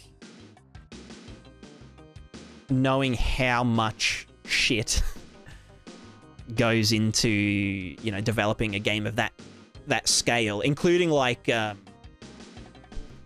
all of the character animations and all of the, you know, motion capture and facial capture and the voice acting and all that kind of stuff was like really, really solid.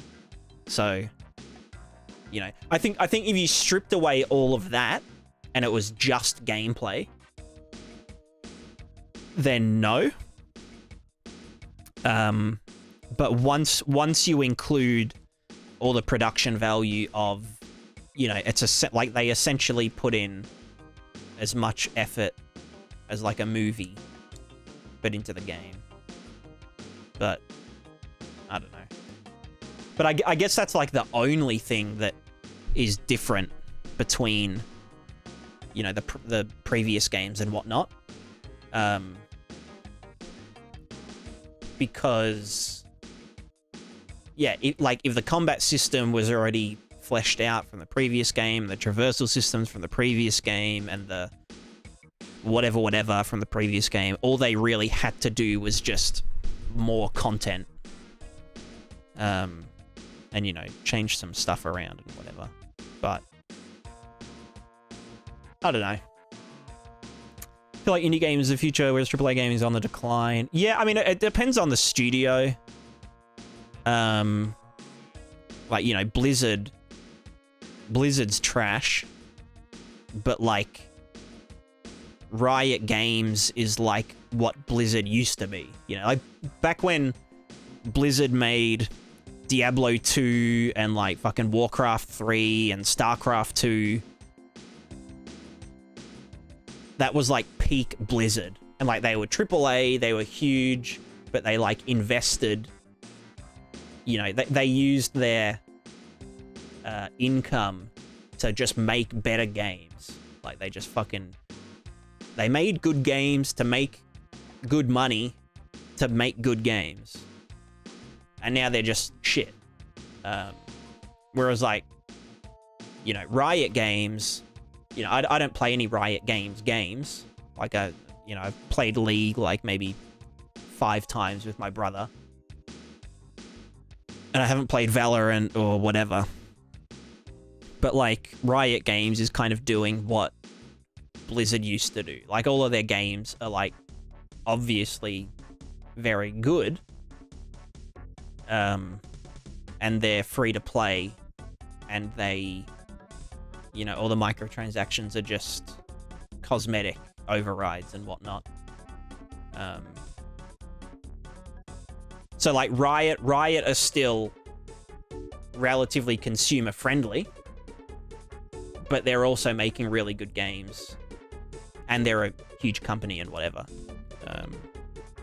So I guess it just depends on the company. It's also like, I guess like Larian Studios they are an independent company, but like you don't think Baldur's Gate 3 and indie games in like the same, you know, in the same ballpark. Like when people say indie games, they mean kind of small, like in terms of scale. It's like, you know, the typical indie games studio where there's like less than 10 people and whatever. Whereas like Larian Studios, like fucking hundreds in their team.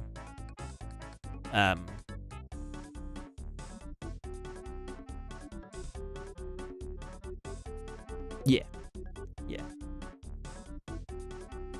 I mean, you could say, like the next From Software title will technically be, it'll be independently published because they're not publishing through Bandai Namco anymore, even though From Software is a, you know, subsidiary company of fucking Katakawa.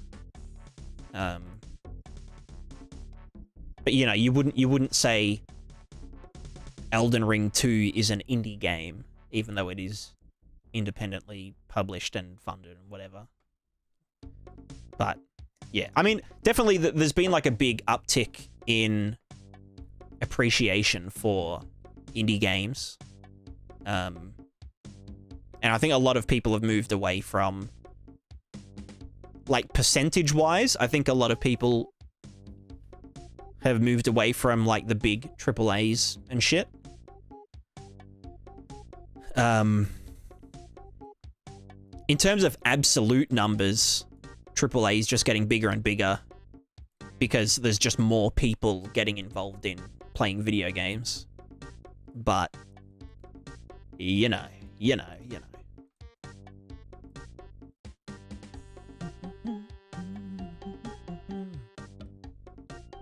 Also, Elite Stumper, sorry, I missed your... I was on a Twitch channel, a guy there was making plugins for his game, UE5, to keep his game modular. Are you talking about Sovereign Dev? Actually, I recognize your name from his stream last night.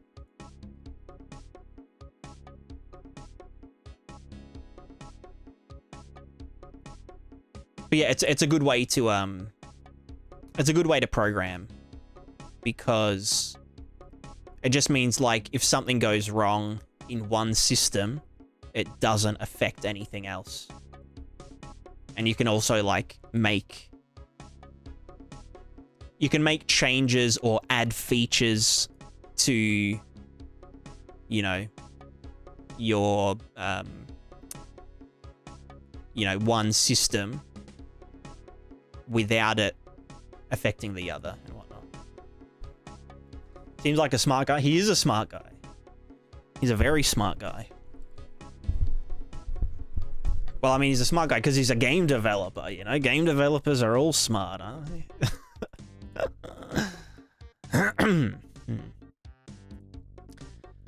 I'm trying to think, how do I... Maybe I do want it to be the one component, but you can have multiple of them. Maybe?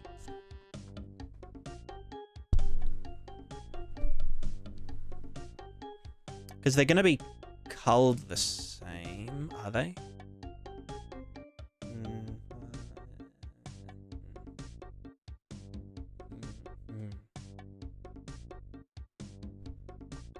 Terrified for GTA 6, given mine not the same Rockstar team as before. A lot of core members made those AG games way back then. Now gone. Yeah, I mean, Rockstar's done some weird, questionable stuff lately with, like, GTA Online and Red Dead Redemption multiplayer and stuff, but I don't know. Surely they can't fuck it up. Also, I want to replay Red Dead 2 because I only got like a quarter of a way through it when my brother had it on Xbox, and I've got it on PC. I haven't installed it, but you know, I'll have to download it for the next few weeks. But you know, I want to play it. I might even stream it. Rogue Devil, doing well. Just finished multiplayer function in Unity through 2 to 3 hours. No idea how the hell I actually got that working that amount of time, but I was happy. Thought it would be harder. It's always easy until it breaks. That's the thing. It's easy to implement a system, but it's always very hard to fix it when inevitably it goes arse up. Did I ever play Halo 2? I feel like Halo 2 is the only video game sequel that did innovate things, but I'm biased because huge Halo fan. Have been since I was 4. My first Halo game was actually Halo 3. Oh, I mean, like, I'd played Halo 1 and 2, but I didn't, like, I'd played them at friend's house and we'd just play fucking deathmatch. Halo 3 was the first one that I owned and, like, fully played through and got all of the achievements and shit. And that was back when, like normal maps were, like, fucking cutting edge tech. like pixel shader normal maps. And I was like I can remember just spending ages like looking like on the first level in like the cave, and there's like the you know, the fucking rock wall, and I can remember shooting the gun and like looking at the shadows of all the little details on the rocks and shit, and I was like what the fuck, like how the fuck, what the fuck, you know. That was like, games have peaked, and they're now hella photorealistic, and they can't get any better after Halo 3. And then Grand Theft Auto 4 came out. I'm like, what the fuck? Like, surely games can't get, you know, more fucking complex than this.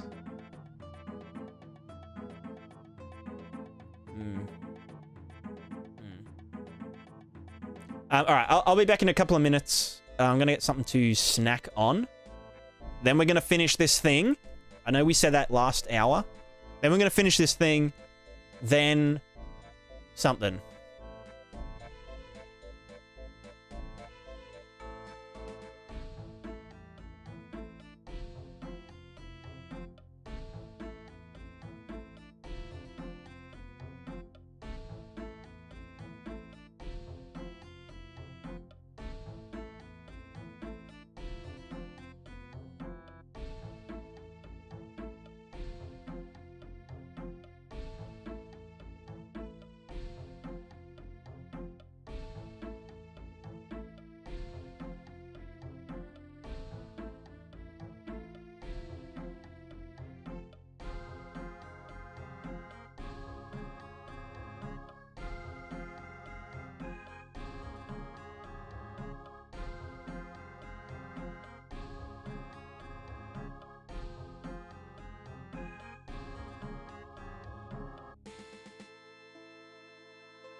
Hello, I'm back. With toast. Delicious.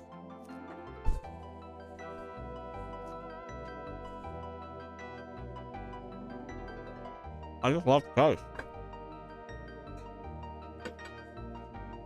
All right.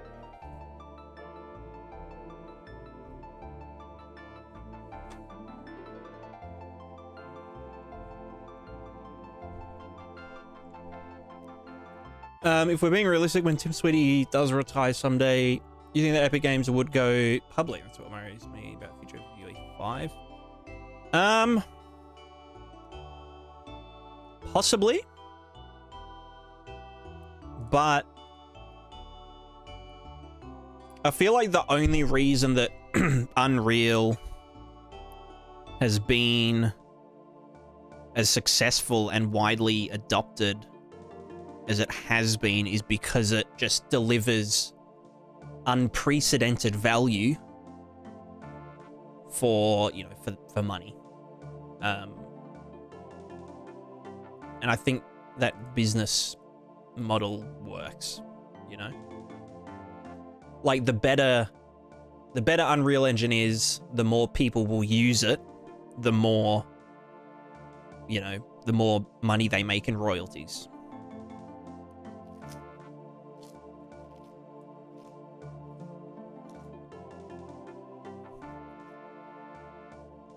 I think at least on an indie level, on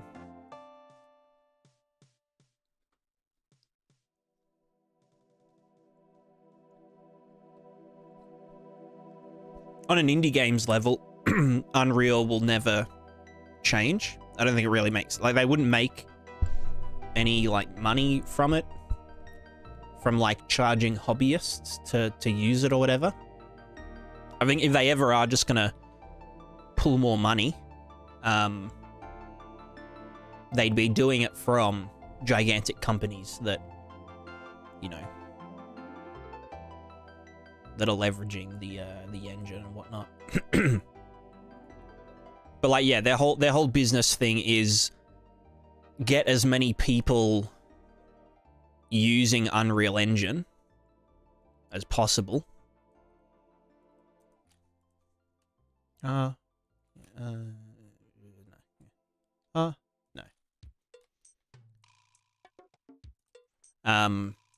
So that, you know, Unreal Engine is just what they know and keep them in the ecosystem.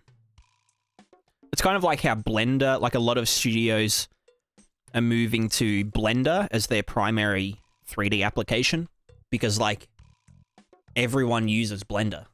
Like, the only reason that, you know, Maya, Autodesk, whatever, you know, other 3D applications are even being used is because they have contracts with universities. And so the universities use, you know, those 3D programs. And so that's what people get taught. And then those people only know how to use those programs. And so that's what gets used in the industry. But, like, you know, now that, like, the world has kind of expanded beyond traditional education, whatever, a lot of people are learning using free tools like Blender. And so, you know, when the majority of your artists know how to use Blender, and Blender is free and open source, then, you know, why not just use Blender?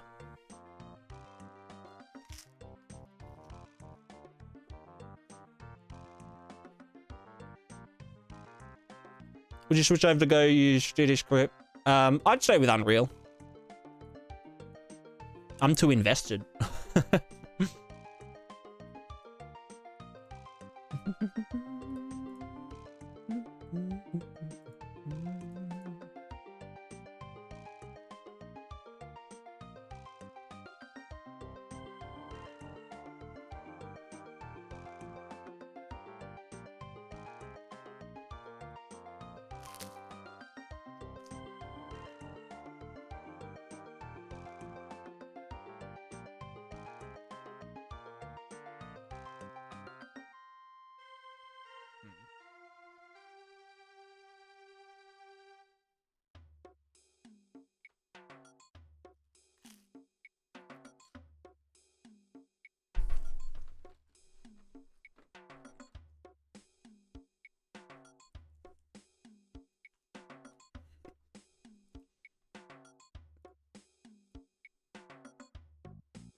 How do I want to structure this?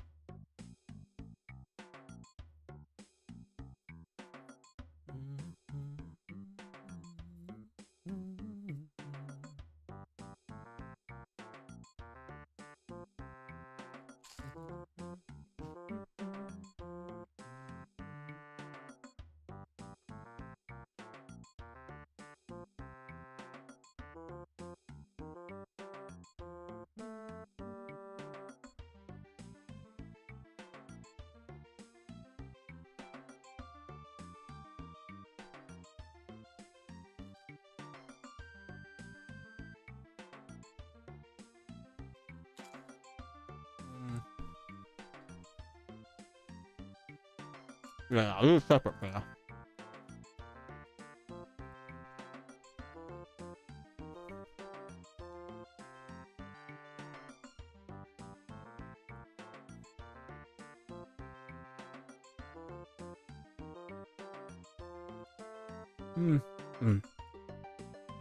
Yep. All right, separate. So this can die.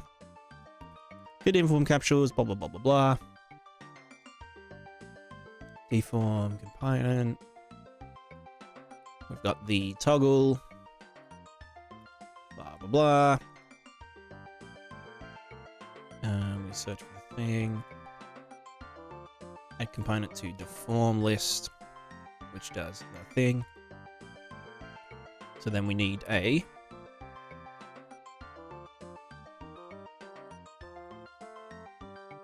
I might even just combine these into one thing.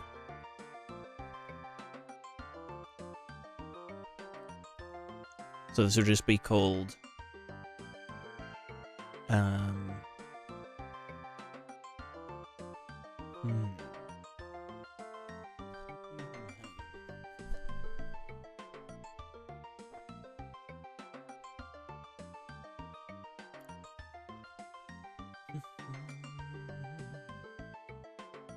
toggle deform list. Well, I mean, I could just do it from here. Like, it could just literally add itself to the fucking array. Is there a downside to that, though? I don't know.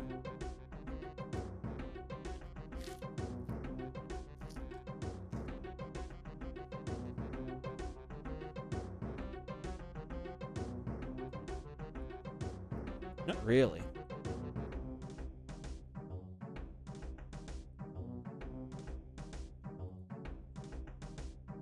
Yeah,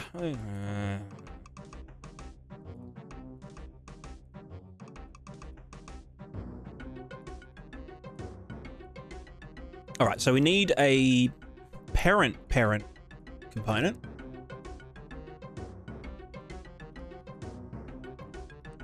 Actor component. This is called the Prismatiscape draw component. And then it implements this. Can I can't move to parent, can I? Yeah, whatever. And then this would also... Okay, hold on. Well, let's just get all this shit. Cut it. Paste it into this one. Bam. Create matching function. Yep. So now we've got begin play. Don't need tick. So on begin play, get a reference to this.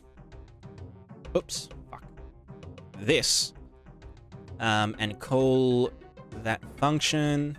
That is a variable. No, not promote. I want to create variable. There we go.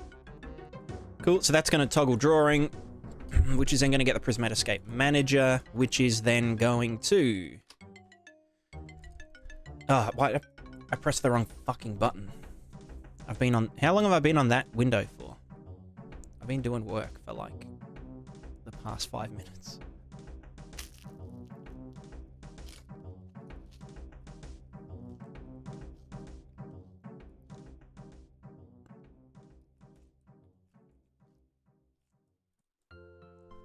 Felt, not sure if you've covered this on your channel, but would you ever consider doing a tutorial on the prismatic armor system, like creating an armor set model, adding it to the character, etc.? I love the channel.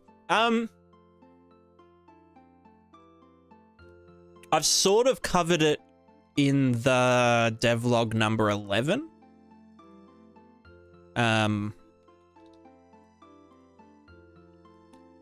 Sort of.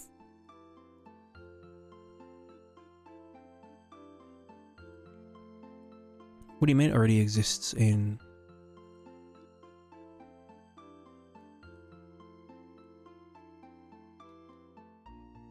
Oh, because it's a function, right? Yeah, so like not super in depth, but I kind of gloss over it a bit. But not like I don't teach like 3D modeling because like I'm just not good at it. Or like I'm not, you know. I mean, like I can do it, but I don't know. It's sort of the, how do I explain it? It's the way I do things for like the armor and the characters and stuff. It's very like Prismatica centric, you know. Like I do a lot of stuff that's completely unnecessary if you're not making my exact game, if that makes sense. Like the way that I lay out the UVs so that they work with a render target damage system. Like, not everyone needs that. And blah blah blah, you know.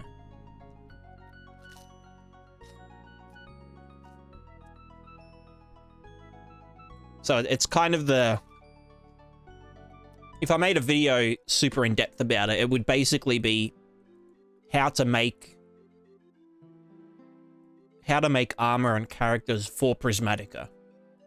It wouldn't really be generalized enough, which is how most of my content is. Or how I like it to be.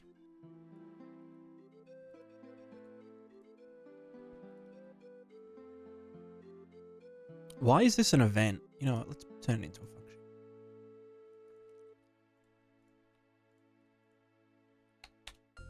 What do you mean? Oh, right. Oh, and you need a...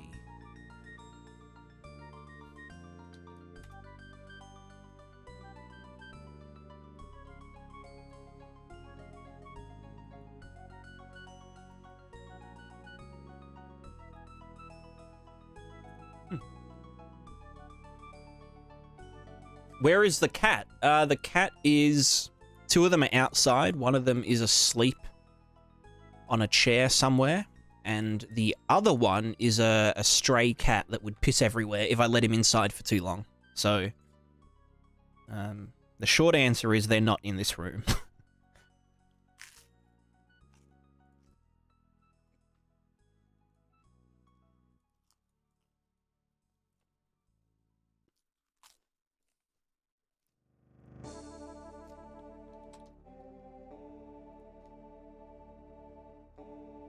Come on, you can do it.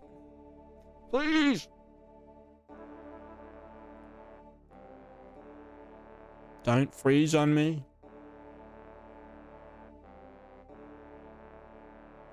Come on, man. Don't freeze. Do I do this full time? Do you have a day job? I do this full time, yeah. As full time as I possibly can.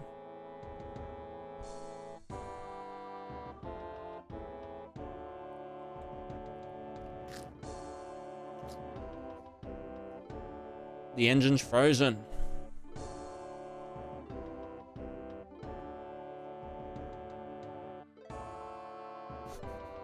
Come on.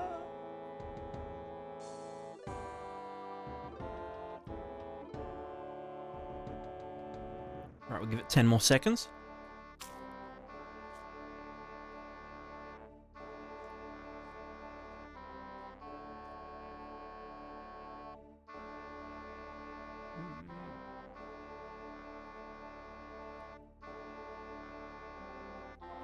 All right.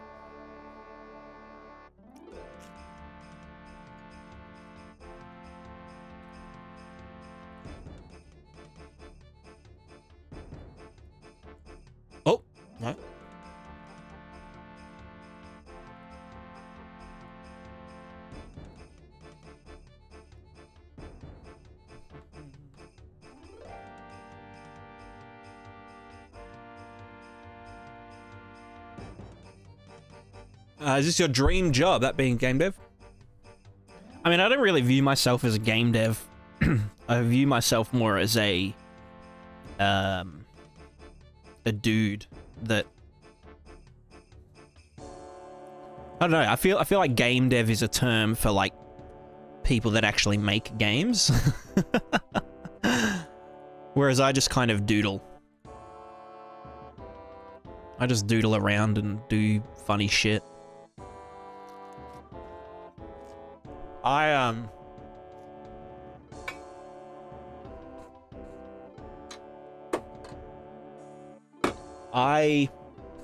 I serve the game dev community, you know? But I'm not a game dev myself.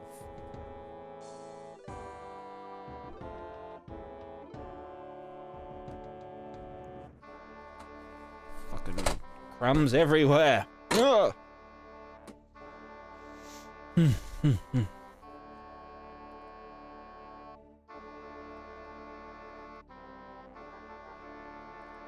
Alright, this still exists. This still... Oh, no. No. Event graph. Oh, no, we do have it. Never mind. We're in the clear. Now, let's just see. Save all.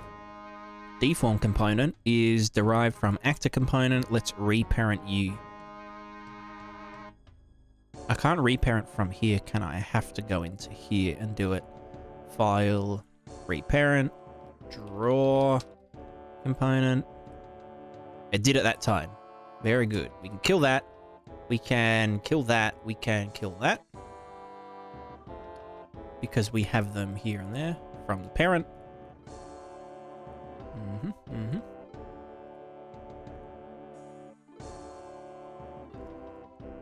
What's your main dev focus if not game dev? Having fun dev and being myself dev. Is that true? But you'll eventually release Prismatica one day? I mean, yeah, one day, you know. It's not like a... I'm not in a rush.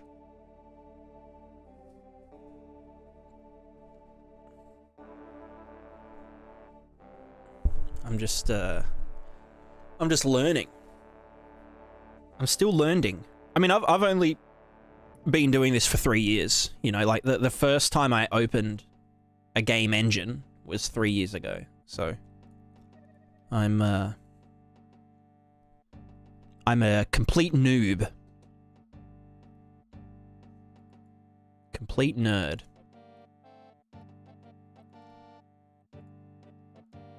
Before game dev, I was an audio engineer that ran an independent recording studio, and then COVID happened, and then I was like, huh, wouldn't it be cool to like fucking make games, man?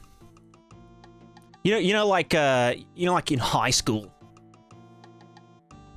and you're talking to your fucking nerd friends, and they're like, oh, wouldn't it be cool if a game did this and did that and did that? And then you're like, oh, maybe we should like fucking make a game, man. Let's like make a game. Dude, we should like fucking make a game, bruh. And then you never do it. Well, that was me during COVID. Except it was just me by myself. Because I don't really talk to anyone.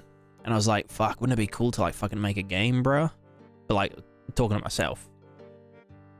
And then I was like, yeah, man, that'd be so fucking cool, man. Like, you should just fucking go for it, man. But that was, like, still me talking to myself. And then, I downloaded Unreal Engine. And then I started a YouTube channel. And here we are. That's literally my story. My game dev journey.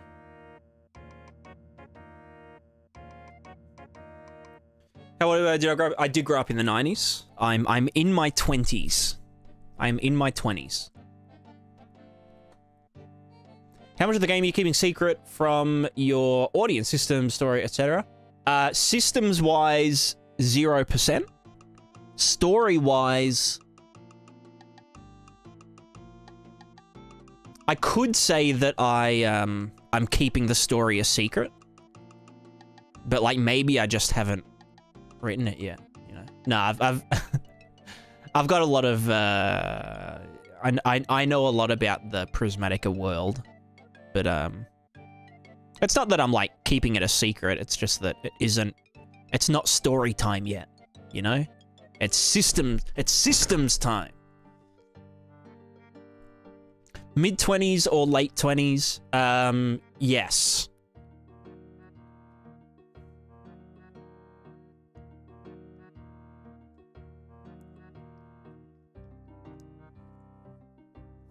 What did I do before? I was an audio engineer. I did 1 year of university doing audio engineering. And then I was recording artists. And I did music, like, as a professional musician. Or a working musician. Before game dev. So I was basically like the... and I did videography and, like, independent filmmaking and shit. And, like, all that kind of shit. That's why I have this video camera. I mean, you probably can't tell because of the fucking potato internet, but, like, I actually use, like, a cinema-grade camera as a webcam, so, like...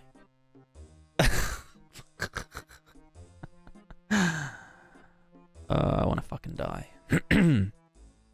Alright, let's make a child component of this one. This is called the wind component. Prismatascape wind component. Sweet.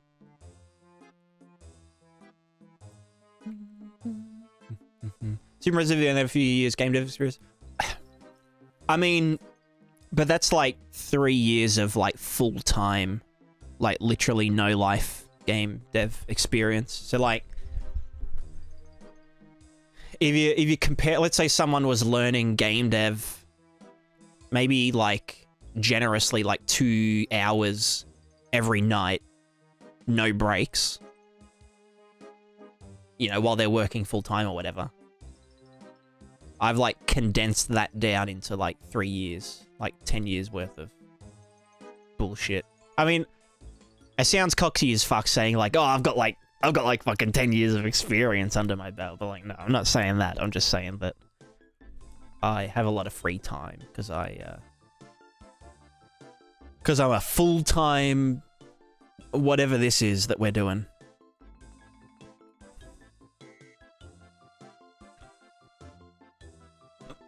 Oh, pardon me. Alright, if Yas, get the fella.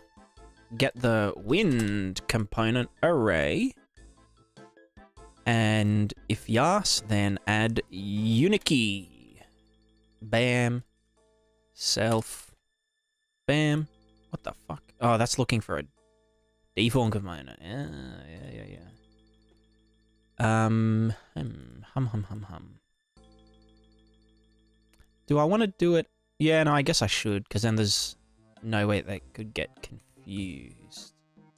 Yeah. Photographer to game designer pipeline is so real. I mean, yeah, maybe.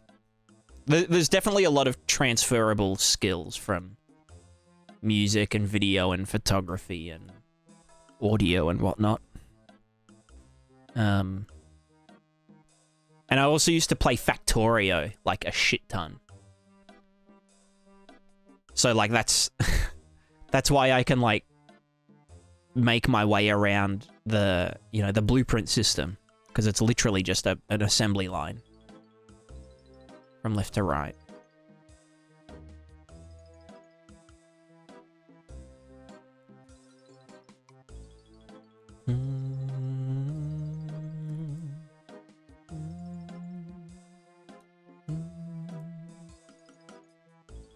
Alright, we don't need that anymore.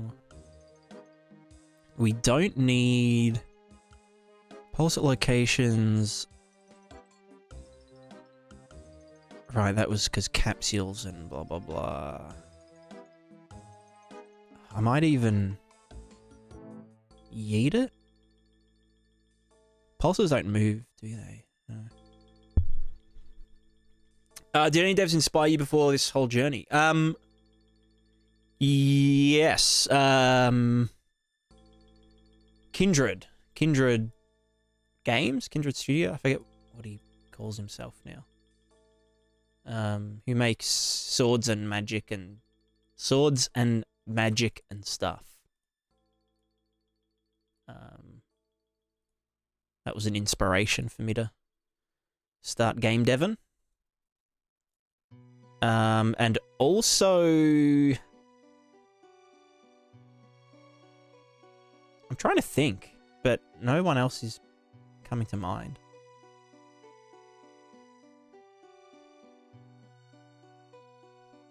Yeah, not really. I don't know. Literally just Kindred Studios then. Kindred Dev. Which is Everlux 2, how about Codeer? I only really, like, started watching more after I'd already, like, gotten into game dev. So, like, you know, I hadn't watched Randy before I started game deving. I hadn't watched, like... I mean, I've never seen any of Danny's videos or Thin Matrix. I've watched a lot of Code Parade, and there's another one that's like him.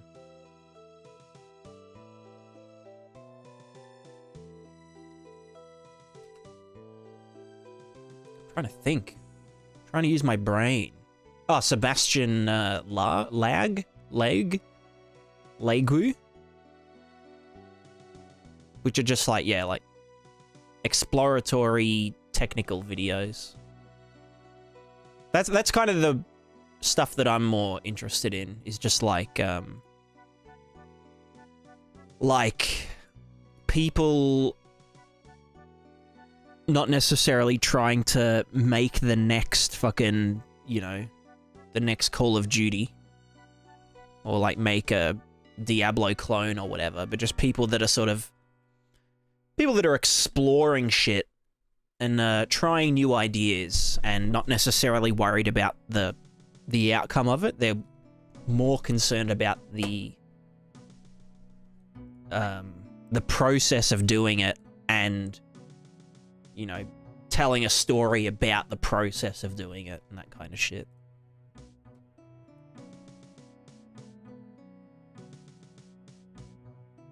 Tent Simulator, Medieval Hyperspace. Exactly. What, you mean Prismatica? I think you got the name wrong.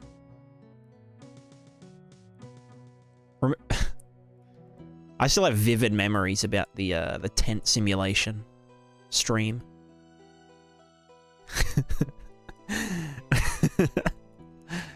It sounds dumb as fuck, but it was real. It was real. Right, so this should be of type wind component.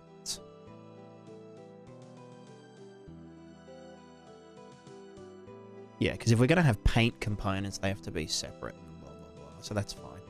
So that's wind component. The deform component array is deform components. Cool. So this is now this.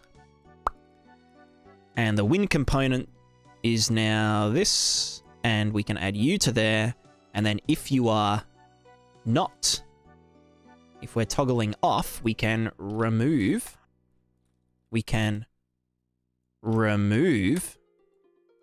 self from the array, and then that just means did it get removed. So if it wasn't even in there, it's just going to do nothing, so that's fine. So then blah, blah, blah. Cool. So that's toggle drawing for the wind component. Now I just need to do the same thing-ish for the deform component. And the reason I'm setting it like this, setting it up like this, sorry, is because we might add more different shape types, like a paint component that can paint to an arbitrary buffer or whatever. So like the blood system would use a separate render target, probably. So we could have like a blood channel and a water channel for like spilled water, and I mean, we could literally do the paint channel as alpha and color, and then you could split, like literally just Splatoon, you know. You could Splatoon it up.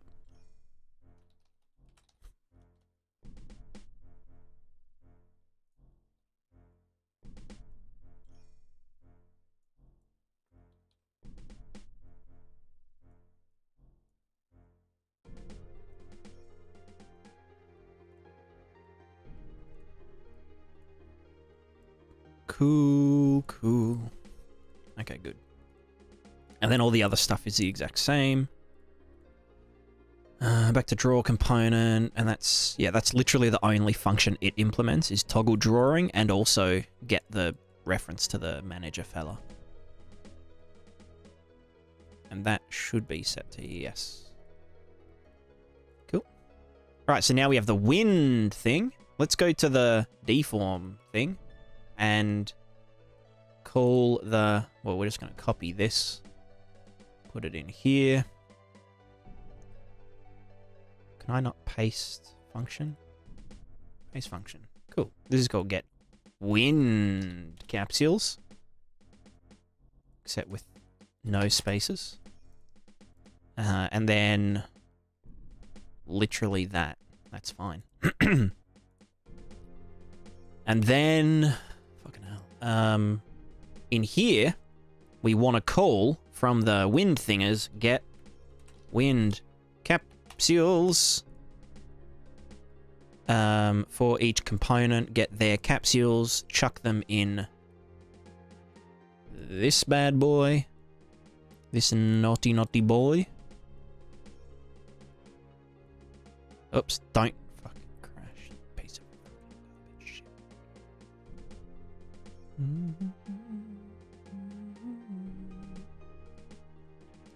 Cool. Bam, bam, bam. And these are just, yeah, 4 vectors. They also need this. This. Oh, fuck. I just reordered them. No, I didn't. Wait, did I? Capsule start, capsule end. Capsule start, capsule end. There we go.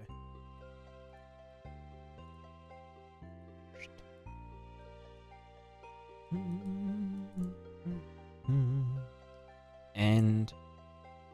Start. Velocity, end velocity. Cool. Bam. Bam. Bam. And bam.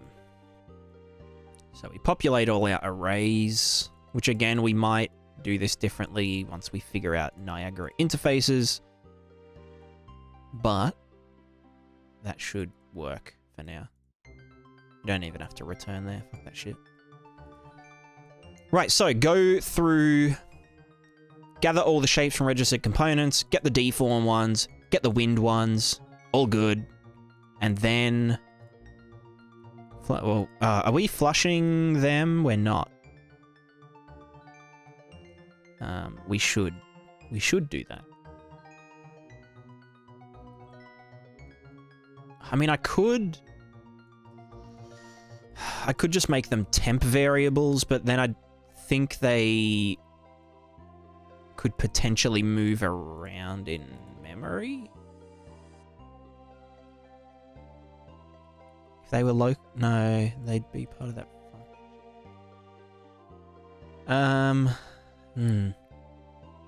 Fuck it, let's just, we'll just wing it. Again, this is the bit that's subject to change, so I'm not too stressed. So we'll just flush them manually at the start of each cycle.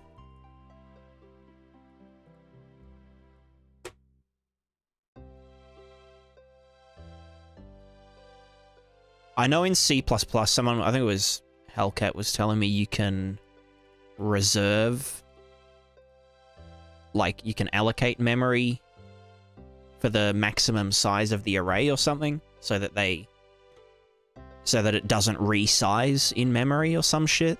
So it always has like a maximum amount reserved in the same place, so it can like quickly just yeet from it. But anyway. So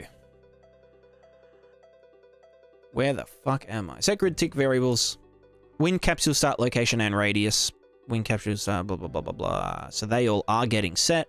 If we now I want to die.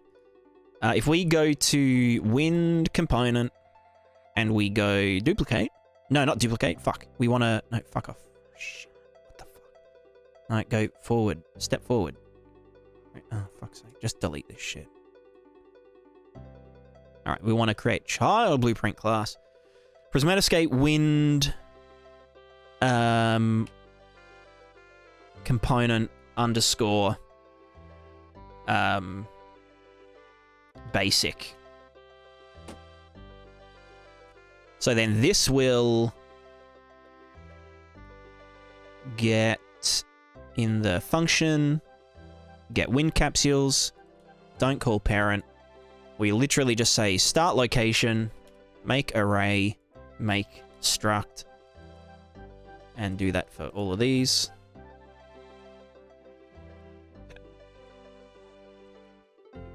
Well, actually, no, it's not even make struct, it's literally just make vector 4. Although a vector 4 is a struct. Right? Who knows? And who cares? I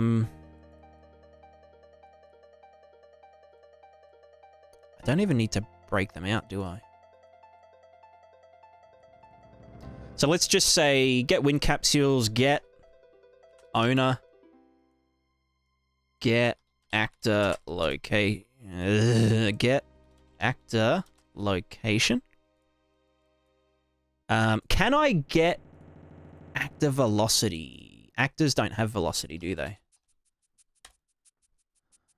Returns velocity of the root component if it either using physics or has an associated movement component. So I guess maybe that could work. I mean, it will work for the character, and it will work for a... if its root component is using physics, but it wouldn't work for manually moving something like a projectile. Like, oh no, projectile has a projectile movement component, which this probably interfaces with. So we'll just fucking do that for now. This is fine. This is just for testing. So we can say, ooh, wait, we have to do start to previous, don't we?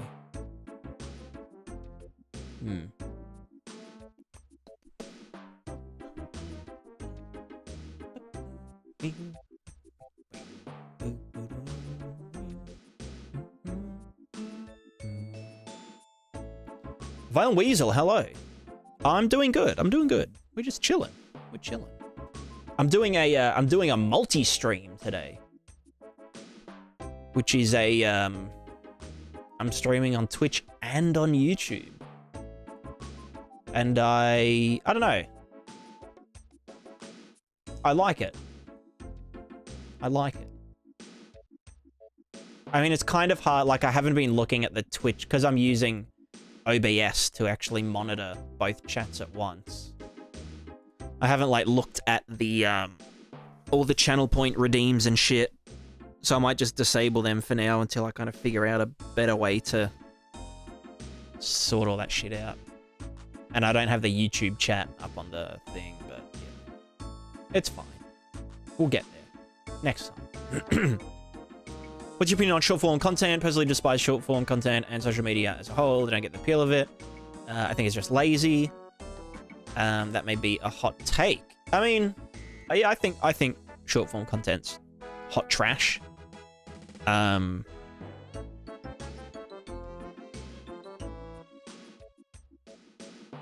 don't think there's any societal benefit from short-term, like, short-form content.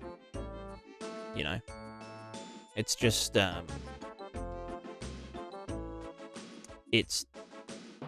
yeah. Like, you don't gain it.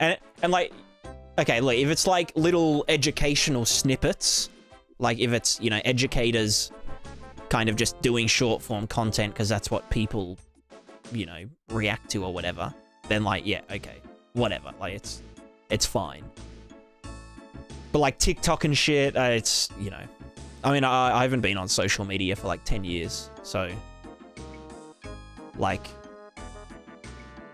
looking from the outside in, like I've never been on TikTok or looked at a TikTok. I know I sound like a fucking boomer, but just like, yeah, looking from the outside in, it's fucked up. It's just straight up fucked. Yeah, and like I don't know, I saw a video the other day about like America and how like the current, you know, like 7th grade kids that have just started high school are like their level of education on average is the same as from like, you know, 10 or 20 years ago, the same as kids that were in grade 5 that had special needs.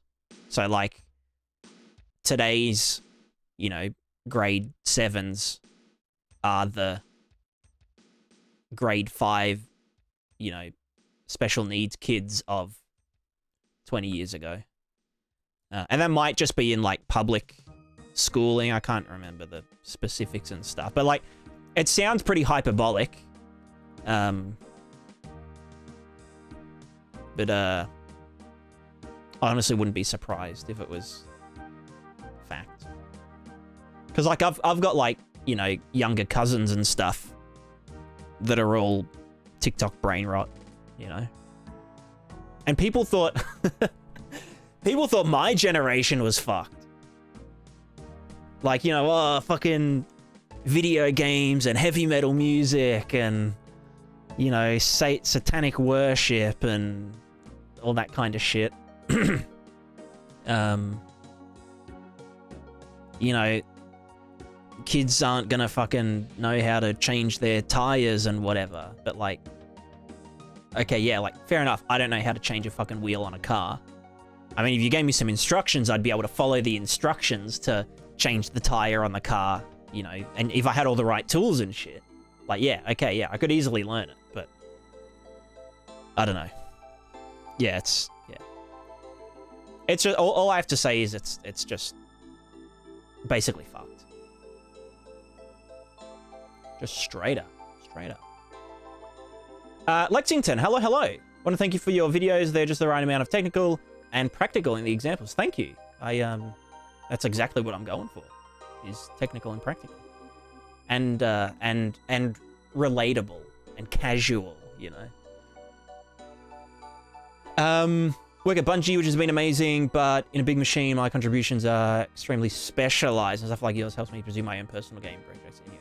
Yeah, I find like a lot of people that I know from AAA kind of feel like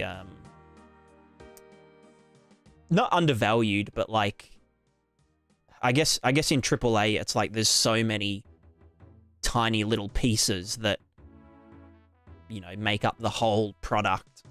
And it's like I can imagine shipping, or I can imagine a company that I work for shipping a game and feeling no attachment to it, as though like, you know, I didn't actually like do anything. I was just doing my job. So yeah, I can definitely relate to that from like previous jobs. Not that I've ever done game dev professionally. What I want to ask is, how do you approach UI and widgets? I'm personally hitting a tough spot in constructing my menus. Do you have any words of advice or good resources to help you? I'm actually a UI purist. my design philosophy for my project is that a game shouldn't need UI. And so I literally have not learned how to do it. I have like some debug UIs, but yeah, I'm probably like you could ask me anything else about Unreal Engine and I'd have an answer for you, but this is like the one blind spot that I have, which is user interface. If you do want to ask someone about it, I would ask Sovereign, who is live on Twitch at the moment. He's like a UI giga chad. He loves UI. Like, he's obsessed with it. Every second stream, he's working on UI. So yeah, if you've got a Twitch account, go jump in his chat, and he'll give you some advice and probably show you around some of his stuff. Jodo, everyone has special needs. They all have internet, and the school system itself can't assess their ability and skill levels because the school doesn't acknowledge materials and subjects covered by internet independently and by the school system. Yeah, I think school is outdated. Like, I don't know, if I ever had kids, which I'm not going to, but if I did have kids, like, hypothetically, I would either send them to the school that I went to, which was really good. It was an all-boys Catholic school, which, like, sounds kind of lame, and, like, oh, there's guys everywhere, whatever. But, like, it was actually, like looking, like, when I was in school, I hated it. I didn't really go to, class towards the end and whatnot. But, like, looking back on it compared to, like, other people's stories about high school and stuff, like, my school, and I think, like, particularly my year level, like, all the other, kids that I went to school with were, like, extremely lucky. Like, every single person in my year level were, like, friends. Everyone knew each other's name. There were, like, 400 of us in year 12. Everyone knew each other. Everyone was, like, supportive of each other, and, like, all of the footy kids went and saw the theater kids productions, and the music kids and the film kids and the fucking nerds and shit, like, all got along. Like, there's no kind of cliques and whatever. So, like, if I had kids, I'd either send them there or I'd homeschool them. Like, and I know, like, homeschool kids, like, you get that like, stereotypical movie homeschool kids that are, like, just weird as fuck. Which, I mean, obviously does happen, because if kids aren't socialized properly, then, then they're weird as fuck. But yeah, honestly, I'd homeschool kids. If I had to. I'm not having kids because I don't want to. Like, because that's a lot of work. I would rather just doodle around in Unreal Engine than have kids or any kind of meaningful relationship. Because I've got you guys. I've got the chat, me and the chat, best mates, hanging out all night, staying up all night together, talking about fucking video games, living the life. My best friends. Don't leave me, please. Please don't leave me. If I lose motivation and stop developing games and stuff, it's your fault. It's your fault. You did this. You made me do this.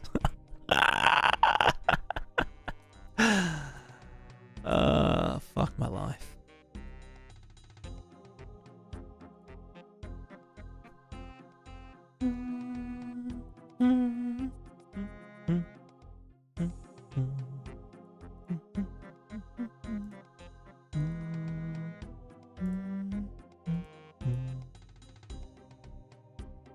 All right, let's just debug this. So we've got actor location, location, location.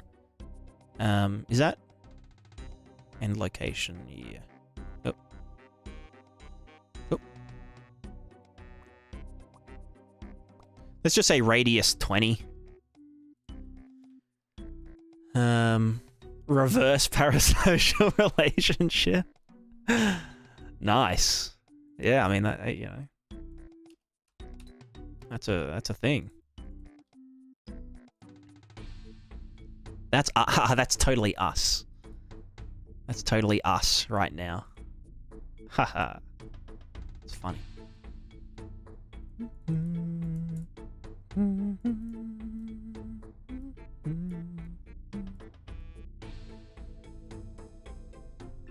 Actually, let's do if the end was 0 and let's just say plus, I don't know, fucking 300 in the Y direction. Just so we can, like, get a line. Right, then all we have to do is go to our player character. Hello, player character. What you doing? Component class is not set for draw, blah, blah, blah, blah, blah. Cool. Whoa, look at all these components, bruh. That's a lot of components.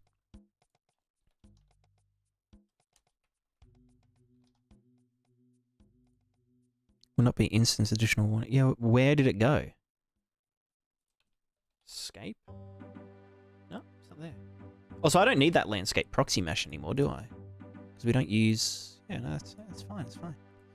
Alright, let's add... Where is Multistreaming character? Bam. And add wind component basic. Bam. Easy. The Y direction. Yeah. Component supremacy squad. Hell yeah. Components are lit. Why is this getting angry? Because that is no longer an event.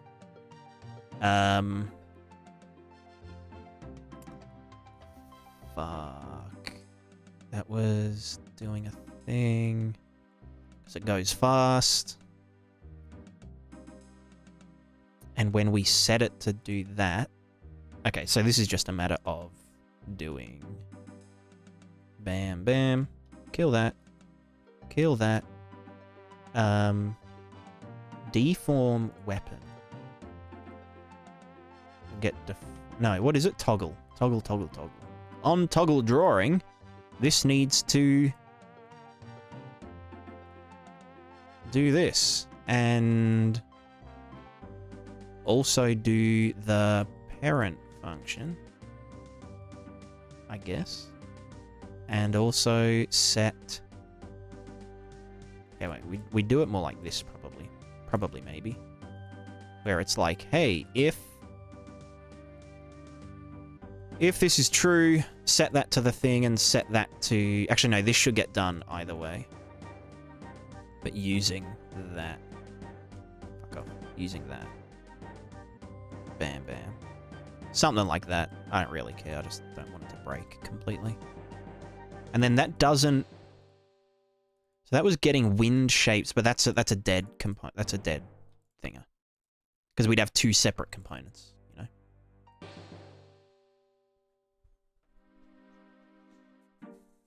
Oh no, it's my fault because I had to leave. I ruined his Unreal motivation. Yeah, you should be sorry. It's like prismatic social.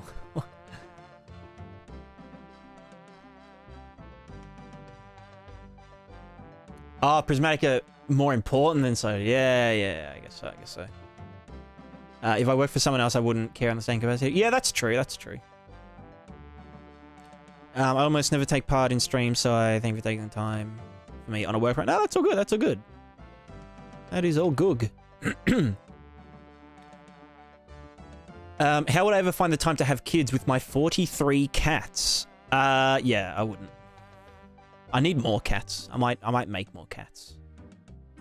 I might program some more cats.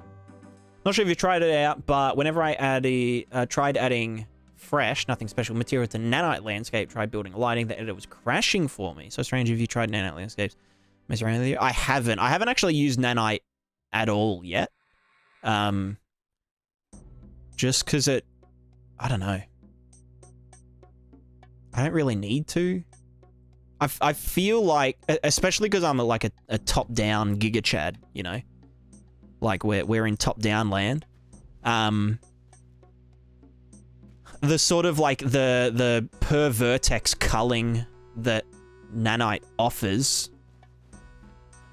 isn't really, like, as useful for me. Because like obviously nanite has like its own like a kind of fixed overhead, but then it scales better than traditional rendering does, at least for most cases. But I feel like because I'm top down land, that flat cost is still less than my normal rendering and shit. So yeah, I haven't actually used nanite yet. Do you think school is as important as people make it out to be? I feel like all we're really working for is just a piece of paper. School doesn't define who we are, but what we do in our... Yeah, absolutely. I don't think school is really, like... I don't think school is real. School's not real, it can't hurt you. How much does Prismatica even use or need LODs? You can get away without them. Yeah, I mean, I barely use them. Like, I still implement them for, like, I still generate them for all of the props and stuff, but I don't need to worry about them that much. It's mainly just for, like, when, you know, we're up on a cliff and there's, like, a whole town below us, and it's like, you know, yeah, we don't want to have every fucking building, you know, fully LOD 0.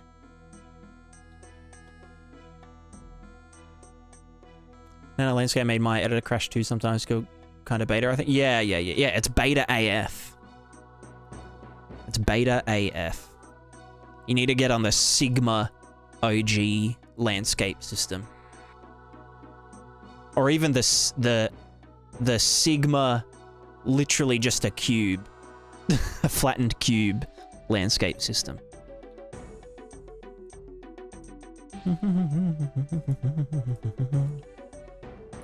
Right, we were going to do this wind thing, weren't we? So, are we drawing wind? Oh, wait. Are we drawing wind? Or is that just coincidental? I think that was just coincidental. Let's go to... shit. Can I get the wind? What's this material called? Grid 2D test mat. Cool. And then get my character start. Let me put you over here. Cool. And now we're drawing, and yeah, that's just the foots. The footsies. So now in here... we are drawing our wind capsules. Now we also need to get these pixel water height, landscape height from the deform grid. Which I might just call the main grid or something. I don't know. Or the setup grid. I've got no idea. This is, we'll just say that's an input. Then we can sample float value, which is pixel water height, and sample landscape pixel height, not water height. And we also need the pixel location world space. Which I... Oh, fuck. Which I could just calculate at the start here, because I don't really use it anywhere else, but... I don't know, I'm just too lazy. ERS game.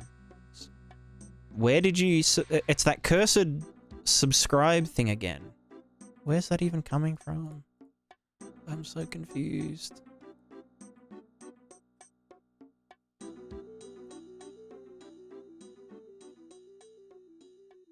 I don't understand.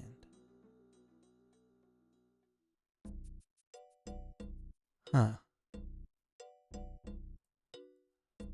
I'm probably going to have to do like a big stream overhaul, like if I'm going to keep multi-streaming.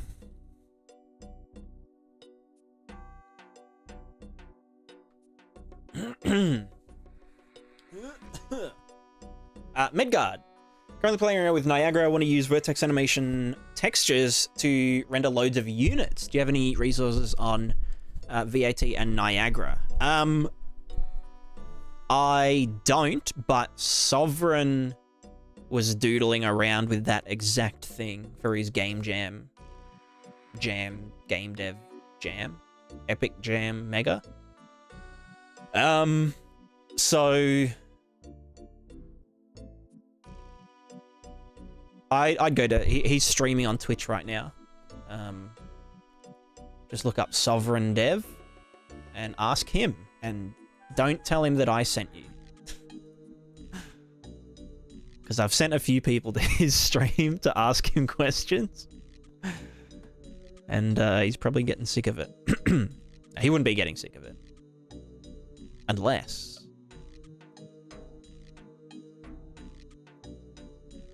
I'd have to input this grid, wouldn't I? Grid 2. So this is the wind grid, I guess. We want to get the execution index to unit, and then sample these ones. Bam. Bam. I don't know how maybe it would just be better to sample the... No, because it's like I've cached the texture sample. Although, I'm now sampling it from a grid, which I don't even know if that's any better. But fuck it. This is we're just chilling. Sample 2D value. We want to get the pixel location world space here, and then you will go to there. So wait, let's just see if this works. Probably won't, but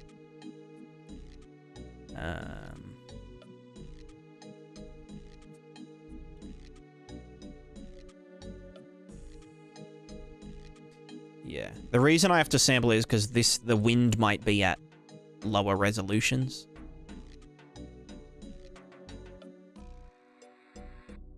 It's called pixel landscape height, not landscape pixel height. There we go. All right, let's just set the things. Deform grid is grid. God, my voice is going.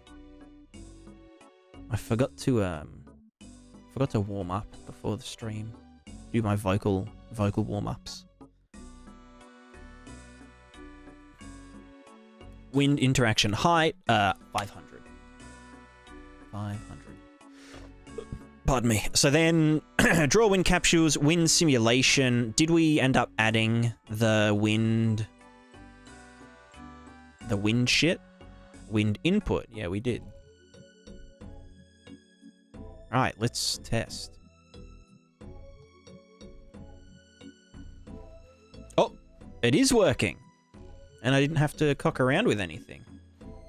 So yeah, like I said, we were doing a capsule from actor location to 100 units in that direction. So this is what like a big wind emitter could look like. Or just like a gunshot could be like pew. And that's really strong as well. Also, the wind has like a kind of maximum pressure, so you know.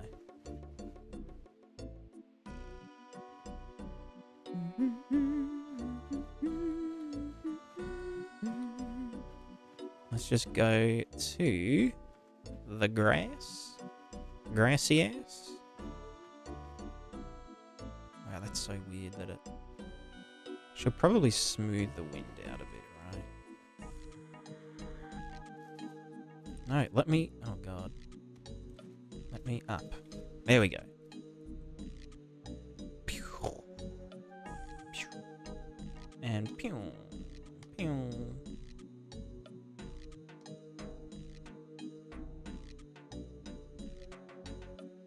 Yeah, cool.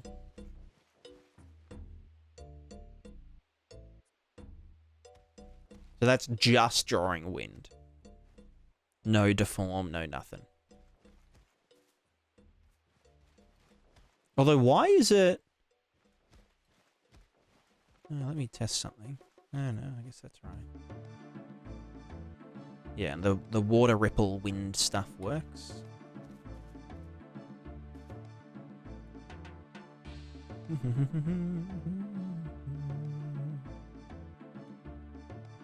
So, like, I guess if we got it...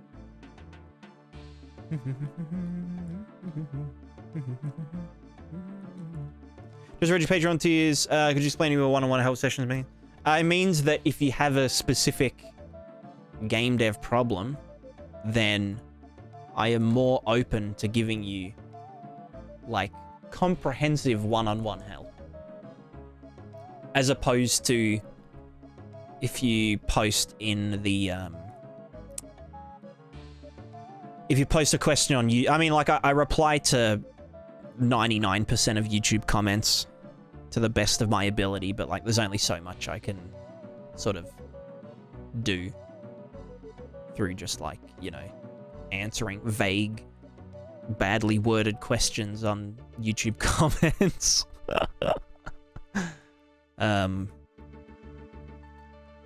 Yeah. But that doesn't mean that I'm your personal tech support either.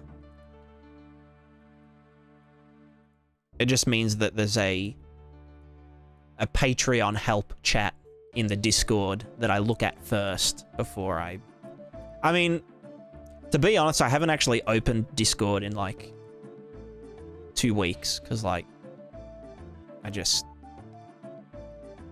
it's just tiring, man. It's just tiring. It's not that I don't like helping people and stuff, but, like,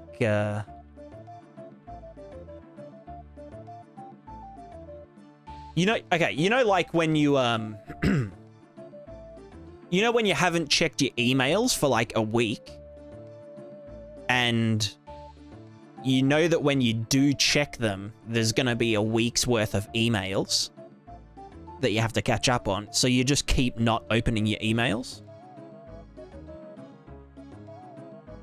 You know? That's like me with, well, with my emails and also with Discord. Like, it's too late. I'm just too far gone.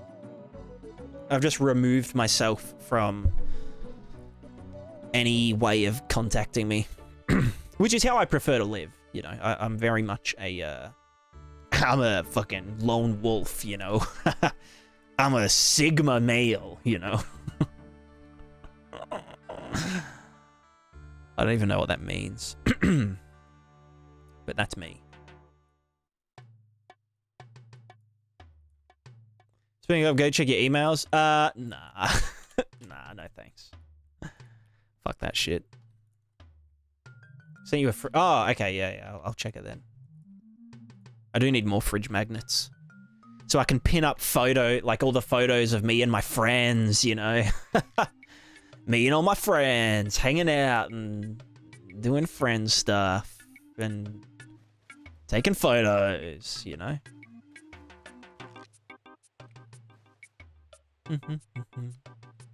Sorry, I've been handling the Get Help channel for you. Thank you very much. Honestly, the like there are a lot of like giga chads in the Discord. Also, is that? I feel like that's like inverted. Like, no, wait, hold on. Green, blah blah blah. I also need to tweak the wind sim stuff, but I mean, this is drawing like incredibly hard, so maybe I won't worry about it that much.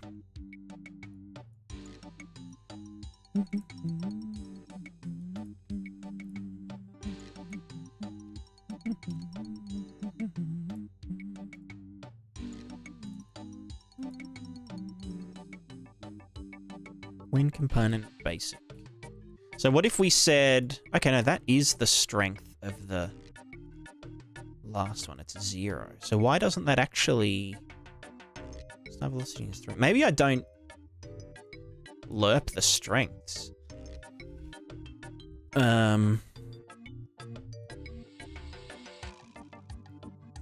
Yeah, I literally do not. Velocity. Oh no, strength. Strength. Multiply by the strength. Is that lerp not clamped, maybe? It is saturated. Lerp between start and end. So why isn't that... Well, maybe it is, but I'm just dumb. Who knows?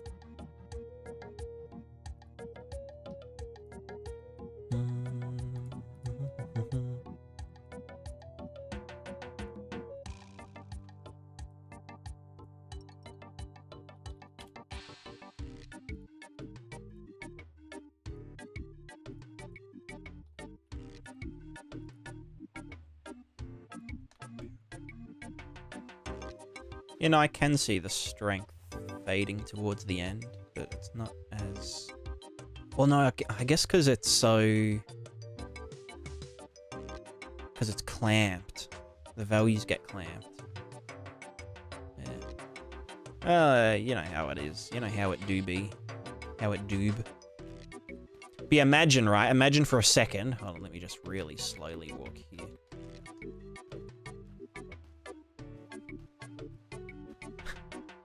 Alright, let's just let the water chill out. Right, and imagine someone shoots an arrow or like a gun or a cannonball over the water, right? And it would look like this. Oh, beautiful. Amazing.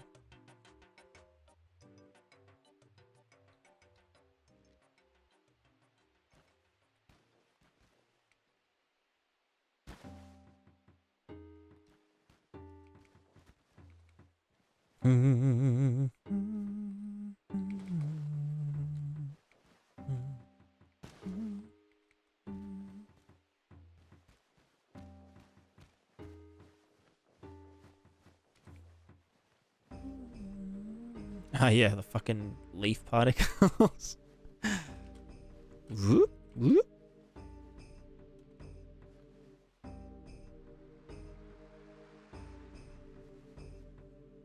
Nice. Yeah, I need to... You know, I'm gonna actually... Let's get the wind... Where is it? It's like the wind draw amount thing. Where are ya? Wind input... No, we generate the wind input, and then in the simulation, we add the wind input strength. So that can just go down to 0.1. Because the wind just gets weird when you output the maximum value. So it's better to just, yeah, do it nice and gentle. And you can like build it up over time to like, pew. Yeah, again, this is more like how it should look. This is like acceptable wind levels for like a gunshot. Maybe I should have like done it on click. Anyway. Let's just wait for all of the fog to resettle.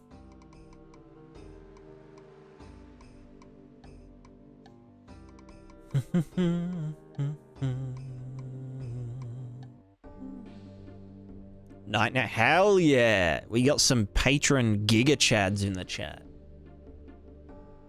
Patreon Giga Chads, not patron. Well, I guess you are a patron on the Patreon. Thank you very much.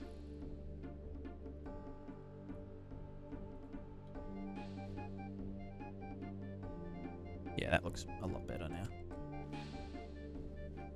What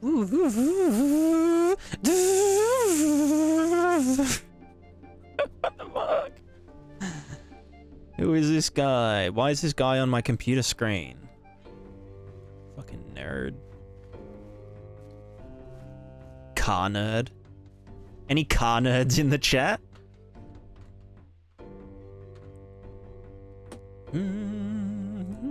Have a different name on Discord though.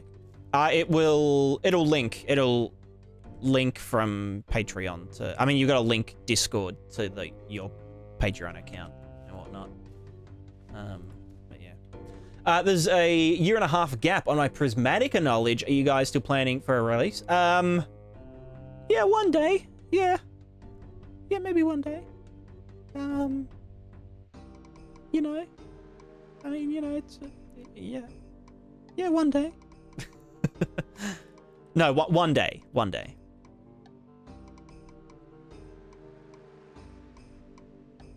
For sure, for sure. One day, I will release the game. When it's done, of course.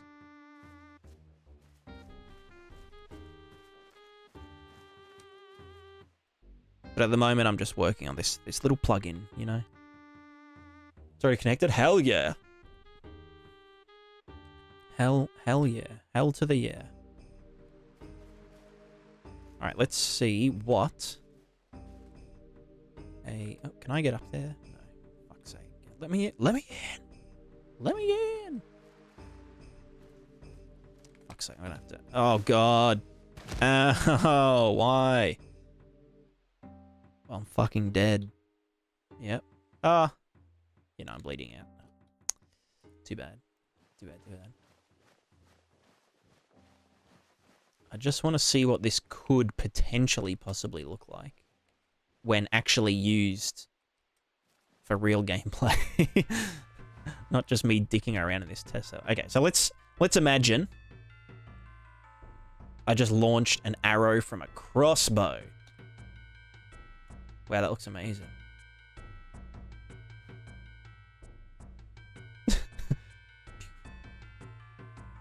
There we go.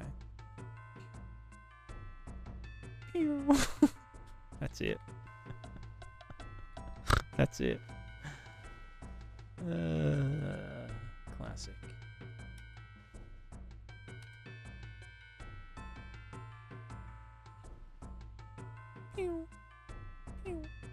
I mean, obviously we could make it thicker but less strengthuous, and that would be fine. So, yeah. Well, yeah. Do I use any plugins from the marketplace? I use a plugin called Smooth Sync for multiplayer location synchronization. And I use a plugin, I mean, I haven't used it much yet, but I wholeheartedly endorse it. A plugin called Runtime Vertex Painting by, fuck, I've forgotten his name now. I think it's Alex, is it? Or, I don't know. I've forgotten. But that's it, yeah. Otherwise, I just make all my own shit. Cause I'm learning. I'm learned.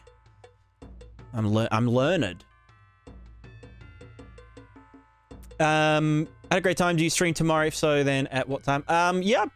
I might stream tomorrow. I do have to finish editing a video.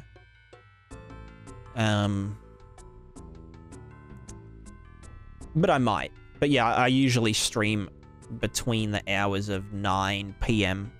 and 6 a.m. Australian time, which is like American morning to afternoon, or UK, I don't know, something. It's something.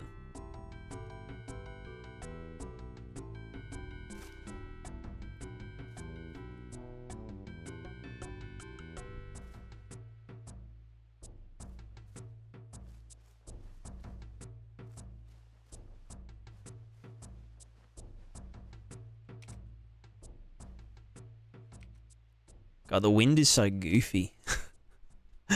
Why the wind so goofy? Oh well, fuck it. It is what it is. I mean, now that that's done, I'm probably gonna wrap it up. Because I want to eat lots of food, and I want to watch shitty anime, and I want to rest my voice, because I've literally been talking non-stop for 6.5 hours. So I hope you all enjoyed the first ever Prismatica multi-stream extravaganza. If you are on YouTube, consider watching on Twitch instead, because the more people I have on Twitch, the closer I am to being a Twitch partner, which I don't think actually gets me any benefits other than having a nice purple badge. And I want to check my emails. Nah. I'll check my emails I'll check my emails when I don't feel anxious about checking my emails, you know?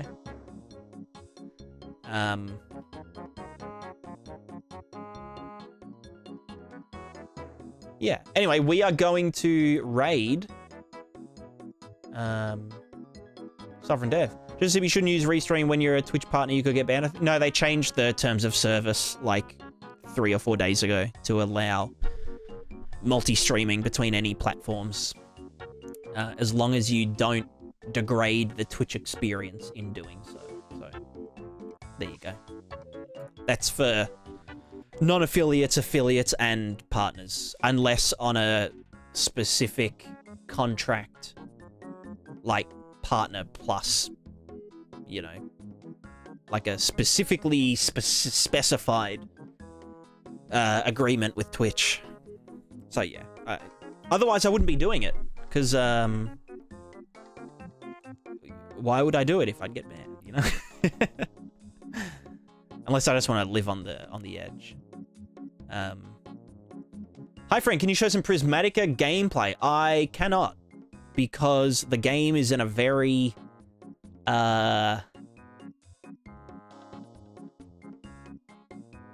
kind of taken it apart at the moment, because we're working on a plugin to sell to other people, and I've like turned off a lot of stuff so that I can debug the, you know how it goes. You can, however, check out my devlogs on the YouTube channel.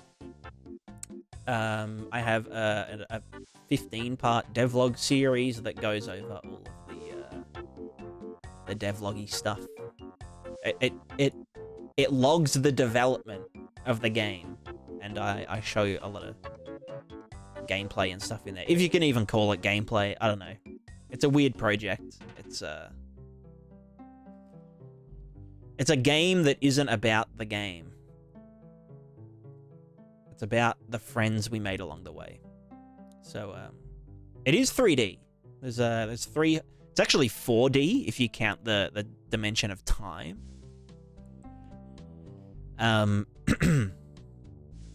Anyway, thanks everyone for hanging out. Yeah, check out the YouTube channel. New video tomorrow about some material bullshit.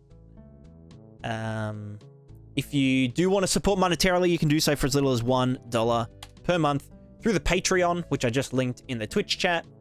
YouTube guys, you can just, I don't know, look in the description of the video. And If you do want help with learning Unreal Engine and stuff, join the Discord. I might be active in there for once. But yeah, I guess with that, I've got the hiccups. We say goodbye.